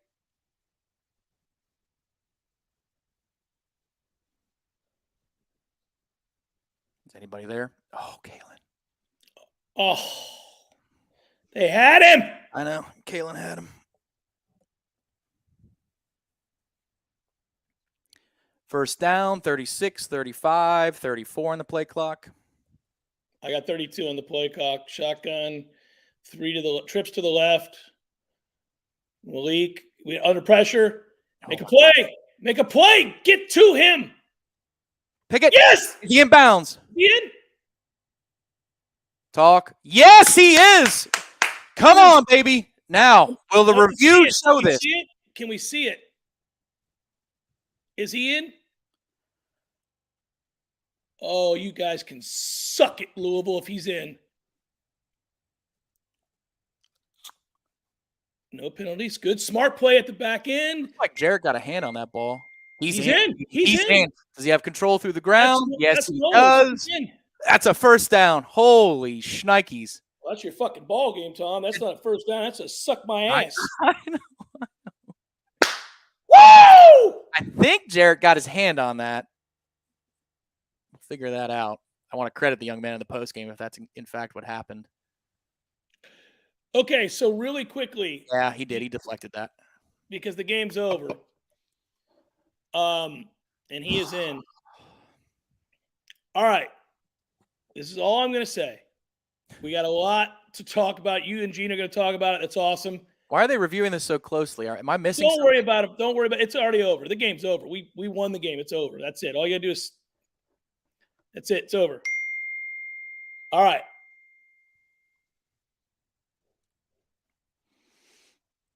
I would like to see the ACC. Do you want to wait just in case or not? The game's over. That's it right there. Now, man, Jordan's in crutches. I'm going to decompress, and I'm just going to say, yep, choose your words carefully. That there's no question. Now, we got some things. We got some things, guys, that we're going to talk about. Yeah. But we have a boatload of heart. Yeah. Yeah, we're good. We're good. I skipped ahead.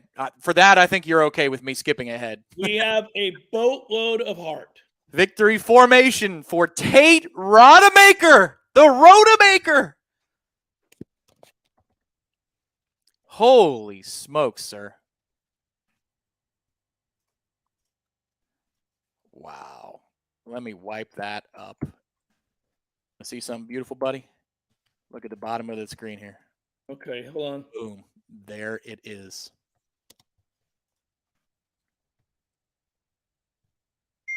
Field boss, thank you very much. Appreciate the contribution. What just happened? With what? Oh, I'm sorry. I was typing some shit in. Thank you, Field boss. Thank you, Field boss. Wow. There it is. That's what I was saying. Look at that. There's your final.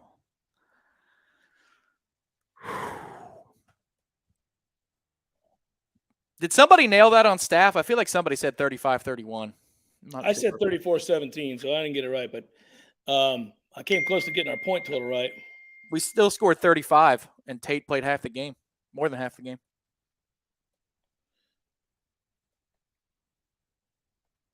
The Warchant postgame show is coming up next, everybody. And to the 1,200 of you that are here, don't leave.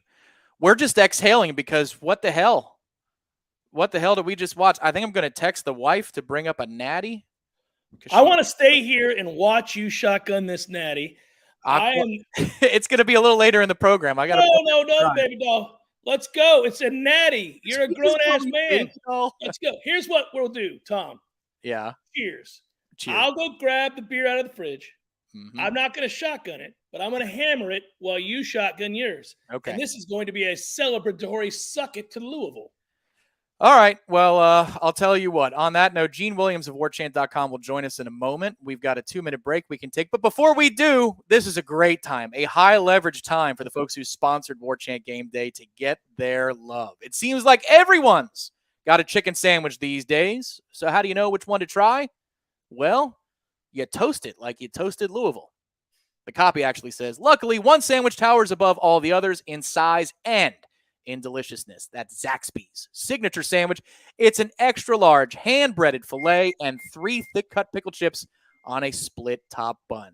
And it comes with your choice of Zax sauce or spicy Zax sauce. It's big, it's delicious, ding ding, and it's only at your neighborhood Tallahassee Zaxby's. Your Tallahassee Zaxby's, a proud Golden Chief booster for 17 years.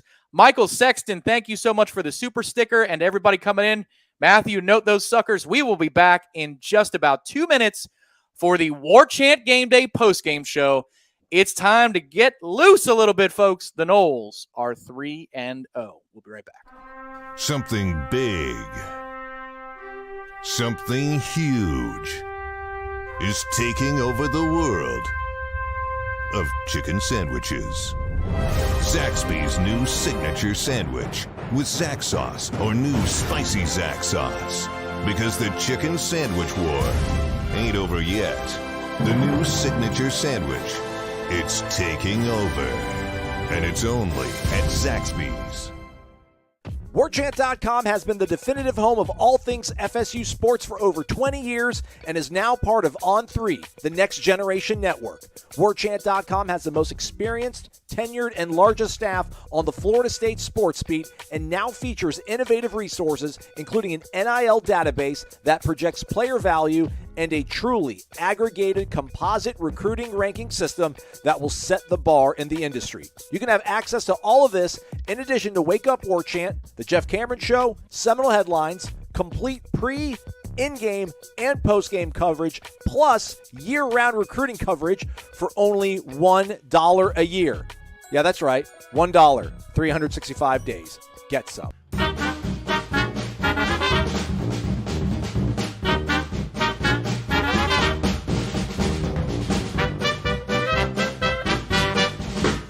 There are no words to describe the perfect pairing of Zaxby's hand-breaded fingers and our 12 delectable sauces. But there is a sound, and that sound is The Zaxby's Chicken Finger Plate with endless sauce abilities. Only at Zaxby's.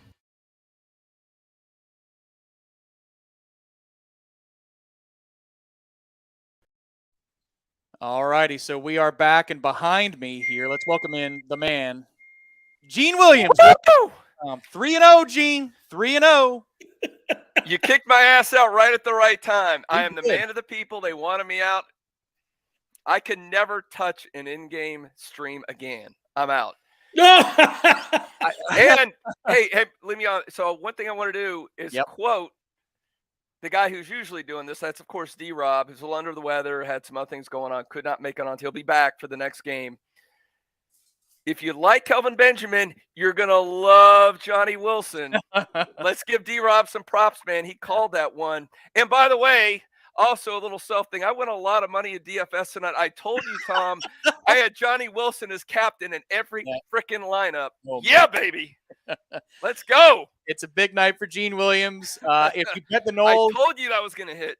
The spread covered for Florida State as well, but those are all secondary because it's a feel-good win despite a lot of things, Gene, that we've got to sort through. And we'll open up the phone lines a little bit later.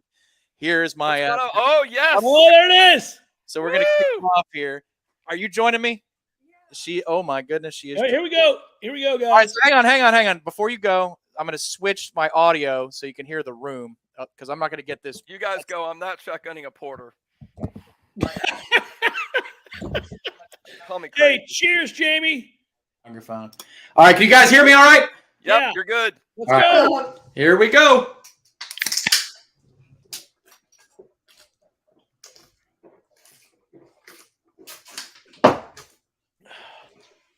Oh, delicious. Nice. Much better than I did, Tom. Very well done. Nice job. Well done. Jeff, Gene, take it over for a couple of minutes while I can sort out my microphone and stuff. Right. Oh, Jeffrey. Good job, baby. There. Good job, babe. The dawning of the age of the Tate. The Tate Rodemaker. The Rodemaker. Hey, so what's fun about this is we all root for kids, obviously, especially if they're in the garnet and gold. But we've watched Tate Rodemaker play so well so many times in practice. And then at some point, it's fair for people to say, well, that's great, guys. He sucks in games. He's never going to be able to do it. But when they do, and he played well, when they do, I think we're old enough, Gene, where you almost fatherly get really excited for the kid. I mean, here's a kid who he hung out. He's a kid who could have transferred after this year. Yeah. Obviously, the writing was on the wall with Duffy coming in. He was the backup. He was going to be weeded out. And Tom was with me here in the postgame at Duquesne, Tom, and they were calling us liars in the postgame show. When he came on and looked like the deer in the headlights, they're like, you guys are making up this crap in practice. This guy's awful. And we're telling you, man, he's throwing dimes in practice. I'm just so proud of him. Yeah. Because that's a kid who had every reason. And think about the interception before the end of the first half, guys. That is as sorry an interception as you'll see. And he's thrown some doozies. I mean, this guy keeps topping his worst interception. And you're saying to yourself, well, I mean, I don't know. At this point, he just doesn't have it. For him to come out and throw dimes to start the second half, get a little bit of confidence, drive us down, tie the game, hang around. We kept talking about this, and I'll let you guys do what you do and let you guys do your show. But I just want to say, the longer that went on, the more I felt like Louisville felt the pressure that, listen, man, why is this Florida State team still in the game? What is going on here?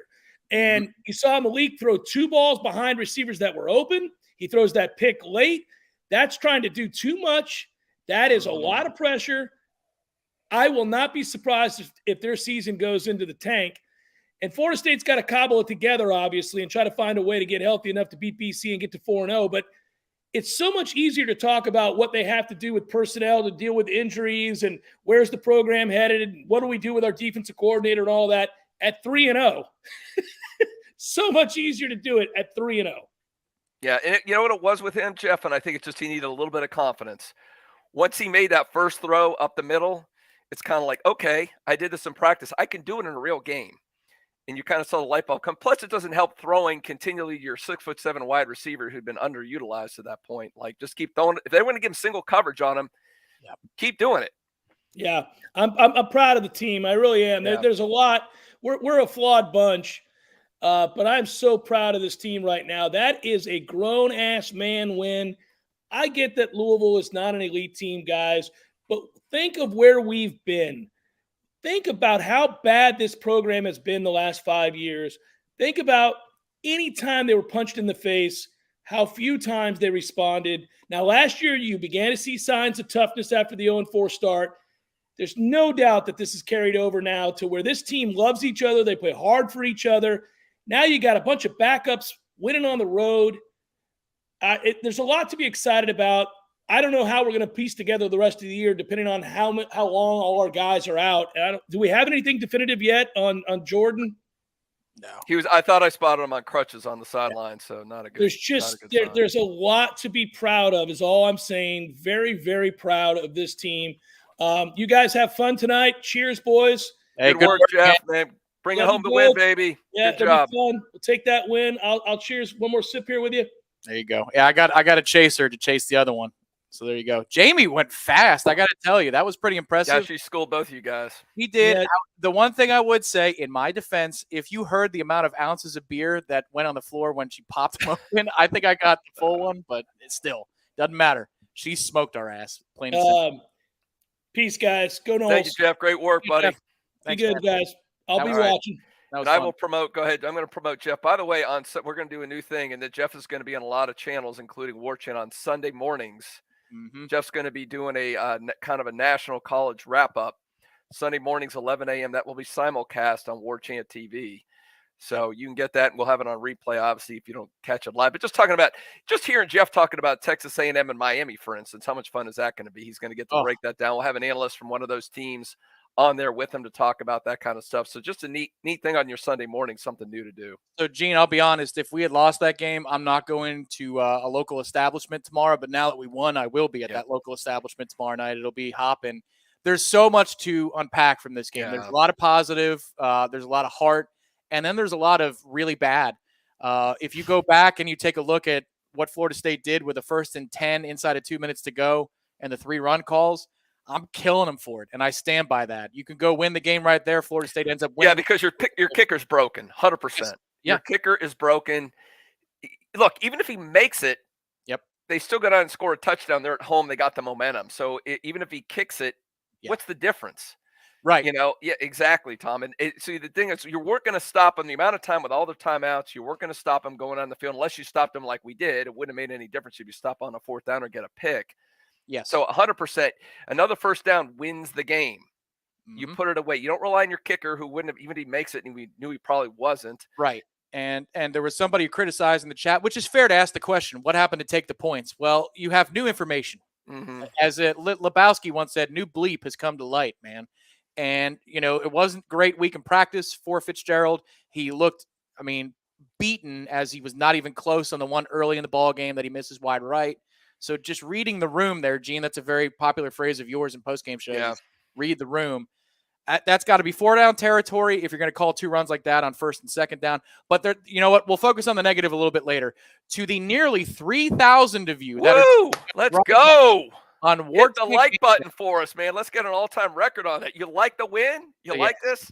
Presented by Zaxby's. Thank you to Tallahassee Zaxby's. They're a Golden Chief for 17 years. Folks, when you come up to Tallahassee, please stop by Zaxby's for your game day and secondary needs on a Sunday. You're leaving town, go stop by the Zaxby's. You're arriving in town on a Friday, go grab you a quick bite from Zaxby's. You're supporting Noles, who support the programs. So thank you so much for Zaxby's support. Hit the like button below. Subscribe to our channel. If you haven't done so, subscribe to Warchant TV. It's absolutely free. And now it's time, as we've peaked over 3,000. Let's get 2,000 likes tonight. I want 2,000 thumbs up underneath this video, please. Gene, do you want to give your – I know you and Jeff have already traded some opening thoughts. Do you want to give some more opening thoughts, or should I get to the Rolodex of thank yous for people who are supporting? Well, a couple thoughts. First of all, I mean, the storyline is Tate Rodemaker. I mean, coming from the grave. I mean, we buried him. I mean, absolutely buried him. When he looked like ass against Duquesne, you're like, if you can't perform in a game when you got a 40-point lead that is over and you melt down in the moment, what are you going to do if you're on a road in crunch time? And I think I said that exactly after Duquesne. Here he was on the road, not only in crunch time, but behind against a hostile environment in a game like that. And to do what he did, I don't think we saw it in practice, but we've never seen it in a game. To me, that was huge. The utilization of Johnny Wilson. And again, the running game. I mean, we knew FSU should be able to run the ball against Louisville. And it did. At times, it came up huge. At the end of the game, I almost wish I get Jordan was on fire in the first half throwing the ball, but man, I almost wish you just would have gone out because you could have established a run against this team. You would have done that a little bit more in the first half. But the running game was solid. What was the average per carry there, Tom? What did we get? Let's see. Your average per carry is 5.1. Sack adjusted 6.6. Yeah, 6 point. Yeah, that's getting it done. 6.6 per carry. So you probably should have been doing it. But yeah, the running game was good. Tate was good. Johnny Wilson was incredible in this game. Yep. We can get to the negs a little bit. I will say, at least the defense got late in the game. I will give them credit for this. They got a 4th down stop. It was huge, even though it might have been a little bit of a drop. And they got the turnover. An incredible play by Noles to keep those. He looked like an NFL wide receiver, keeping those 2 tippy toes down before the sideline, getting that pick. So the defense did come up in crunch time when they needed to. I know the numbers look bad. You get way too many points against probably a mediocre offense, but they did come up when they needed to in crunch time. So definitely positives to rely on. Obviously, injuries are scary. At least the schedule gets a little easier for the next couple, you hope. Yeah, so, Gene, let's just say 21-14, you lose Jared Verse, you lose Jordan Travis, and then you lose the ball game, because that's what it felt like was going to happen, right? If it goes on that trajectory, you're mad about the injury luck. I mean, it's horrid injury luck. But then you're also mad about the fact that the defense didn't look prepared to play. And you're coming off of a bye week. This is an opponent that's given you fits the past 2 years. They've lost all their good receivers. They're running right down your throat. Like, all of those things combined, you say, all right, guys, I get it. You're unlucky that Jordan Travis and Jared Verse are out, that Amarian Cooper couldn't play to start the game. But that's no excuse to look this bad, to be giving up 8 to 9 yards per play on your first 16 plays from scrimmage. The hell's wrong with you? You know, bye weeks are good for a reason. It means that you look more prepared than your opponent. So that would have been the negative, but they do respond and they do make some plays in the second half when they have to. There's a key 4th down where Blake Cunningham throws it behind the receiver, Akeem Denson trail coverage, and you get off the field in that situation. You get lucky on a couple of turnovers, but you force some things as well. Renardo Green, I thought, for example, Gene, had a decent game. Yeah. And a couple nice tackles in the open field. Kalen DeLoach had feast or famine night. I think there were some rough moments and there were some good moments. Shadowing Cunningham's a tough job. I mean, he had a really tough job. A couple times he didn't take the right angle on him, but I mean, on the whole, not bad. By the way, some people are asking in chat about phone. We will open the phone lines later, guys. Be patient. We got to get through the intros. We got a lot of things to deal with, but we will open the phone lines. Give us some time there. Yeah, I'd say half an hour or so we'll open up the phone lines. It's going to be a long one tonight because the Florida State Seminoles are 3-0 for the first time since, I believe, Gene, 2015. There you go, 2015. That was a 2-loss regular season. We take that right now and then some with all the injuries. Oh, baby. Oh, baby. But here, the other thing, look at the injuries, obviously concerning for the future, and we don't know the status of a lot of these guys. But I will say, at least there's a glimmer of hope now because, like you said, Tom, at halftime, knowing Jordan's going to probably be out for several games, we hope it's back next week. But let's say it's a couple games, 2-3 games. What we learned in the second half, not only getting the win, the world is not over. The season is not over. Tate Rodemaker showed he can hold his own in situations like this. Now he's got some mojo going with him. He's got some, so you could win some games with Tate Rodemaker back there. Before I was like, I don't know if they win a game the way he looked at the end of that first half. No, I mean, look, at halftime, Duffy was not a crazy consideration playing Duffy in the situation, just because how bad that interception was. And then there's an intentional grounding. They didn't help him out either because they turned a couple guys loose. I mean, ridiculous between the A-gaps in terms of free rushers. But, yeah, Gene, you're right. There is no hope. When this all went down in the second quarter, I'm thinking, well, Wake, you lost that game. That pick he threw at the end of the half, I'm like, man, we're done. I'm thinking you got to win tonight. Find a way because you're going to lose to Wake and you're going to lose to NC State and Clemson if this is the lineup that you're rolling out there. But now Johnny Wilson looks fearsome with Tate Rodemaker. It looks like those two have a nice little connection. And, look, also Tate in practice, Gene, we've talked about it, has a lot of good moments. If he has a newfound confidence to go along with the ability that we've seen, my man might be able to make some plays. So we'll see. There's a lot to sort out from here to there, especially, you're talking about the next two games at home at Doak, an 8 p.m. kick against Boston College, followed by a game against Wake Forest. We're going to try to learn injury information. Mike Norvell is cloak and dagger about that. I can't imagine he's going to have answers in the postgame about Jared Verse or Jordan Travis. Maybe he'll have an answer about Fabian Lovett and Amarian Cooper. But we will work to get those answers for you. Florida State University, Fendi. Yes, like it very much. Matthew, who do we need to thank? I know there's a lot. Let's get through. People very generous tonight. And we are not saying we're trying to get through you. We love you all. There are so many of you that nobody would want to watch if we just say thank you for the next hour. But we really mean it very much. Thank you for support. Big Easy. Time to take your home pants off, Jeff. He might have already. He's off camera now, Big Easy. Thank you so much. If FSU beats Clemson, he might have to go pantsless. Well, yeah, that'll be on a different service than StreamYard. Kim, thank you very much. Thank you, Noles, go Warchant. We agree. Rob, thank you for a super sticker. We'll be on the lookout if you've got a question to go along with that. Mark McEwen, let's go Noles. Love the Mark. Definitely makes the game more fun watching along with you guys. Yeah, by the way, you and Jeff did great. You guys step it in for D-Rob. Oh, really thank good you. job. We had fun. Well, this is how we watch games together. If everybody who watches the show or listens to the JCS wants to know how do these guys actually watch the game, that was how. Big Easy again. Oh, thank you. Man. Wow. Big Easy's loving the Christy. Is that you, Mrs. Cameron? Steven Stevenson. He's been a supporter all day. Cheers to you as well. I think I'm going to need water here soon. Nick Sells, ATL, gutsiest win in years. It's a really gutsy win, Nick. At halftime, considering what's the percentage chance you would have given the Noles to win the game, Gene, at halftime? 10, 5, 20? Oh, I told my wife at halftime I may just turn off the TV. There's no chance. So it was under 10%. The only thing that gave me hope was the Trayshawn Ward run when Tate first came in the game. I thought, well, maybe you could still run it, but still, it was maybe 10, 15%. So, Nick, thank you for the contribution. Nathan, all right. Thank you, Nathan, very much. Yee! $50. Woo! Yes, sir. There's my Hugh Jackson. Yee! Let's get it. 3-0, baby. Very impressed with Tate. Yes, we are all impressed with Tate. Yes, we're not going to say I told you so because that's better than he's been in practice too. FSU fan 93, always, all day long. Yes. Gene, you deserve a drink. Yes, when you left, Gene, FSU fan said he felt very bad for you. So no, I don't feel bad, man. We got the win. I'm feeling bad. I'm feeling great. FSU got the win. I've got a lot of happy fans. Yep. And I won a lot of money in DFS, so I'm having a drink. Thank you. Gene, what percentage is that stout you're drinking right there? I think it's an 8.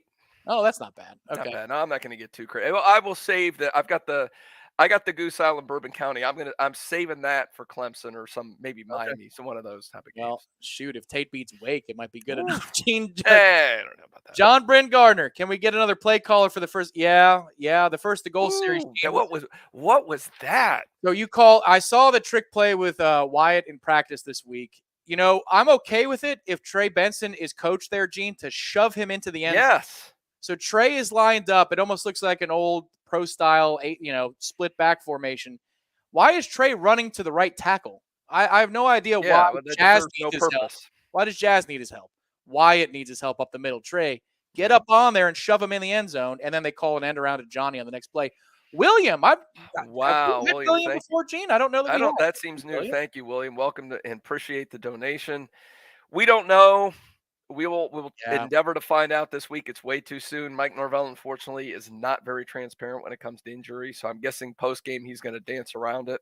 Yeah, But yeah, Tate looked more than decent. He looked very good. Yes, he did, William. And they kept on bringing the pressure. Let's go back to William for just a second, Matthew. Sorry, because that's a giant donation.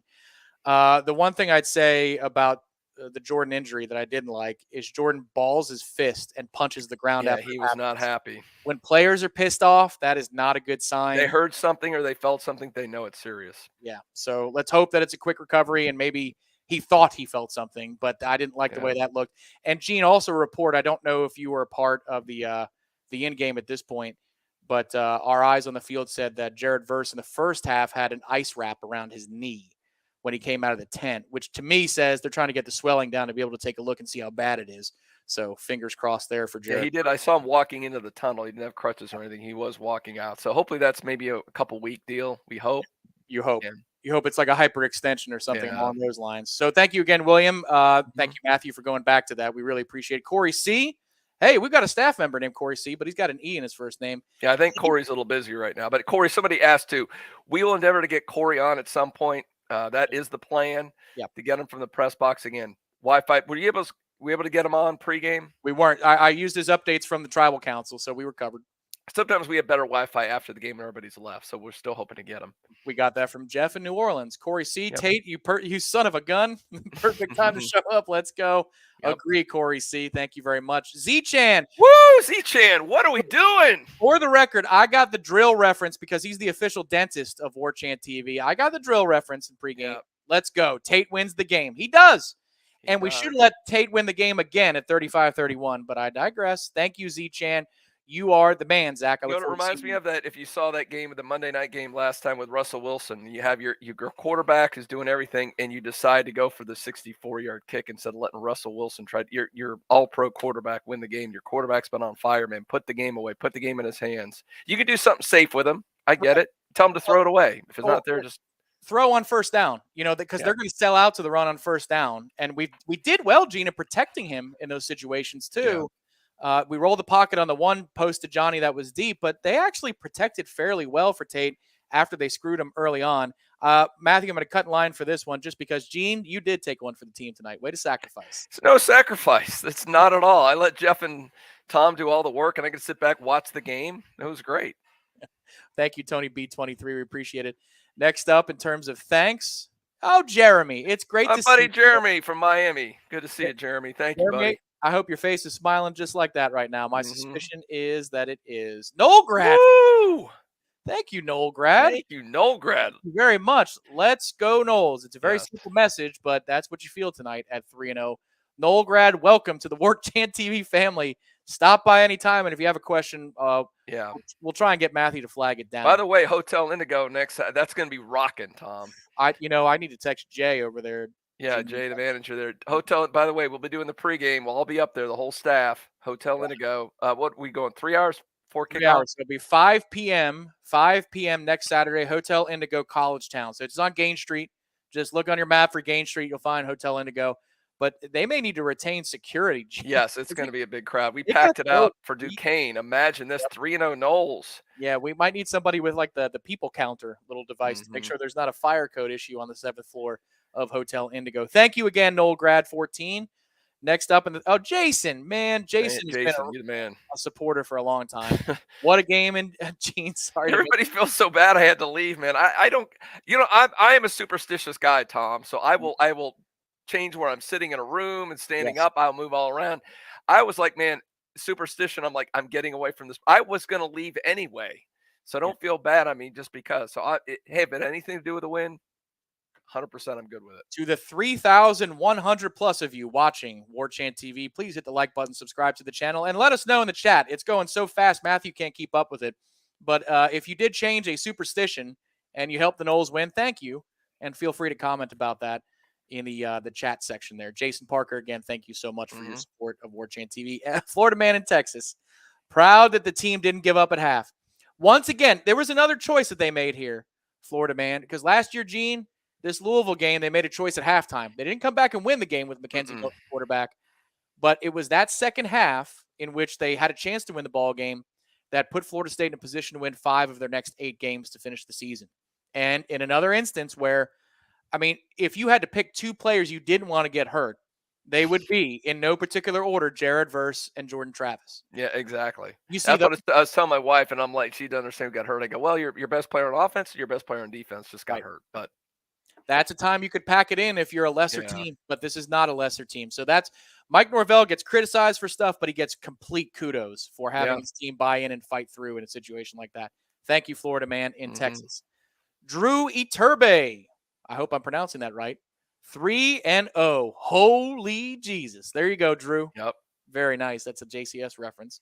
Noles for life, dadgummit. Like that name. 35-31. Gene, see what he's doing there with the contribution? Yep. Lots of thoughts after this one. Agree. Can't believe. Jeff was great. Need a kicker. Tate made me a liar.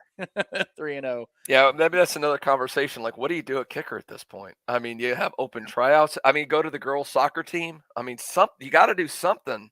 Yeah. I mean, at this point, I said he's broken. At this point, his confidence has to be shot. I don't think you can roll him out there anymore. Yep, agreed. Eric Angel, I see your message from 15 minutes ago. We're not opening up the phone lines for another 20 minutes or so, 15, 20 minutes. So just sit tight. They're not open until about 12:10, 12:15. Eric Gravitt, heck yeah, all the adversity. Could have easily quit like recent years past. Just got to take it one game at a time. Absolutely, Eric. Gene, I think that's got to be probably the column that Corey's writing or Ira's going to write for the next couple of days. Worry about next week, or on Monday or Tuesday. For tonight on a Friday night, revel in the fact that this team did not pack it in. And they stayed. Not only they pack it in, I mean, that's just resilient. When your leader, your best player who's been killing it, goes out with obviously it seems like a significant injuries on crutches, and your guy who's been just a deer in the headlights in games comes in, throws a pick, looks like ass, and rolls out in the second half and rallies you to a win on the road. I mean, it's like a Hollywood movie script. It doesn't seem real. Yeah. Well, and the other part of it too is they're just running up and down the field on you. So that's another reason that you could pack it in if you're the defense to start the game. We're not prepared. I don't trust my coach. Like all that kind of clutter that happened towards the end with Jimbo and Willie. They still invested. They still fought. Did they get gashed? Yeah, to the bitter end they did. But they made enough plays to make it work. How many backups were in, Gene, in this game? I mean, you saw Patrick Payton, Greedy Vance, DJ Lundy. On offense, you saw Preston Daniel played a huge role in this game, Gene. Deuce Spann was not on the field at all. We got to figure out what the hell's going on there. Darius Washington had to play left tackle. I mean, Florida State lost their left tackle in this game. So tons of adversity, but Florida State fought to the end. Thank you, Eric. Great thoughts there. Christy, first super chat. Long time. Well, thank you, Christy. Cheers, Christy. We're glad that you chose to be with us on this night, the night that Florida State is 3-0 in the year of our Lord 2022. Seth Hausman, $10. Thank you, Seth. Hopefully this wasn't a Pyrrhic victory with all the injuries. Hopefully I pronounced that right. I'm good with words. I have many words, the best words, but I don't know that one. Glad to get a W any way we can, though. Go Noles. Thank you, Seth. We really, really appreciate it. Warchant GameDay brought to you by Zaxby. Swiss Irish Brian, thank you, man. First and only dad soda of the night for a victory. 38 Beach Blonde. Yep. All right. I've got some of those in my fridge. Yeah, that's a good solid beer. Yep. Bo. Oh. What do you know, Bo Noonan? LFG. Great show, guys. Gene, thanks for leaving and letting Tate do his thing. Gene, you're the low-key Warchant MVP tonight, I think. Yes. I think I need to break a rock. We need to have a Warchant rock. That would be a stellar video. Oh, we got to do that, please. Okay, we can get together with Aslan. All right, let's do it. We'll have the Warchant MVP after a game. So I took one for the team. I'll break the rock. Matthew, how we doing? We still got a ton?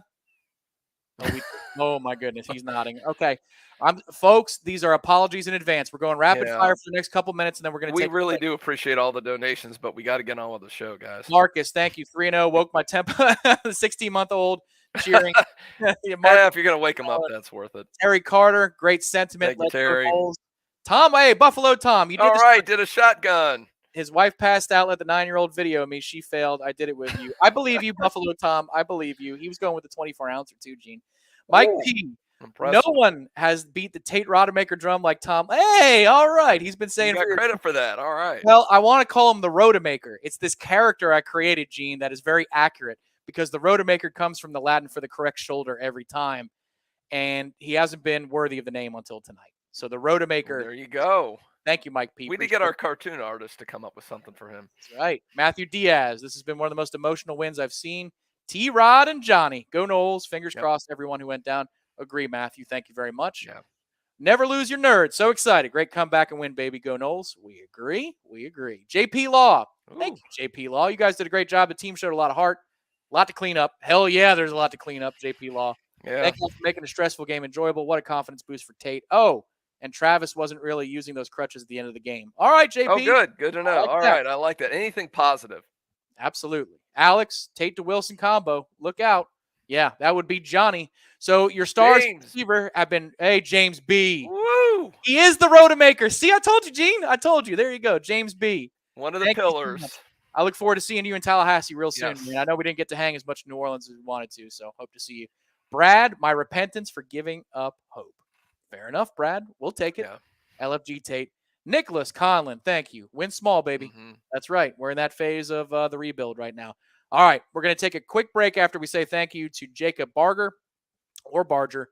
I'm from Alabama, but an FSU fan. Let's go Noles. It doesn't matter where you're from. As long as you love the garnet and gold, you are on Warchant TV, along with nearly 3,000 others watching the Warchant GameDay postgame brought to you by Zaxby's. We will be back in just under 2 minutes. I will open up the phone lines in about 10 minutes. We'll take another break in a minute. Gene, let's talk some ball on the other side of this break. This is the Warchant GameDay postgame, presented by Zaxby's. Something big, something huge is taking over the world of chicken sandwiches. Zaxby's new signature sandwich with Zax sauce or new spicy Zax sauce. Because the chicken sandwich war ain't over yet. The new signature sandwich, it's taking over. And it's only at Zaxby's. Warchant.com has been the definitive home of all things FSU sports for over 20 years and is now part of On3, the next generation network. Warchant.com has the most experienced, tenured, and largest staff on the Florida State sports beat and now features innovative resources, including an NIL database that projects player value and a truly aggregated composite recruiting ranking system that will set the bar in the industry. You can have access to all of this in addition to Wake Up Warchant, The Jeff Cameron Show, Seminole Headlines, complete pre, in-game, and post-game coverage, plus year-round recruiting coverage for only $1 a year. Yeah, that's right, $1, 365 days. Get some.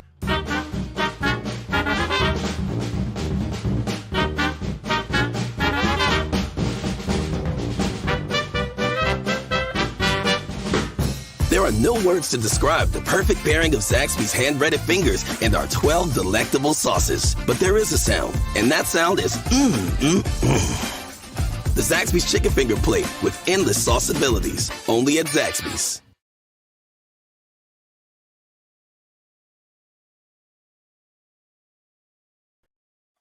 What a night it is tonight on the Warchant.com postgame show. Gene Williams is pouring himself a Got another one. There you That's go. why I like these breaks, Tom. Just like Tate Rodemaker, he's got another throw downfield. My second half is stronger. There you go. Yeah, I'm chasing a natty with a natty. That's what I'm doing, but I'm coasting on the second one because I didn't eat that much today. I have some beautiful Zaxby's that's delicious downstairs, but I only had a little bit so far today. All righty. So, Gene, if it's not Tate Rodemaker, and if it's not Johnny Wilson, who do you like as one of your players of the game tonight? Who stood out to you and made a difference? Oh, man. I mean, a couple of those running backs, I got to look actually to think about this. I mean, Kevin Noles getting the game winning. Yep. I mean, just from that play alone to win a game that I thought you had no chance to win. I mean, Trayshawn Ward, I mean, come on. He ran for 126 yards, 12.6 average. I got to give it to old Trayshawn. That I didn't realize his numbers were that good. Pull that up, Tom. Look at that. Yes. That's it right there. I mean, man, that's awesome. because he had a giant run just before halftime. It was when Tate took over as the quarterback. And then he had obviously another huge one in the second half. I got to say, Gene, low-key, Trey Benson, a couple of those runs he had in the fourth quarter. He looked bad early. Huge. He did look bad early. He looked awful early. Tentative, which is crazy, Gene, because in practice we see him full steam ahead, and he has been contacted, not necessarily recently, but in full contact in earlier parts of either spring camp or fall camp. The spring game, he was shot out of a cannon. He just looks more tentative so far this season, but down the stretch, he had two critical runs, including one that put us in first and goal. It's like he got his confidence. A lot of things with these players, it's interesting. You're right about Tate and him. It looked like they were tentative early, and suddenly they have one or two good plays, and they go, okay, I can do this in a real game. Yep. Also, Gene, there were only 6 carries to the tailbacks at half.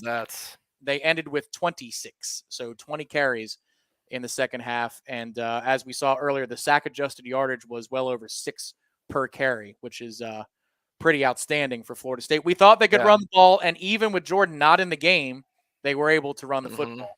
I just wish that they deviated a little bit in that final third 3-down series where they ended up missing.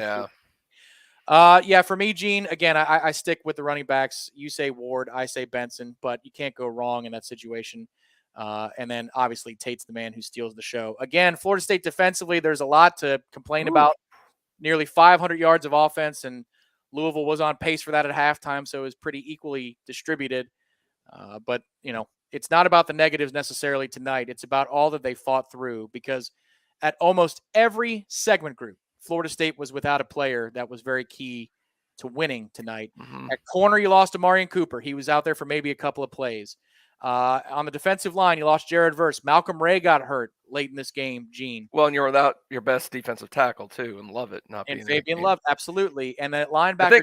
Go ahead. Tatum Bethune missed a part of the first half as well. At receiver, Deuce Spann was out. On the offensive line, you lose Robert Scott. Dylan Gibbons had to be helped off the field late in this football game. Jordan Travis, a quarterback, gets hurt. My God, everywhere. I mean, every position group, you took a hit tonight, and you still found a way to win the ball game. That's the storyline. No, 100% overcoming adversity has been – that's one thing. I mean, here's the thing about Mike Norvell. I mean, obviously he gets his team prepared. He's unbelievably organized. I think he's a really good offensive play caller. The guys fight for him. We've seen that in a lot of these, like you mentioned, going back to last year's Louisville game. These guys do not give up. They fight. Doesn't matter the odds against them. It's very impressive. Man, the one thing, and we saw it again tonight, and I said this before, it's like he's driving a car, and when you need to hit the accelerator, he takes his foot off of it. Yep. When you need to hit the accelerator like you did on that last drive, he takes his foot off of it. He doesn't seem to be, like, again, reading the room. He doesn't seem to have a conception of what to do in games sometimes, and it's maddening because I think he's very good. Oh, I also left out. How about scouting in terms of the transfer portal? Think of that, how his hit rate, the Johnny Wilsons, the Verses, Tatum Bethune. He's just killing it in that area. But, man, some of his in-game stuff, and I'm hoping he's a young coach. He's going to learn some of these things. But, again, did anybody really think – I know it was a chip shot. I didn't think there was any chance Fitzgerald was going to make that. No, I didn't either. And that's why – it wasn't close. For those who want to go back and relive the excruciating final 2-3 minutes of this ball game with Jeff and I, you can do so. You can do so right now. Actually, it's on the DVR function. I was first guessing. When he called a simple run on first down, I was like, don't do this. Not like this. Go win the game. You don't trust your kicker. You got to manage ahead. Worst case scenario. And I get it, Tom, if that would have won the game. Yeah. I can get it. 9. If it puts you up 9, right, or 10, yeah.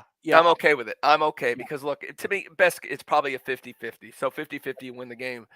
Yep. But, to give them in their home stadium with Cunningham, the ball, who's in them and everything they've done with you all day, that's a losing. You're probably going to lose the game. All you needed was one first down. You're throwing the ball well. They're selling out for the run. It was there to take the game. Now, in his defense, this was the best argument Jeff could come up with, and I hear him on this. A field goal doesn't tie you. They have to go down and score and score a touchdown to win the ball game. I still would rather keep the ball in our hands and never give the ball to Malik Cunningham, especially on the heels of what happened against LSU down the stretch. You just don't. But again, so they do. He kicks a field goal.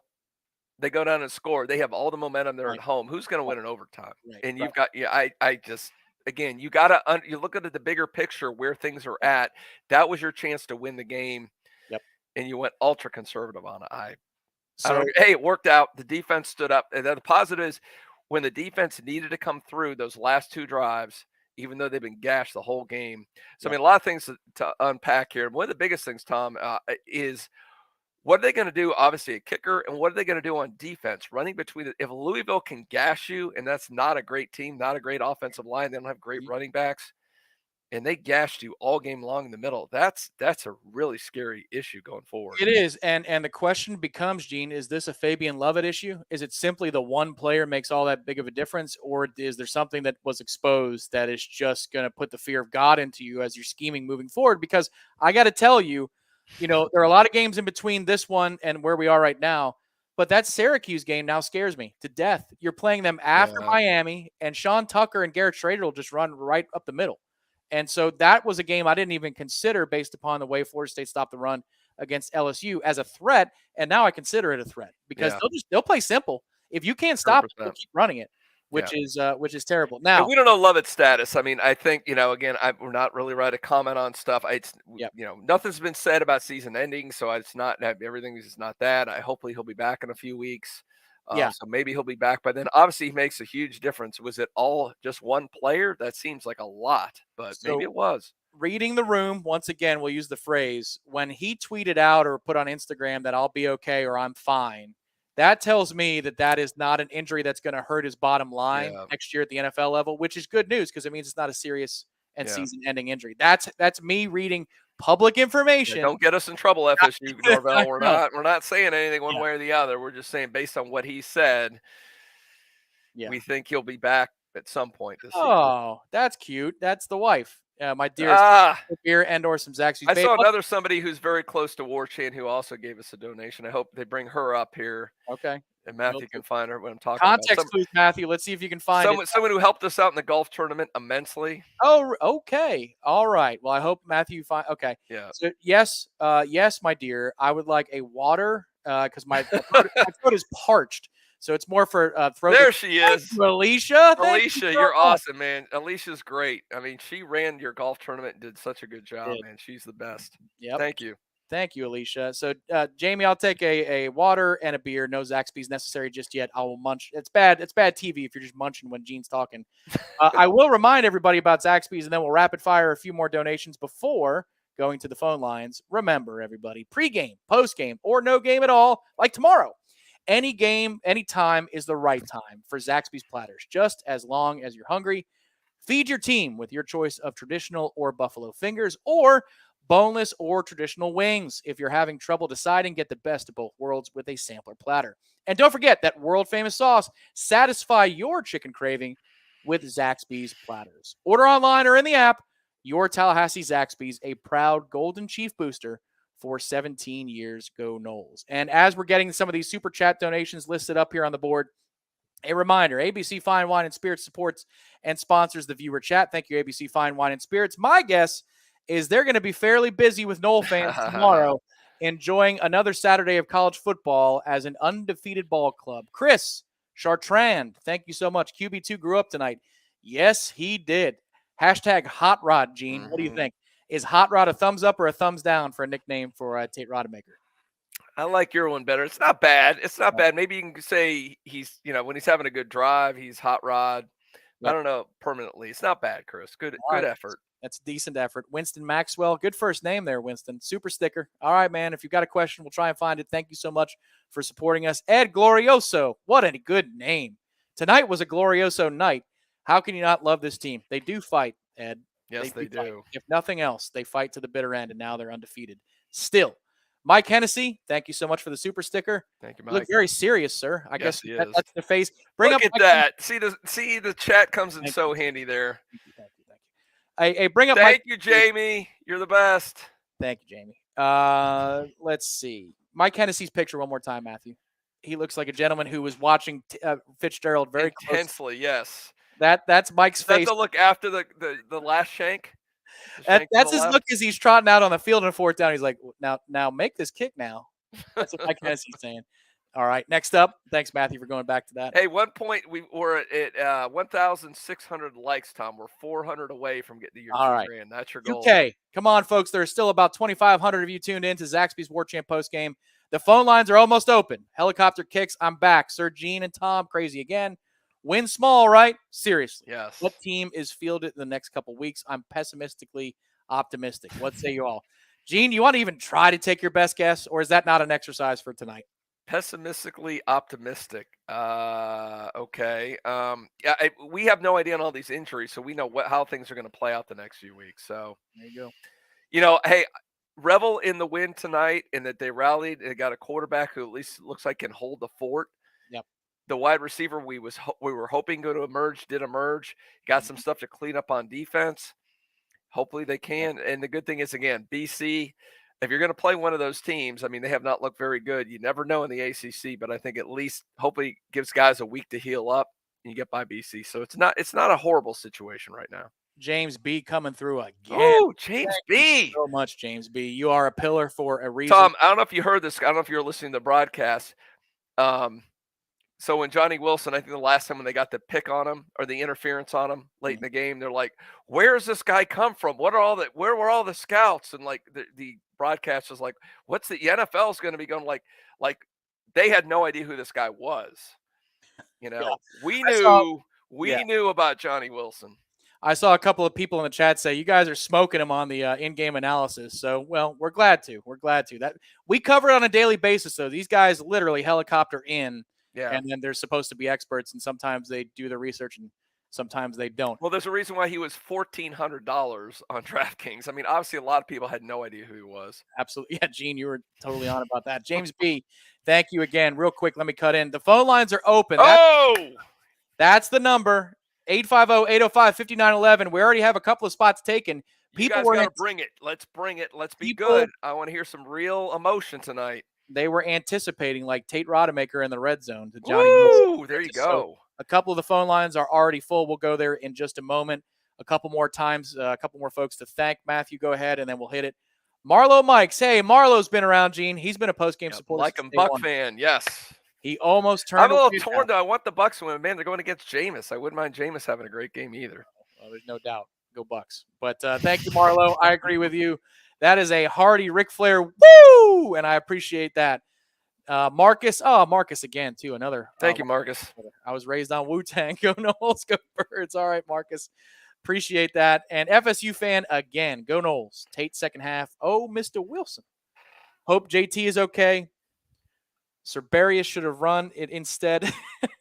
She's trying to say Cerebrus instead of the second missed field goal. Enjoying my flatboat spirit of the River Kentucky bourbon whiskey.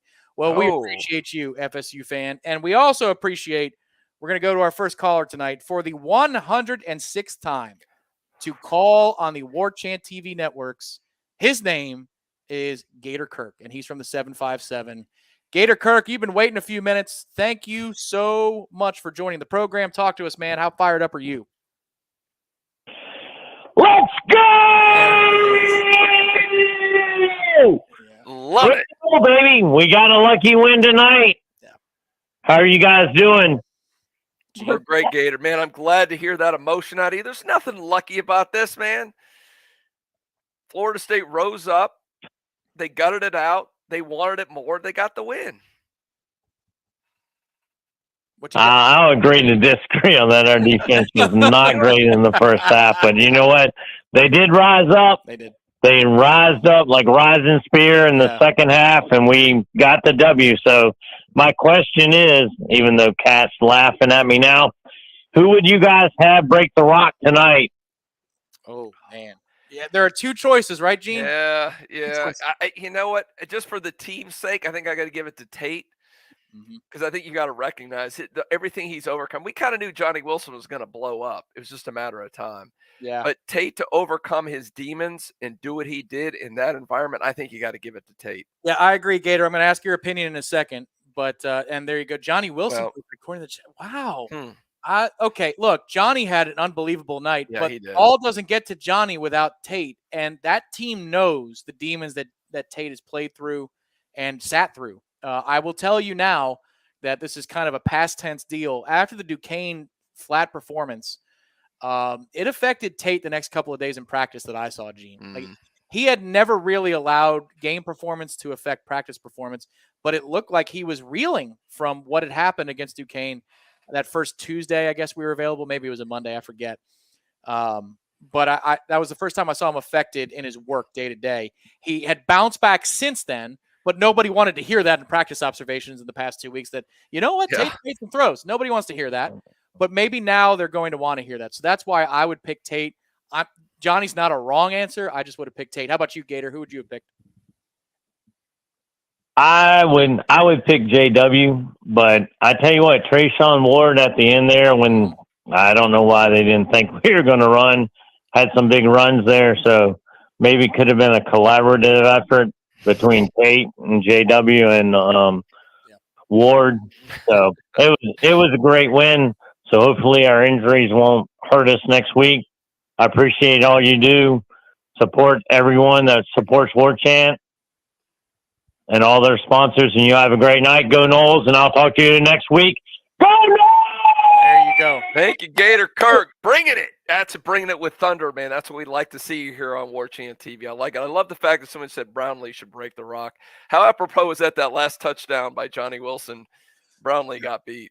It was, I didn't want to not like the young man, and I don't not like the young man, but when he said he circled the game, I was like, for what? What are you talking about? You circled the game. Come on, man. That's some interesting talk. We will go next to the Corner Pocket Bar and Grill. Yes. In Tallahassee. Is this Bill Hayes? Maybe he's in the background. We're talking to Pillar Eric. Pillar Eric Angel. Eric is live from CP. I love it. All right, Eric, you're live. Are you inside the CP or did you have to retreat to a quiet space? Go ahead. I'm in my car, Tom and G. What's up? Let's go, no, 3-0, baby! Who does Eric? Who does beat them Seminoles? Nobody! Eric, how you feeling? Besides the obvious, talk to us about the game. Oh, man, that game was a heartbreaking. I thought LSU was a heartbreaking, but, man, Louisville game was a heartbreaking right there, man. I mean, hopefully Jordan Travis is okay. And so was Verse. Let's go on to Boston College, baby. Yeah. Let's do it. 4-0. Absolutely. All right. Yeah, I was a little bit of the first half as a corner pocket. It was rocking there for about a quarter, and then things started to drop off. But yeah, well, it was rocking. How was that? Hey, Eric, how was that second half of the corner pocket? Was it rocking? Oh, it was rocking, brother. It was live. Oh, man, it was packed. I mean, it was packed tonight. Matter of fact, I got to go back in and eat my grub and stuff. Get some food, Eric. All right. I'm on my car. All right. Well, then we'll let you go. We can talk about ACC officials next time, Eric. Thanks for calling. Thanks, Eric. He's been waiting a few minutes, so I'm sure his food's getting cold. Get in there. Get your game on. I love the emotion, man. Our callers are bringing it right now. That's what we love, man, the emotion here. I mean, this was something, man. Florida State has suffered through some gut-wrenching losses the last few years. And a lot of them, sometimes Florida State should have won the game. This is one where, man, they gutted this thing out. Yep. And, it's nice to be in the other end of some of these, Toms. How many has Florida State lost when they've been on the other end of these things? So tons. It's very refreshing to be on this side of things. And I love the fans are eating it up. It is. They're eating it up, but, it's refreshing because you'd have to think about the injuries and all of the long-term implications right now on the post-game show if they had lost. We could put that off for tomorrow. We could put it off for Sunday before we think about those things, because that's going to be a tough deal. Not all those guys are going to be back next week.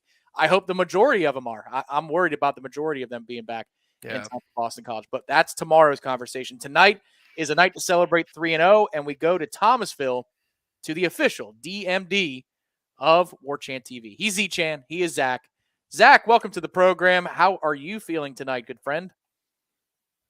Woo! Let's go, baby. Love it. Man, I tell you what, I was, probably like most of y'all, I was feeling really down at halftime. I didn't know, with Jordan gone, Jared Verse is gone, I thought our chances were about zero. But not only did Tate come out, I mean, that's the star, obviously, Tate coming out and just showing out in the second half. But how about our offensive line and our running backs giving him the space to be able to do what he had to do and giving him the time? That, to me, was the biggest thing. They allowed him. They made some plays, made the defense stay home so he could have time to do what he had to do in the pocket. That to me was the biggest deal. They did nothing in the first half, not a dang thing. Jordan had to carry us until he got hurt. And so them doing what they had to do so that to give Tate the time, to me, that speaks to the cohesiveness of the team and how they're playing for each other. Man, I am so pumped. I love the heart. This is the biggest. I thought the LSU game was the biggest win, but I think this game shows so much more heart than any game we've played anytime recently. Yeah, I agree, Z Chan, that's a great call, and we appreciate you calling in. We hope to talk to you next week on the post-game show as the game's in Tallahassee. Hopefully he'll make it to Indigo. Yeah, that's right. And hopefully come before the game and see us. And Tom, you made this point early on about the offensive line, and Z-Chan makes a great point about how they almost knew they needed to step up in this instance to give Tate the time because he's not as mobile, obviously, as Jordan. And a couple of those deep throws he made to Johnny Wilson would not have been possible unless he had a clean pocket, and he did. And he's right. I mean, they gave him the opportunity to make plays. I didn't think he could make the plays, but he did. And that was you're right. That's a good call. The offensive line really stepped up in the second half. They did. And Gene, there are multiple examples of breakdowns. One of them is way back when on the first touchdown drive. So you hit the big play to Cam McDonald to start the game. Everybody's feeling good. But remember, first and second down give you basically nothing. So you're in a 3rd and 10, and Jordan makes a great rollout, and then Johnny makes an unbelievable catch. But why does Jordan Travis, if I said Tate, why does Jordan Travis have to roll out to his left? Because there is a breakdown in the protection right up the gut. There's an immediate rusher up the gut, and he has to flush left to make a play. Well, that happened to Tate on his first drive. That's right. A guy coming free rusher right up the middle. So the offensive line had some serious breakdowns. I wonder if there's some corrections at halftime because you're right. I forgot about that. Right at the end of the half, there's another one right up the middle, right in Tate's face. That's where he gets pile drived into the ground, which is apparently not roughing the passer in Louisville. But I digress. That's another day. Steven, but I got to get real, and I forgot to bring this up, and I saw it in real time. They didn't want to do a replay on it. So when Louisville scored that touchdown before half, when it looked like he fumbled in the end zone, and they did the quick. Did the quick thing. What is your take on that? Because it looked to me like it was actually a fumble, and then it wasn't reviewed. They did the quick snap. Why does Norvell not call the timeout there? That's it. Yeah. Jeff and I talked about that. I was not on the screen. It was Ira and Jeff, and I said, "You guys are lucky because your ears would have been bleeding after the shouting I was doing." Run on the field, even if you don't know. I know I get someone who says, "Well, the box might not have got to him in time." But look, if they're rushing up to the line, you see the ball goes in the end zone, and they're rushing up to the line. Ding, ding, ding, ding, ding. Right. Run on the field. It's one timeout. You had all three. Big deal. And it's the end of the half. No, this is a total freebie situation. It's the latter stages of the first half. You call timeout there to just give the replay review crew a chance. I think, Gene, just watching on replay, it's close. Here's what it's not. He's not down at the 1. He either breaks the plane before his knee is down and then fumbles the ball, or he outright fumbles the ball, but he's not down by contact at the 1 yard line. So I was furious about that. You got to know. And I hope there's a clip on the all 22 somewhere. Maybe D-Rob can tell us, Dominic Robinson, of him sprinting towards the official and them not recognizing the fact that they ran up so quick and ran that next play tells me that they realized they might have fumbled the ball. It tells you everything you need to know as a head coach. That, you know what? Even if I'm wrong, they're on the half-yard line. If I'm right, this is like Justin Herbert last night against the Chiefs. This could be a 14-point swing or a 7-point swing. Yeah, that pissed me off. So, again, read the room. Come on. I think they need to put one of us up in the box and be on the headphone with Mike and be like, Mike, no, timeout. Yeah, I agree. It would be tough to leave all the super chat support, though. We thank you. Yeah, we'll run the video from the press box. We'll be all right. I'm sure Norvell will be fine with that. All right. Next up, we go to Navy Knoll in the state of Washington. Well, we thank you for your service. First of all, Navy Knoll. And you are now here in the bell, and you are a part of the Warchant post-game show. Navy Knoll, go ahead. Welcome to the program. What you got tonight? I'm back, fellas. Yeah. Just wanted to make a point, and I wanted to have a question for y'all. My point is, shout out to Tate for taking care of business when we needed him, because not a lot of people in college football have a quarterback that's going to do that for you. Yep. I just wanted to make the point that I think that Tate made the throws when we needed them, but I think that Johnny Wilson is just a product of Sunday football that we got to see a little coming out party for. Yeah. And my question was, do you guys think that we took more of an approach of containment for Malik Cunningham as opposed to getting after him and having to make him make a decision like we did Jaden Daniels? I guess that's kind of my question is, did we contain or did we actually go after him and we just couldn't get to him? Because he had a lot of time back there for maybe 3.5 quarters of the game. I agree. This is a good question, Navy Noel. And it's tough to tell live. I had to, just to give you an idea, and thanks for the call. We hope to talk to you again. I had the live screen in front of me here, and then I had my laptop to the right, which was running a replay at about 5 seconds behind, 8 seconds behind. You know this, Gene, like when we're in the press box and you got the TV, it's great because you can see a play. Oh, yeah, you see the play live and you look up. So I'm trying to recreate that to have a better idea. There were certainly a lot of instances, Navy Noel, where there was contain on a play. There were even a couple where you see the interior defensive lineman trying to cage the pocket, and then there's not much of a rush at all, like not even contact on the tackles from the ends. But there are also times where I'm not sure if they just weren't good enough to get into the backfield and they were trying, or if they were trying to contain. What's funny is we talked about this today on the Jeff Cameron Show, which you can find here on Warchant TV. I thought the idea was you make a decision quicker than Jaden Daniels, because Jaden Daniels will bring his eyes down at the hint of pressure. Malik Cunningham is content to just sit back there and wait you out. And he did that a bunch tonight. The good news is, Gene, that in a couple of those circumstances, he just missed open dudes. Yeah. On the fourth down. He missed an open dude. And then with tons of time on the interception that sealed the game, you got to give credit to former Louisville Cardinal Jarrett Jackson, because I am 90% sure he deflects that pass. That ball comes out as such a wobbly duck. If that's straight out of Malik's hand, then it's an awful throw. But I think that Jarrett Jackson got his hand on it. That's interesting.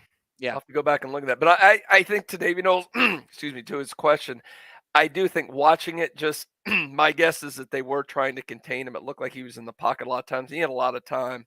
Yep. So I think that was the overall objective, because you see why we'd rather have him and throw the ball. And I thought he threw better than I thought he did for most of the game.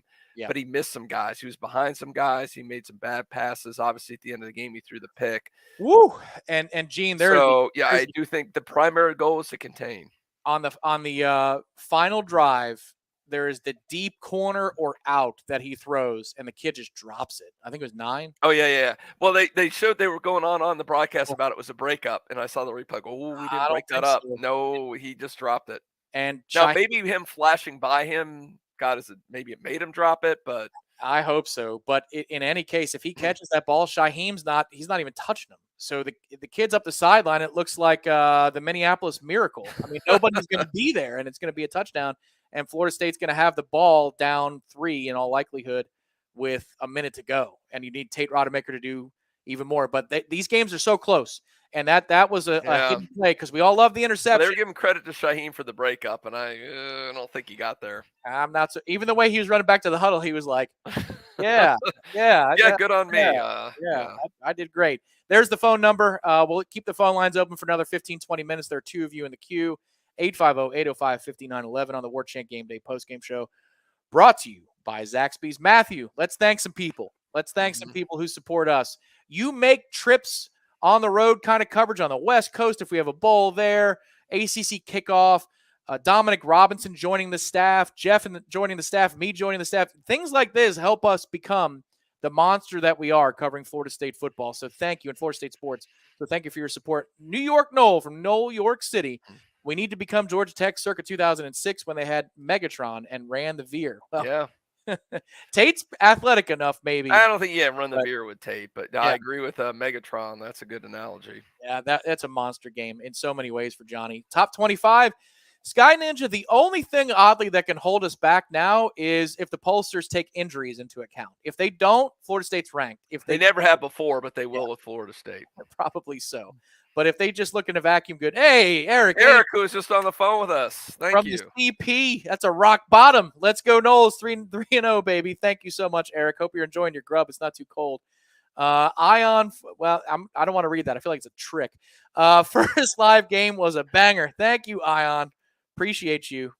Kohler family. Boy, Kohler family. Let us up to go play Whistling Straits in Wisconsin, please. Big, ugly, and bold, bleeding garnet and gold. I told you probably about them boys. There you go, Kohler family. Thank you very much. Another $5 from Ion. F with you. Thank you, man. William Fly. Noles win, Noles win, Noles win. With Tate pulling out the W, does that mean he is a better quarterback than Milton? Ooh. Now, not a healthy Mackenzie Milton just yet, but better than last year's Mackenzie Milton? 100%. Come on. That Mackenzie was heroic down the stretch against Notre Dame, but Tate made more impressive throws in this game than Mackenzie made at any point. Well, and he's also a hell of a lot more mobile. You saw he ran for a first down on that long play too. So he's got no look. He's not going to run for a ton of yards, but he occasionally can break out of there and run for 10 yards when you need him to get a first down. So he can do it a little bit. Yeah, Mackenzie, I hate to even compare Mackenzie because the Mackenzie you saw last year was not the Mackenzie at UCF pre-injury, man. He had dead leg by most of the time when he came out for Florida State. 100%. That's a good question, William. Michael Y., thank you. Go Noles. Loving the win up here in Chickamauga. Yeah. Chickamauga, where's that? You know where that is? I have no idea, but Michael's enjoying life there. That's what I know. Thank you, Michael. Appreciate it. Gordon Alford, 50 bones. Thank you so much, Gordon. That's really generous. Enjoying this victory in Duck Key, Florida. You ever been there, Gene? It's in the Keys. No, I don't know where Duck Key is either. I'm totally lost. Noles are everywhere. Coach Norvell. Sounds like a good place. Sounds like a place to go on vacation. He's turned this thing around. He should break the rock by sticking with Tate, or Tate should break the rock. But Johnny broke it tonight, and you know what? One of the hidden plays early, Gene, was that catch on third down by Johnny. That was a hell. How about that? Yeah. So he's got some, the funny thing is, his big criticism of him, what was it? Hands. Yep. Yes. And he's made some tough. Think of some of the catches he's made. He's made some really tough catches. There you go. 7 catches, 149 yards, 2 touchdowns. And if it wasn't for being put in a straitjacket by a defensive back, Gene, he might have had another one. Yeah, he'd have 200 yards easy. So thank you, Gordon. We appreciate that. A couple more people will hit the phone lines. Jermaine J. Williams. I don't know if y'all noticed, but Johnny Wilson was doing that Lamar Jackson wing clap celebration. Oh, is that's a great catch, Jermaine. I'm like, what was he doing coming off doing that? I didn't know what that was. Really nice catch. Thank you, well Jermaine. Done. Way to add to the program and add to the offers. Thank you, Jermaine J. Williams. Appreciate it. M. Sin. I remember you, M. Sin. Isn't this proof that the culture of the program is flipped 180? Or if it isn't, then I don't know what is. I think the absence of Lovett was huge. Hopefully this raises Tate's confidence until JT heals. Well, it's doing that. Tate's confidence can't be any higher at this point, and the culture is flipped, no doubt. Last person before we go to the phone lines, Robert Benton. Can Aslan kick? I love that question. I'll tell you what, Robert, if Aslan can kick half as well as he puts videos together, then yes, he can probably kick right now for Florida State from am I seriously it might be a stunt. There's got to be a girl on the soccer team that can kick better than Fitzgerald, right? Am I crazy? Come on. There's no way. No comment. I mean, I'm sure, but I mean, the problem with Fitz is it's all between the ears, and you just hate to see that because but how do you get that back? I don't know. Certainly not by missing one. Not in practice. Practice doesn't matter. Gene, he wasn't making him this week either in practice. So that's the hard part. And I can tell you that I was texting with a buddy this morning and said, that's my number one concern. It's not even corner. It's kicker. But it's a win. And we now go out to our man, Spartan Knoll. He's Ralph. He's in Hawaii. It's a lot earlier there. He gets to enjoy an evening, maybe a late night dinner with a win. What's up, Ohana? How you doing? Aloha, guys. How's it? Aloha. Just real quick before I get to some points, I just want to say a big mahalo to Gene and whomever else came up with the idea of the watch along. Because I was watching the game at a local establishment with a crowd of people, and the channel ESPN was the only channel we lost for about a quarter and a half. Ooh. So I had to jump on the YouTube Warchant TV. And that's how I stayed up with it. So, man, that was a great call for this season. Oh, well, we're glad you enjoyed it. You never know who's watching, Gene, and from where they're watching. Glad to be helping. We get some of that from some overseas people, too. I'm glad we could help Spartan Knoll. Yeah, absolutely. So what are your thoughts on the game? Yeah.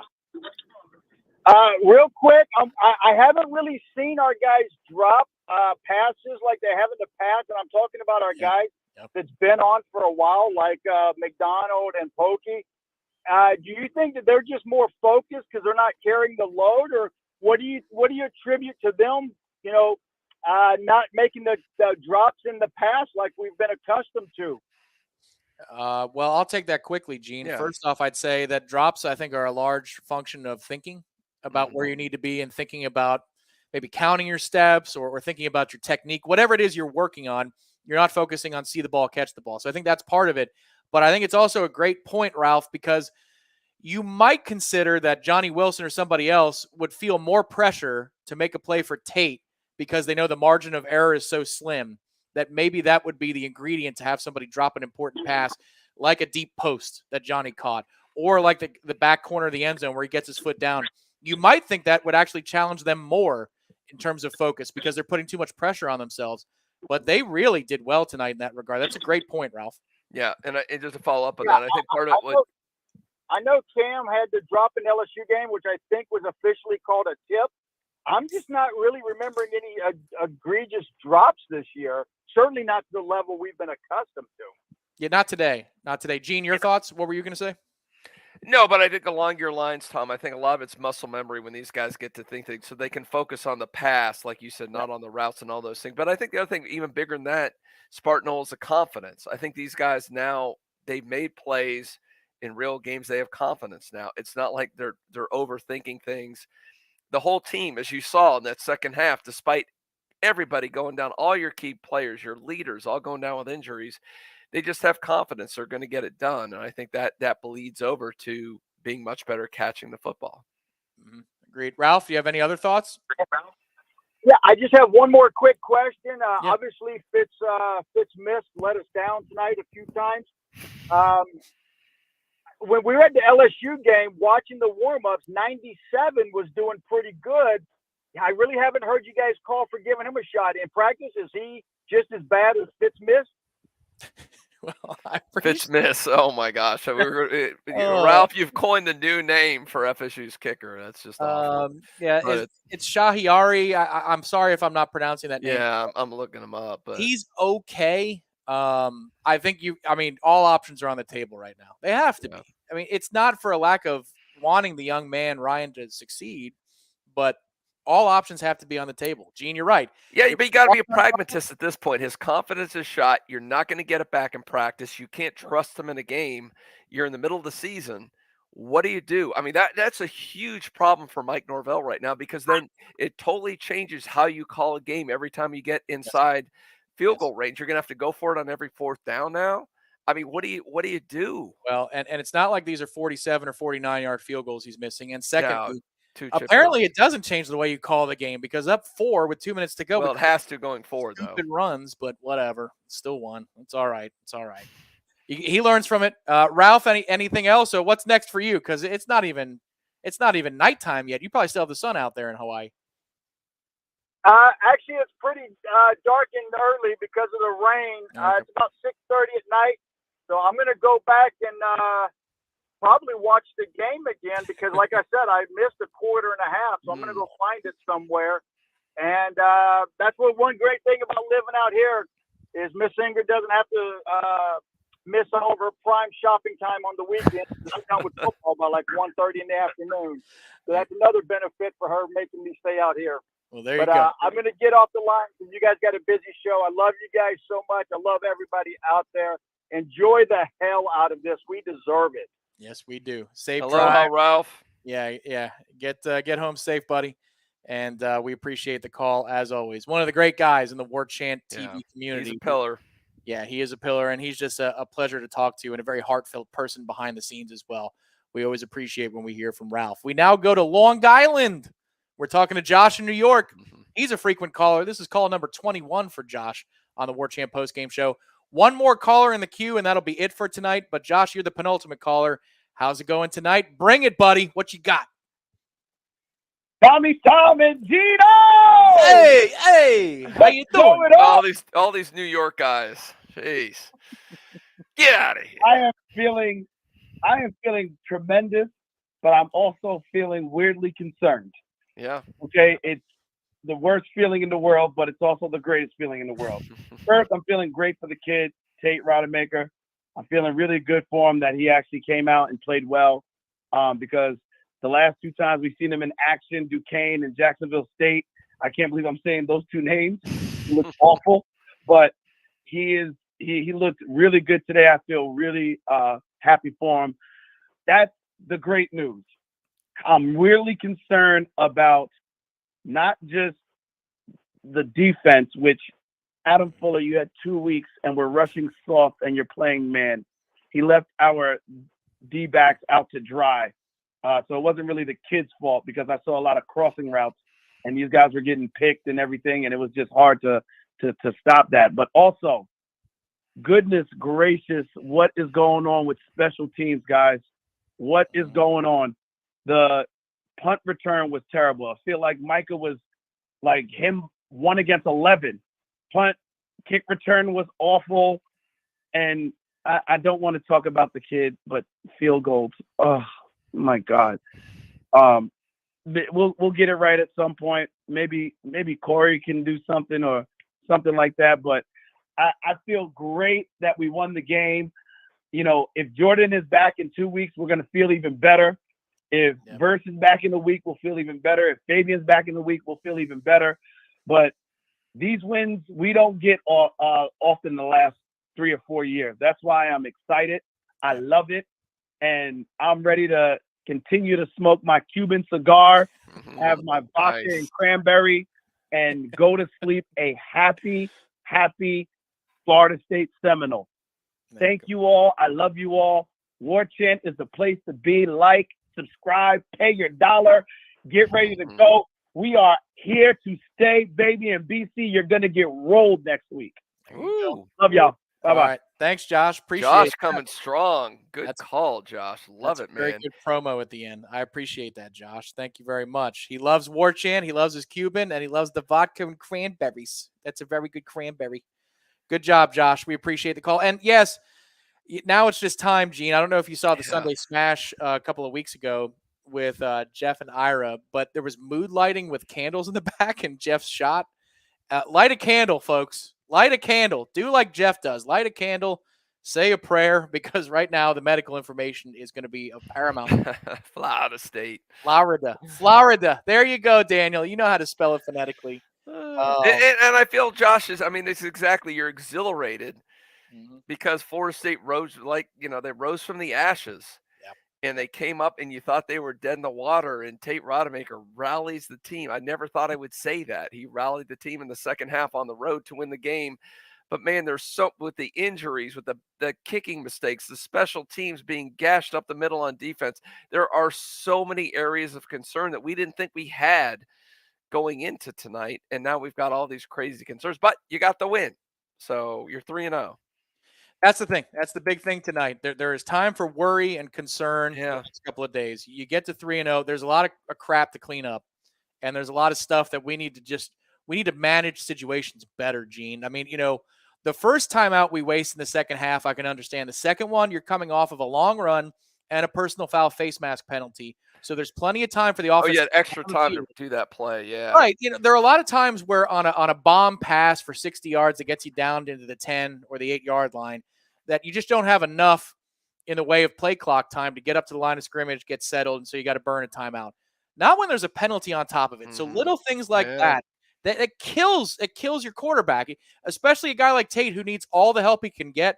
They didn't do everything that they possibly could to help him. So a lot to clean up before next week, but you feel like you got a fighting chance against BC because of what Tate Rodemaker showed you tonight. Yeah. And Gene, let me put it this way. So it's 21-14 at the half. If I said that Louisville gets up to 31 points at halftime, what percentage chance would you say Florida State has of winning the ball game if I guaranteed you Jordan Travis wasn't going to play? 5. Right. I mean, now you're telling me that Tate's going to have to rally FSU for 3 touchdowns or something? I just didn't see it. I don't see a world in which that happened, but apparently we live in that world because it did happen. It did. Enjoy your 1-20, everybody. All right, here's our final caller. I see somebody else trying to sneak in. We'll see if Terry lets him through. That's up to Terry. Nick in Tallahassee. Nick in Tallahassee is on the program. This is his 7th call to Warchant TV. Welcome, Nick. How fired up are you tonight, sir? Or are you fired up? Talk to us. Oh, my God. No, I'm super stoked. It's just I've been hooting. Right. I already woke up the roommate, so I can't make too much more noise. But, oh, my gosh. Guys, I wanted to ask a little bit about future perspective because we were 0-4, Deadman in the water, and now here we are sitting at 0-3 with 2 of the gutsiest wins we've seen in the last, 7 years? I mean, to me, it's Norvell's proof of concept. This is working. He just needs more time, more dudes. I'm just I'm just stoked for the future. I mean, yes, the injury luck really stinks. Injury luck is going to get us every once in a while, but man, I think this can propel us. Yeah, Gene. As far as well, we appreciate that, Nick. And if you're being kind to your roommate, then good for you, because it sounds like you're either exhausted or whispering. Feel free to call back anytime, man. Thank you, Nick. But yeah, Gene, I mean, you've been in the recruiting game more than I have in years past. I watch it and I monitor it because we do a great job at warchant.com, which you can sign up for $1. It's just $1 for a year. We haven't mentioned that. To the nearly 2,000 of you, come on. Do you like what we're doing right now? Then sign up for warchant.com for 1 year. It's $1. Head to our website, Warchant, right now. You can do so in a whole year. That's $100 value, Tom. If you've enjoyed even 20 minutes tonight, isn't 20 minutes of enjoyment worth $1? I mean, come on, because you're going to get hours and hours and hours of great Nole coverage, multimedia-wise, and certainly on the written site, warchant.com. So thank you for your support. I do see the one caller snuck in here, Gene, but speak to it. Yeah. I mean, what this can do to change the hearts and minds of 16 to 18-year-olds in the 23 class and the 24 class that, Billy Napier and Mario Cristobal have been saying this guy's going to get fired. I don't think he's going to get fired. And you know what? I like this guy. No, I heard that a lot. So I've talked to a lot of people in the offseason because remember, I don't know if you remember, go back to the spring, people follow recruiting. They had a lot of really elite recruits on campus, and they did during some of the big events, the big camps. They had a lot of big-time recruits came in, and they like Florida State, they like Norvell, but they're like, man, all these other coaches are telling us Norvell's on the hot seat. He's going to be fired, all this, blah, blah, blah, blah, blah. Which, look, the other staffs are doing it. At these other schools are doing what they're supposed to do. They're going to negatively talk Florida State because they go, look, they've had this losing record. ESPN, all these other people written stories about them being on the hot seat, which we kind of knew here is BS. It's not really true. Yep. But at the end of the day, you had to win some games and prove all he's saying. There's something to it. So now that you're sitting here 3-0, and we presume by Monday when those polls come out, Florida State's going to be ranked. Suddenly these recruits are going, wait a minute, all that stuff. The Florida coach, the Georgia coach, the South Carolina coach, the Auburn coach are all telling me that's bull. Florida State's actually pretty good. They're turning things around. They just need a few more players to take it to the next step. I might be that player. Yep. What's also going to help, Tom, is the other thing we can talk about, and that's the NIL. Yep. Suddenly there might be some more local businessmen, some other people willing to give to Rising Spear. Yep. And people like that who are going to help bring a player who's on the borderline between, let's say, an FSU and an Auburn or an FSU and a Florida. He goes, hey, I ain't going to Florida State and start, and I'm getting a good NIL deal. Yeah. Now it looks like they're pretty good. So, it does make a huge difference. You have to get the wins. And again, this is kind of, you can say it's ugly, whatever. And Gator Kirk said it was a little bit lucky. I don't know if I'd call it lucky, but at the end of the day, wins matter. And they do matter to recruits. They matter to NIL. And right now you're 3-0 and you got a decent chance to go 4-0.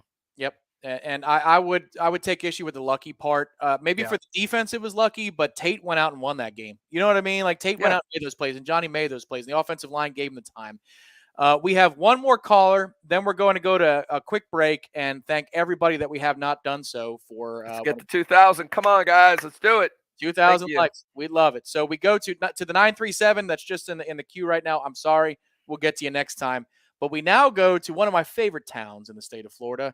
We go to St. Augustine for the 8th time. It's Rick in St. Augustine. Rick, welcome to the Warchant GameDay postgame show presented by Zaxby's. Bring it, Rick. What you got? You damn right. Yeah. Yeah.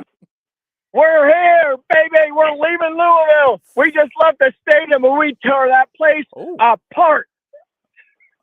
Well, Rick, we're walking back to our hotel. I don't even know if we're walking in the right direction, but oh my God, what a win. Rick, okay, so if you were in the stadium, take me through the experience of a Louisville fan tonight. Their peaks and their valleys. They're not happy, Gene. They're not happy. We're walking and we're chopping. And we're doing the Warchant all the way back to the hotel, even though I don't know if I'm in the right direction of the hotel. But at halftime, I didn't know that we had it. I thought at halftime, look, Jordan Travis goes down. I think he's on crutches. I don't know what's going to happen here. Yeah. Tate Rodmaker comes out. He's not playing great, but he played good enough. And we came back, and our defense stepped it up at the end, and we took over that stadium in the end there. It was awesome. Rick, do you have any other thoughts on the atmosphere and what it was like, or any thoughts on the game itself? Because we always like to reward people who made the trip, who actually showed up at the game. Hey, we did. We flew up yesterday. We went to Churchill Downs today. We ran into Corey Clark and Aslan. Aslan was having him a mint julep. We were betting on some ponies. We won a little bit of money on ponies. And then we ran over that stadium, and we won a little money doing that because yesterday we drove over to Indiana where we can bet legally on Florida State to beat Louisville. And you know what else we bet on? We bet on Texas A&M to wipe Miami off the map tomorrow. Ooh. And I'm excited to watch them win by 50. Max Johnson's going to beat him by 50, huh, Rick? I hope so, because I hate Miami. I agree. Rick, you're one of my favorite callers we've ever had in the post. Rick, you're awesome, man. I hope you are walking in the right direction. If you're not, I hope you find an awesome bar for the next hour or two. We appreciate the call. And because this last caller was also at the game and they're driving home from the game, we have to reward Jeff from Indiana. Rick, call back again, man. That was awesome. Safe travels home to St. Thank you, Rick. Good call. Now, to Jeff in Indiana, our final caller. Congratulations, Jeff. You made the cut, and you made it to the game tonight. You deserve to be rewarded, sir. Bring it, man. How you doing? Woo! Woo! How's it going? I'm surprised I could talk to you. I have a voice left to even speak. Oh, man. Tell us about your night, Jeff. Oh, Tom, Gene, it was electric. It went from the depth of despair when Jordan Travis went down, and all of Noles fans around us were, I don't know how to describe it. I thought the game was going to be over, but Tate Rodemaker stepped up and delivered, and it was one of the best games I've ever been to in my life. It was electric. I have no words. I can't even really speak right now. I'm still in shock. Take us through what you saw Louisville fans go through, if you don't mind, for a moment. Well, it started off a lot of trash talking and a lot of scoreboard pointing, but at the end of the game, it was dead quiet. And if you guys can see from the television or anything from the GameCast, I mean, the Noles section was wild. I mean, the Warchant took over the stadium. It was almost like a home game at some point. That's awesome. Well, Jeff, any other thoughts you have on the game? Again, we always like to ask an extra question or two for people that make the travels to roadies. Any final thoughts? Hey, I'm just glad we're 3-0. We pulled it out. I'm right from Boston College. I'm hoping JT gets all right, and Jared Verse and some guys at O-line got hurt I've seen tonight as well. I'm just hoping them guys get healthy and we can still play top-level football with our backups in. There you go. All right, that's Jeff from Indiana. He's driving. Thank you, Jeff. Great call. Yeah. Stop in by. Hey, if you're coming to Tallahassee for BC, stop by and see us at Hotel Indigo before the game. There you go. We'll do it. You know what, Tom? We might have to let one more caller in from the game. One straggler. This guy on a Friday at the corner pocket before we take in BC and Florida State. It's hardcore. Here he is. There he is. Mark, what's up, man? What's up, gang? What is up? Can you hear me? Oh, we can. You're loud and clear, Corey. Great. Let's make this quick, gang. We still got to do a wrap up, and Daddy's a little tired. That was a pretty exhausting. We're going to keep you on for about an hour. No, that's fine, Corey. We are equally motivated. So what you got? Corey, just give us your thoughts on this. I mean, there's so much from this game. Between the injuries and Tate Rodemaker coming up from the grave, Johnny Wilson had his coming out party, the defense getting gashed. We've got Florida State's got a kicker that's obviously, I don't know. I mean, he is what he is. I mean, let's not concentrate on that, Gene. All right, true. I'm saying there's a lot to digest from this game. What are your big takes? What are you going to write about? What are the fans on Warchant going to see from Corey Clark? Maybe it's already written. Ira's editing. All right. Up in Nice. Mainly, obviously, Rodemaker. I thought, and I was the only one tweeting this, but that interception was so bad. Yeah, so bad. It wasn't like just a misread or a poor throw. It was if he didn't know the sport. And we see it in practice, and we know how good he can be. So for him to do that again in a game, we're like, it's never going to happen. Let Jordan Travis play on one foot. Let Trayshawn Ward take snaps. See if Malik Cunningham could be an all-time quarterback if Louisville's cool with that. Tate Rodemaker can't play in this football game. And then for him to go do what he did That first pass to Johnny over the middle on the pulling it out of Ward's belly and throwing that dart down the middle of the field, I just thought that and I tweeted sarcastically, the floodgates are open. But I really do think that really helped Tate. Now, he only completed 4 more passes. He wasn't winging it around like Drew Brees or anything, but he was in control. He made huge plays. And, man, when you get confidence and you believe in yourself, good things happen. This kid's never believed in himself. He's never had a reason to. Well, then he did, and now he's won a game on the road in the ACC. Corey, got a question. So there was a contributor to the program who tuned into Warchant TV for Mike's postgame and his presser. He said you could run through a wall after what Mike said in his postgame, comments. What did it sound like? And I'm sure he doesn't know much about injuries, but did he offer anything about injuries in the postgame? He did not. He said Jordan Travis was unavailable for the second half, and we're like, yeah, no duh. We got the boot gave it away in the baseball hat. But no, he was very, very fired up, very proud of that team. He said, I knew I could win with Tate Rodemaker. I always knew I could win with Tate Rodemaker, but just the I guess the character, he kept coming back to the character that they showed in winning a game like this, where it wasn't just obviously Jordan. Jared Verse is probably your best defensive player. Fabian Lovett might be your second best. You didn't have either one of them. Patrick Payton might have played 60 snaps. I mean, he was on the field the whole game. Bethune, Deloach. For them to play like that, and to win a game like that, you could tell he said he's going to remember it for a long time. That's a direct quote. Like, I'm going to remember this one for a long time. And he should. This was a great, great victory. And how about the defense? Let me wrap up. Aslan's telling me to wrap up. Aslan's ready to get All right. It's 1 a.m. But the defense coming through and having 2 critical stops in the fourth quarter after what happened at LSU, maybe that's another step. Maybe that's another step that this team's taken. That's what we're hoping for anyway. And we'll know about Travis, I guess, later in the week or Boston College. Okay. All right. So last thing, one word. Do you believe more that Travis has gone? Do you believe more that FSU can beat Boston College because of what you saw to Tate Rodemaker in the second half than you did say at halftime? Oh, absolutely. When I saw at halftime, I was like, they're going to go 3-9. They're not winning this game. They're going to get blown out. They might win one more game if Travis is gone for an extended period of time. But no, after what I saw there and the belief he has, I think they got a chance to, be competitive in every game. They certainly can beat Boston College. Tate was that good, or not that bad, which we thought he was bad. He actually had a really good game. And then Johnny Wilson is a flipping stud. And we told you at Warchant, we told you we could make it. Don't doubt us. We know what we're talking about. For $1, you could have gotten that.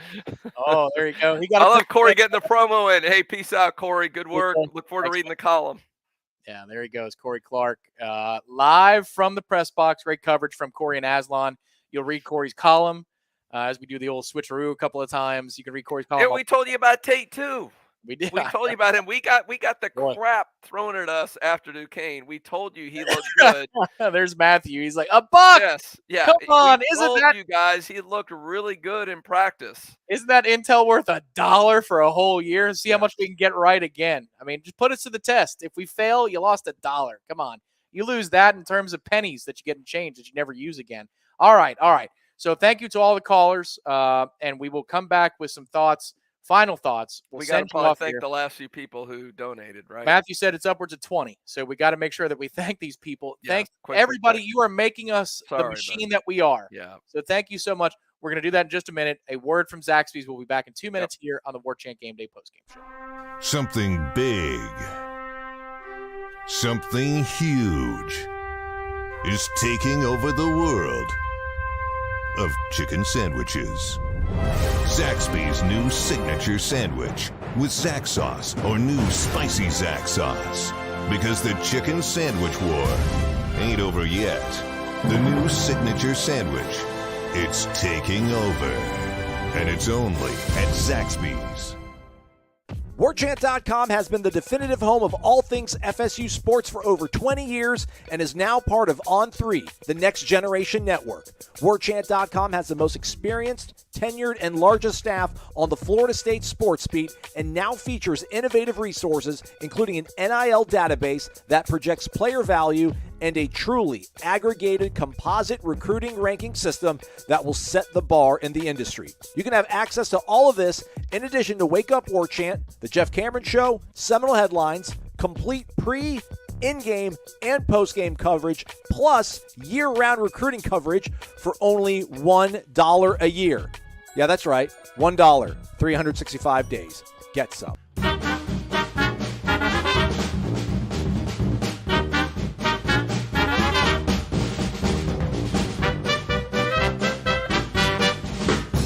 There are no words to describe the perfect pairing of Zaxby's hand-breaded fingers and our 12 delectable sauces. But there is a sound, and that sound is The Zaxby's Chicken Finger Plate with endless sauce abilities. Only at Zaxby's.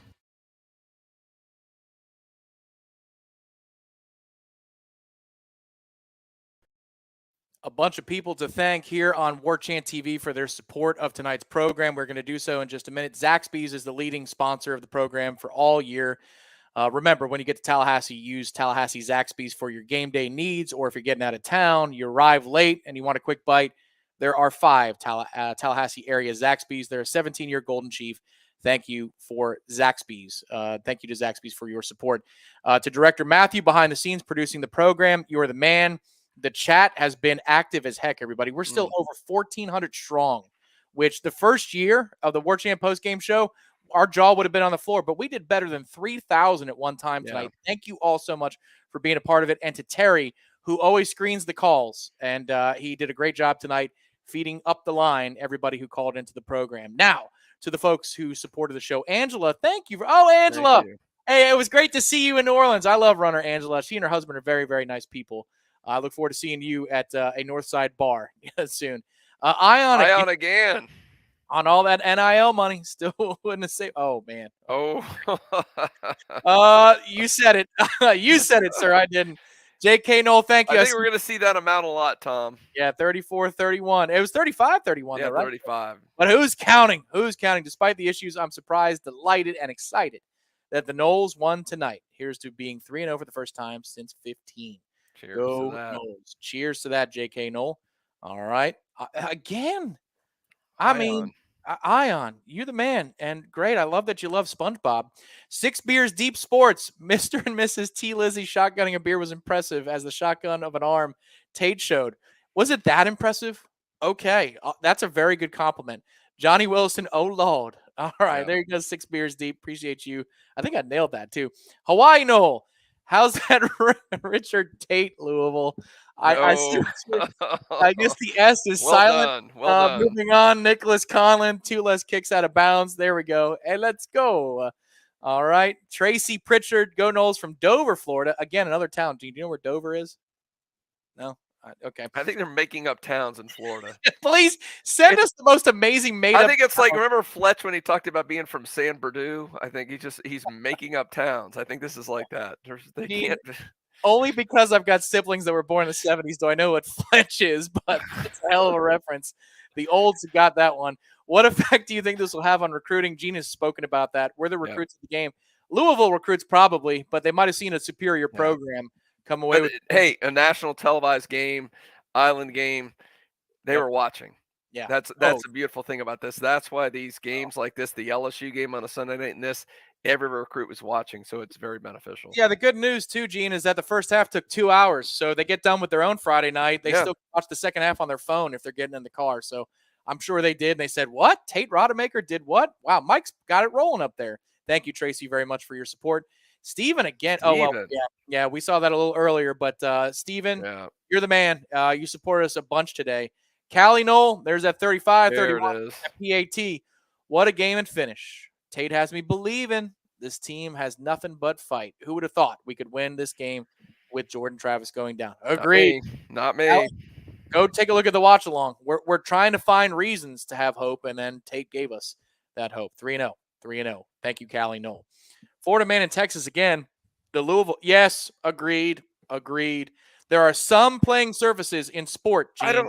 Yeah, but it doesn't look. It looks like an artificial turf, but nothing looks real. Now I remember back. If you go back a little bit, Tom, you may remember like Wake back in the '90s. Mm-hmm. Yeah, Wake Forest, and I was at Wake Forest one time, and there were divots and holes all over that field. It was horrible. So we had Florida State had a game in the '90s where 3 running backs got hurt in the game, the same game. But it looks like a normal field, but maybe there's something going on there. Now it's an irrational take. But because a lot of these things were roll-ups, guys getting rolled up on or getting pinned down, and then Malcolm looked like he landed funny on his arm. It wasn't a lot of non-contact injuries, but still, screw Louisville. Let's move it along. Thank you, Florida man in Texas. Next up, FSU Flyboy. Did Gene shotgun another beer tonight? Did you, Gene? Did you join us? No, no. I did like I said, I'm not shotgunning a porter. I'm drinking a porter. I'm not doing that. I don't have a Natty Light. It's a porter. Good. Well, you know what, Gene? I thought shotgun starts were only for golf, but apparently for the post-game show, it's a shotgun start. And we're going to save this for the next big game. We'll wait, but we're not done shotgunning, hopefully, this season. Flyboy, thank you very much. 35-31. Again, we see what you did there. Matthew, how many more we got? Oh, Corey's gallbladder. Wow, that's an awesome name. That is fantastic. So much heart and fight on this team. You got to use the word gang when you type in Corey's gallbladder. That's one of Corey's terms. I have to send this in honor of Rodemaker. It's great to be a fan of the team, not just the spear on the helmet. Again. Go Noles, go Noles. Thank you, Corey's gallbladder. You have 6 more from Matthew. Okay. You folks are unbelievably generous. You are the best. So great. To the ABC Fine Wine and Spirits chat. Julian Chandler, Jerry on Joe. Oh man, okay, a negative one. I figured we'd see this at some point. So. Julian, the hard part is if Amarian Cooper is not available, Florida State doesn't have a whole lot of answers. And here's why. Arizier wasn't out there again, right? Here is why. Yes, Azarie was not out there again. And this is why they went and grabbed Malik Feaster from Jacksonville State as the last man on the team because they knew they were thin at corner. Now, if you're going to grab Malik Feaster, who had an interception in practice this week, you might as well roll him out there because it was Jarion, it was Greedy Vance, and then Duke Cooper was on the field for the fumble in the red zone. But that tells me that they don't think he can go back and run free. If he's available in the red zone, but he's not available, between the 20s, that tells me that they're not thrilled about his health. So, Julian, I understand your sentiment. Thank you for the contribution. John Russell, 215, first-year subscriber. There you go. He spent $1. This channel has been my go-to. Fiance played soccer at FSU. Nice. So I had no choice. Well, you made the right choice. And we've caught him up. There you go, Gene. We're the power of Warchant TV for John Russell 215. Thank you, John. Michael Kumar, thank you very much, man. Appreciate the shout out. Thank you. Noel Kev, go Noles from Flea Flicker, Florida. Hey, he made up the town. Flea Flicker, Florida. Love it. What a win. Tim Thomas, 10 bones, ton of grit. Proud of this team. We are too, Tim. FSU fan, 1993 again. You're just all day. You're like the dude that plays poker at the casino, the video poker. You just keep on Thank you so much. Is there really not a Zaxby's in Fort? Did they not go that far south? Danny, paging Danny. I know you're still watching. Danny, need to expand to South Florida. They're opening a store this weekend, I think, in Alabama. Another one that is keeping their operations manager from going to watch 6 more. Oh my goodness. Oh no. Okay, that was a mistake. Okay, understood. Okay. Thank you, Matthew. All right, Gene. Final thoughts. And I'll promo stuff after you give your final thoughts. Yeah. This is one of the guttiest wins. I've seen FSU have, and I've been around this for a while. This is something. I don't know. I've gone into a halftime, Tom, and thought there was no chance they were going to win, and they came out with a win. I've seen games that I've gone into halftime thinking Florida State's got it wrapped up. There's no way they can lose, and they've lost, a.k.a. NC State 2012. Yeah. But I've never seen anything like this. So it's impressive that this team gutted this out. It's impressive that Tate Rodemaker came out, got the confidence. And the defense came through a couple times down the stretch when they needed to. So, but again, the future's very uncertain with all the injuries, a lot of issues that have to be cleaned up. So we'll see going forward. But right now, Revel in the 3-0 start, first time in 7 years. Yeah. 2000. Wow. 7 years. But it's something, and there's a good chance on Monday you'll be ranked. Where does the time go? We'll see what the PFF grades are. We'll find those out. Gene, are you putting those out tomorrow or are you waiting until Sunday? No. I'm going to be tomorrow as soon as they're out. Okay. And you would think they've only 1 game or 1 or 2 games, and I guess there's another game to deal with. Now, yeah. But the last time we played a Sunday night game, they weren't out till about noon the next day. So I don't know. But as soon as they're out, we'll have them for you. And I'm very curious to think, Tom, what's your take? What's Rodemaker's passing grade going to be? I think it'll be between 67 and 75 because the pick count. The interception in the first half is gonna, it's gonna screw them. But how about Johnny Wilson's receiving grade? Oh, that'll be 90 plus. That should be high. Because, Gene, it was every facet of what you need out of a receiver. There was an open post. There was a great catch on the 3rd down to start. And then there was the corner of the end zone, the nice catch. And even PFF will look at the interference, too. He's going to get credit for that, too. So the variety of what he did tonight is exceptional. Yeah, so, I wish D-Rob was on to take a victory lap on that one. But he'll be back next week. He should be back next week. But, man, he called it out, and he got a lot of crap from people saying when he told you how good he's going to be. But so you've got Corey's column that's going live very shortly, if it's not live already, on Warchant. It is live. Okay, it's live right now. You'll have Iris 321. I'll probably grab a few plays to break down. Mike Norvell is up. Mike Norvell is up on Warchant TV. It's on. You just go to warchant.com. You'll find Mike Norvell's post-game press conference. And apparently that's something to run through a wall for. So once you're done with us, go take a look at that. Subscribe to our website for $1. We've hit you over the head with it, but please do. We've got great content. It's just a little flash there. But you got columns. You've got PFF grades. You've got a conversation that you can have with any Nole who is as passionate as you are on the Tribal Council. We're 11,000 plus strong at warchant.com. Head to the website right now for just $1. Jordan Travis. If he let me tweeted find that. this. You know what, Gene? Promo some other stuff. I'll see if I can find this real quick. Let's see if that happens. I say the other thing too, man, if you like all this programming, right below me, there's a bell. You want to subscribe? Go ahead and do that, because all this programming we have Jeff's going to do a Sunday morning show talking about Texas A&M and Miami. He's going to preview college football. Sunday Smash. We got to figure out who's going to be on there. We run down all the Florida State stuff. We probably bring Michael Langston on for a little recruiting buzz, because, hey, coming up this week, there's going to be a lot of recruits on campus for Florida State, and they're going to be rolling in this weekend. And Florida State now has to press that advantage. Did he say that? All right. You got it, Tom? There it is. See you next week. All right. I love the optimism, but then again, it wasn't that long ago that Fabian Lovett said, I'm good. Yeah, exactly. We'll see what he means by it, but I think, Gene, that is we'll see him next week, whether we see him on the field. Yeah, is he going to be wearing a baseball cap or a helmet? That'll be the question. But I think that's a great way to leave it for tonight. We promote so much. You can find us everywhere. Subscribe to us for $1 combined to get this channel and get warchant.com for a whole minutes. Unbelievable. This is pretty fun. I got to share this one. Get one of our buddies get down, lay down. Yes, you did. There you go. Yeah, you'll get banned, whatever you say. Daniel, I saw that quote as well. Thank you so much, or the comment as well. All right, so for Ira Schoffel and Jeff Cameron, who carried the load for the first half of the Warchant Watch Along, Jeff went. Thank you, guys. Thank you, Jeff. So Jeff pulled a kind of a me, Gene. He went pre-game, full in-game, and then he stuck with us for a few minutes on the post-game show. For you, Gene, for all the callers, the myriad people who supported us with super chats, everybody in the chat who advanced the discussion, all of our callers, Director Matthew, Terry, who was screening Great the job, Matthew and Terry. You guys everybody at the Warchant staff, Corey for stopping in, even though it was super late at night, to give us 5 minutes of his time. We appreciate that. This has been Warchant Game Day post-game show presented by Zaxby's, and we cannot. Where are we going to be next week, Tom? We will be right here for the post-game, but you can find us at 5 o'clock live and in person, Hotel Indigo on Saturday. Be sure to tune in on the podcast network as well for a Wake Up Warchant. Corey and Aslan might do one from the road. Who knows? JCS on Monday, Seminole Headlines Tuesday, Warchant Happy Hour Friday from Corner Pocket. My God, we're everywhere. If you're not sick of us yet, you will be. Spend the buck. Go to warchant.com. We love you all. 3-0 Florida State. Cheers, Gene. Hope everybody has a good night. Good night. Go Noles.